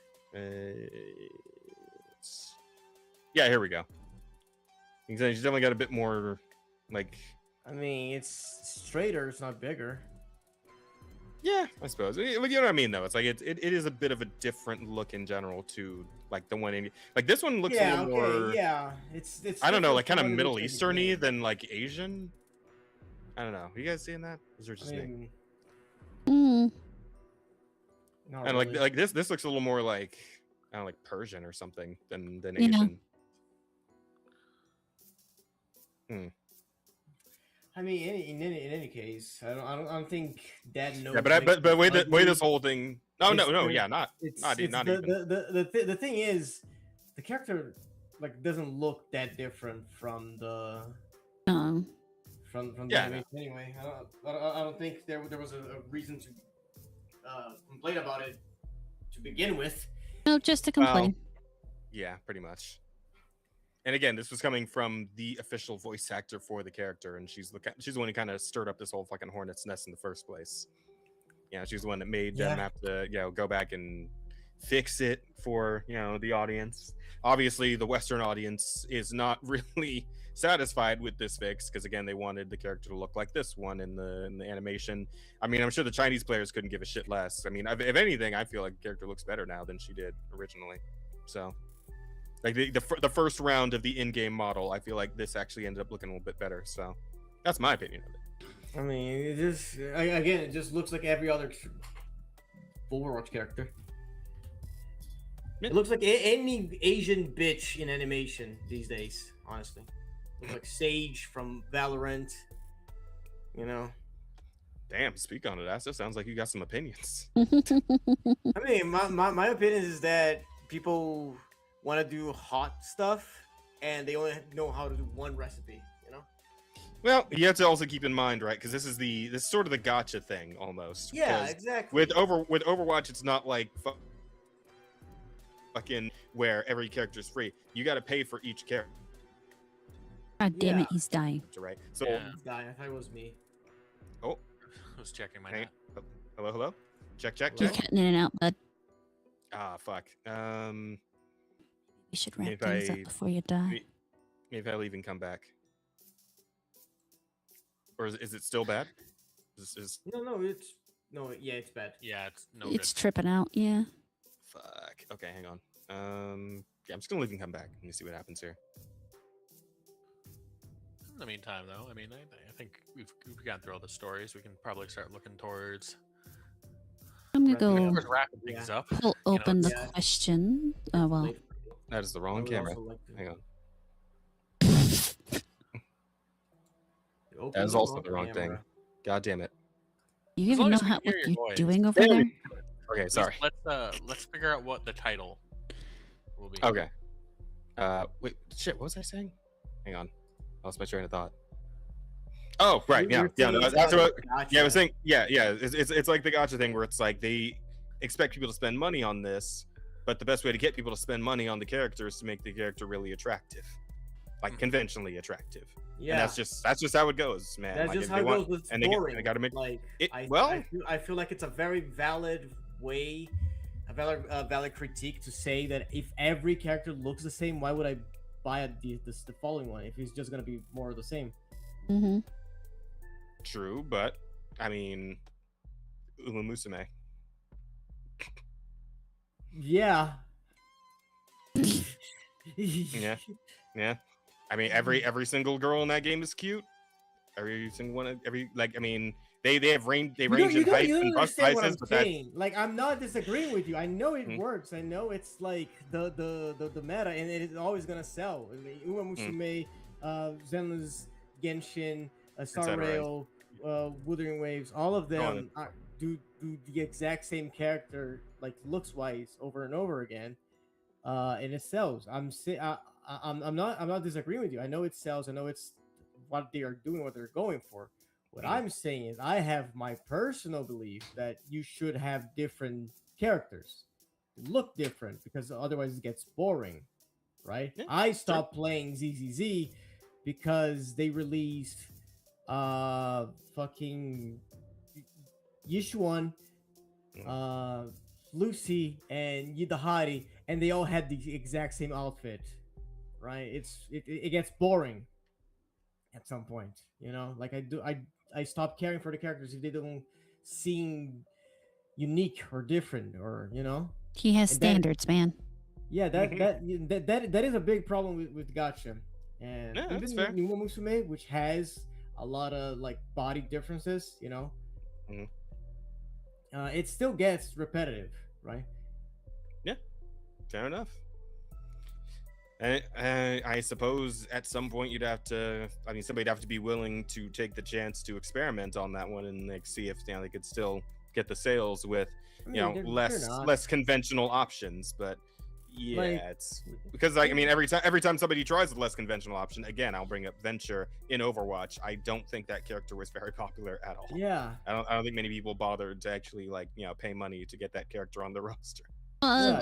Another thing to keep in mind is if you make the character too different, you actually have to go into the programming and you have to adjust for that. Anytime you make the body shape outside of certain parameters or do odd things with the physical form of these player characters or characters that people are going to be playing, that then has to be accounted for in other ways within the whole of the program. It makes it prohibitively more expensive to really make things too different. So there's a balance in there that really has to be struck.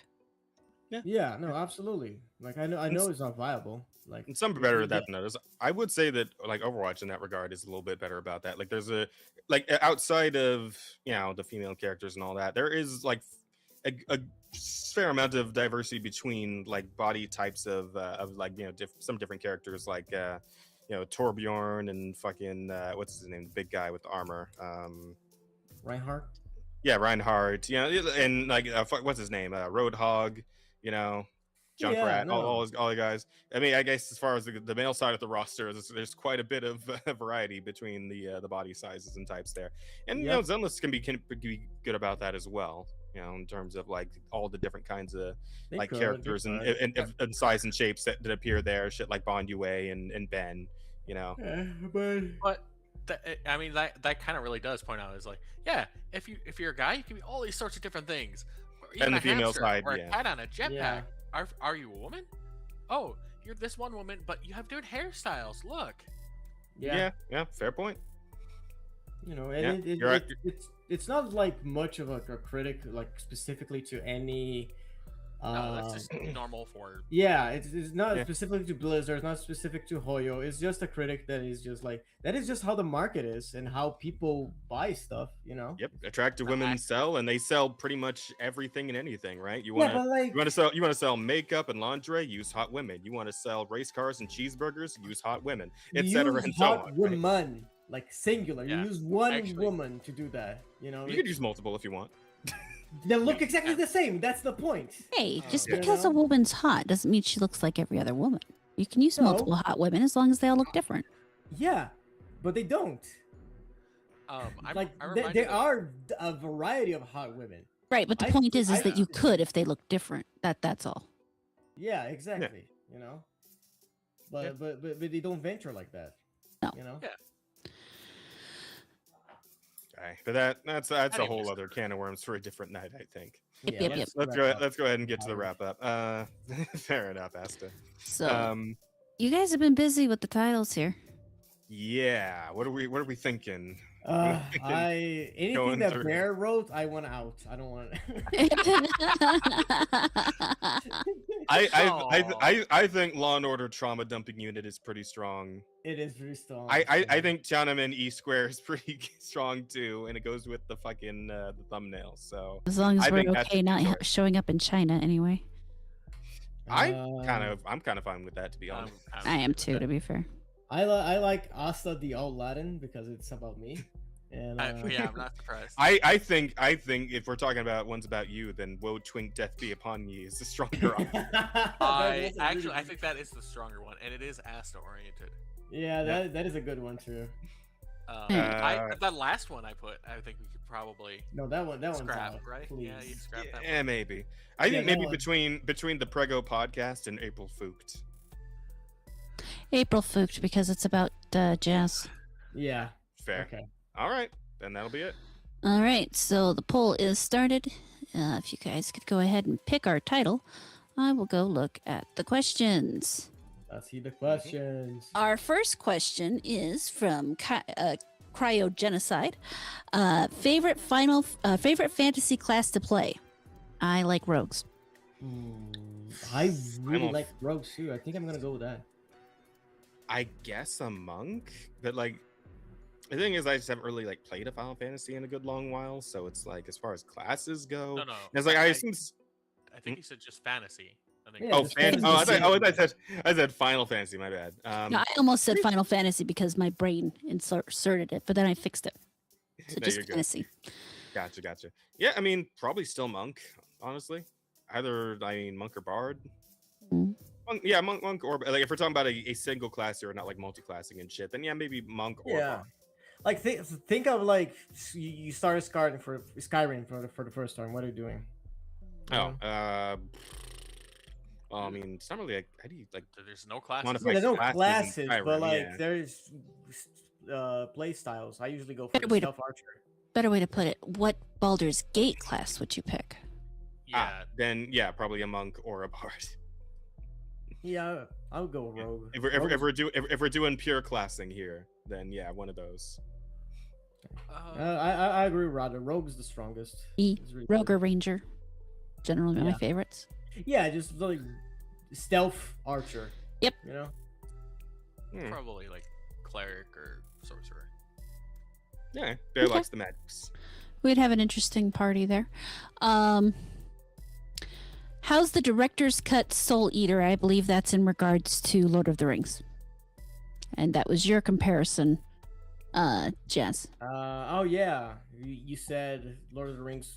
I said in comparison to fucking like it as a length comparison to our ongoing 4-year fucking D&D campaign.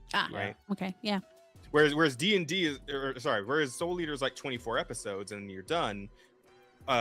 One Piece, which I compared to our D&D campaign, is 1,000+ episodes, right? So you get what I'm trying to, like, the comparison I'm trying to draw here is that it is a fucking drop in a pond compared to like the vast ocean that is our fucking campaign, and trying to actually listen through all of it at this point, right? Yeah, the short one is much longer than the other. Yeah, absolutely. Especially because one session of our D&D group is literally as long as the 3 films uncut.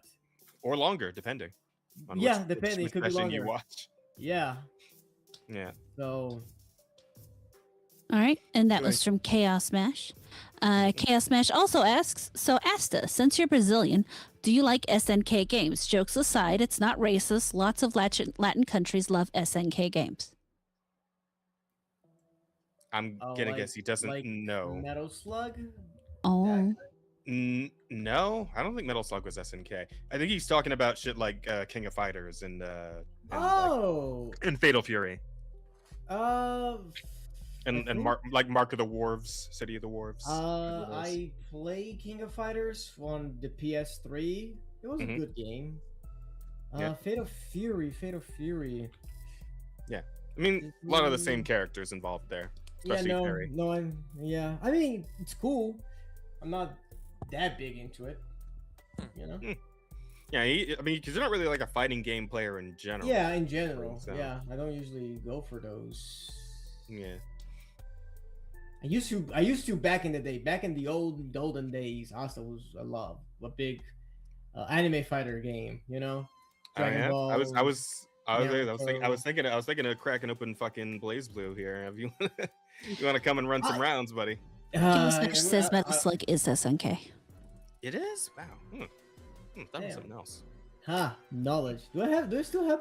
I should have Blast Blue. Yeah, cross tag battle. Yeah. Oh, cross tag. Yeah. I have a cross tag. No, not because you have it on PC, don't you? Yeah, I have it on PC. Yeah, I have it on console. I don't think it has cross. I don't think it has cross tag. I don't remember how. Is this game for free?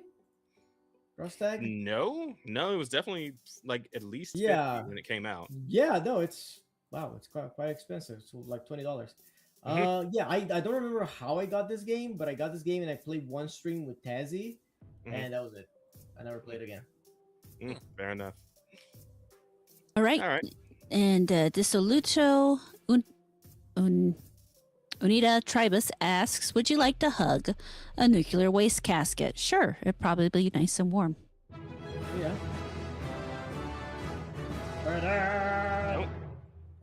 I would like to hug one of those. I'm glad Asta can take my jokes well, even if he is Aztec. Cortez did nothing wrong. That is the layers to that insult is absurd. What the fuck? I love it. He got you in every. Every corner. He is literally hitting me with every fucking like. I don't think he's called you Chilean yet. I guess. That's good. Oh man. What the fuck? Chaos. Yeah, of course I take those kind of jokes like lightly. Like look at the roster of friends I have here. The first thing Jazz told me when I came in here was like, "Oh, do you do samba on a gin?" You know, it's like, yeah. Hey, it's good cardio. What the fuck? At this point, I'm just let the racism fall upon me. It makes me stronger. We're good at racism here. Let it flow. Let it sizzle. Let it flow. That only means I can be racist back to them. Yes. Well, yeah, so that's the point. Exactly. It's mutual. But that does wrap up the questions. Please, one person vote. We need to break the tie. If you're still here, don't let me find out your nationality is, or I'll. It's a three-way tie. For shit. I'm seeing 33% on 3 of them. Wow. Yeah. That's crazy. We have 7 viewers and somehow 9 votes. Oh, we had 9 viewers at the time it was put up. Yeah. So everybody voted, and then 2 people left. Or they lurked. I think we are lurkers don't count half an hour viewers. later than we normally go. Yeah. Oh yeah. Someone vote. Well, if nobody votes, I mean, I think everybody's voted. Yeah. Then I'm just gonna pick. I'm just gonna pick with the, because I started it, so fuck it. But actually, this thing has one highlighted, so I'm just gonna pick that one, and it's gonna be the Law and Order Trauma Dumping Unit. Okay. Fair enough. All right. Good one. I think it's pretty solid. All right, guys. Actually, when I hit end, it gets 34% as opposed to 33. So. Fucking rounding errors. Cool. Damn. But yeah, Asta, tell them about the stuff, man. Go check out the art that I do. I do very cool art. You guys like sexy people, you like boobs, you like butts, you like dicks. Go check out King_Rosier on all your favorite platforms: Twitter, Pixivy, Blue Sky, Newgrounds, VGen, Patreon, Instagram. You can find me. Yeah, there you go. Roddy, you got anything coming up people should know about? Thursday, I should be doing some more Neo 3. Friday, Sheep and I will be playing Portal 2. Saturday should be Baldur's Gate 3, and Sunday should be Neo. No, almost got that wrong. Sunday is we're actually starting D&D again this Sunday. Our old original DM came back to us, and so we're gonna kind of try to pick up where we left off, and we'll see how that goes. So that will be on Sunday. Other than that, I'll be back here with you lovely folks on Tuesday, and we will have a special guest who is actually a game dev, so that will be exciting. Look forward to it, chat. As for yours truly, I'm gonna be putting in more overtime this week, so less streaming definitely. But tomorrow and Thursday I'm gonna try and get at least 1 in each. I mean, Thursday I gotta host the rivals session for the homies. Rivals, I'll be there this time. Asta will be there, Bear will be there, and hey, Patho has taken an interest. She will also be there joining us that evening to try out some off rivals. We'll see how she likes it. She's explicitly told me that she wants to come and check it out for the hot women, and we'll see if that's going to be enough to actually make her stay after actually trying a few matches. So we'll see how that goes. And then tomorrow I'll probably do some Crimson Desert on stream as well. So if either that interests you, check me out on Digital Soul Spark, both YouTube and Twitch, and also Twitter, technically. Stream there too. So lots of avenues for you. And then, as Rada said, we'll be back on Tuesday next week, same time, same day. Big special guest to come and hang out with us. Game dev, that's going to be a new one for us, I think. I don't know if we've had a game dev on before. No, so should be. I don't think so. Yeah, so it's pretty cool, pretty fun. Look forward to it. And of course, we'll be talking about all the goings on between now and then. But hey, how much could happen in 1 week, right? Stop it. Didn't we tell you this? Haven't you learned your lesson yet? No. Fuck. No. We'll see you guys next time. I blame it on Jess. Yep. Take care of yourselves until then. Have a good one. Bye. See ya. Bye-bye. Bye, Chad.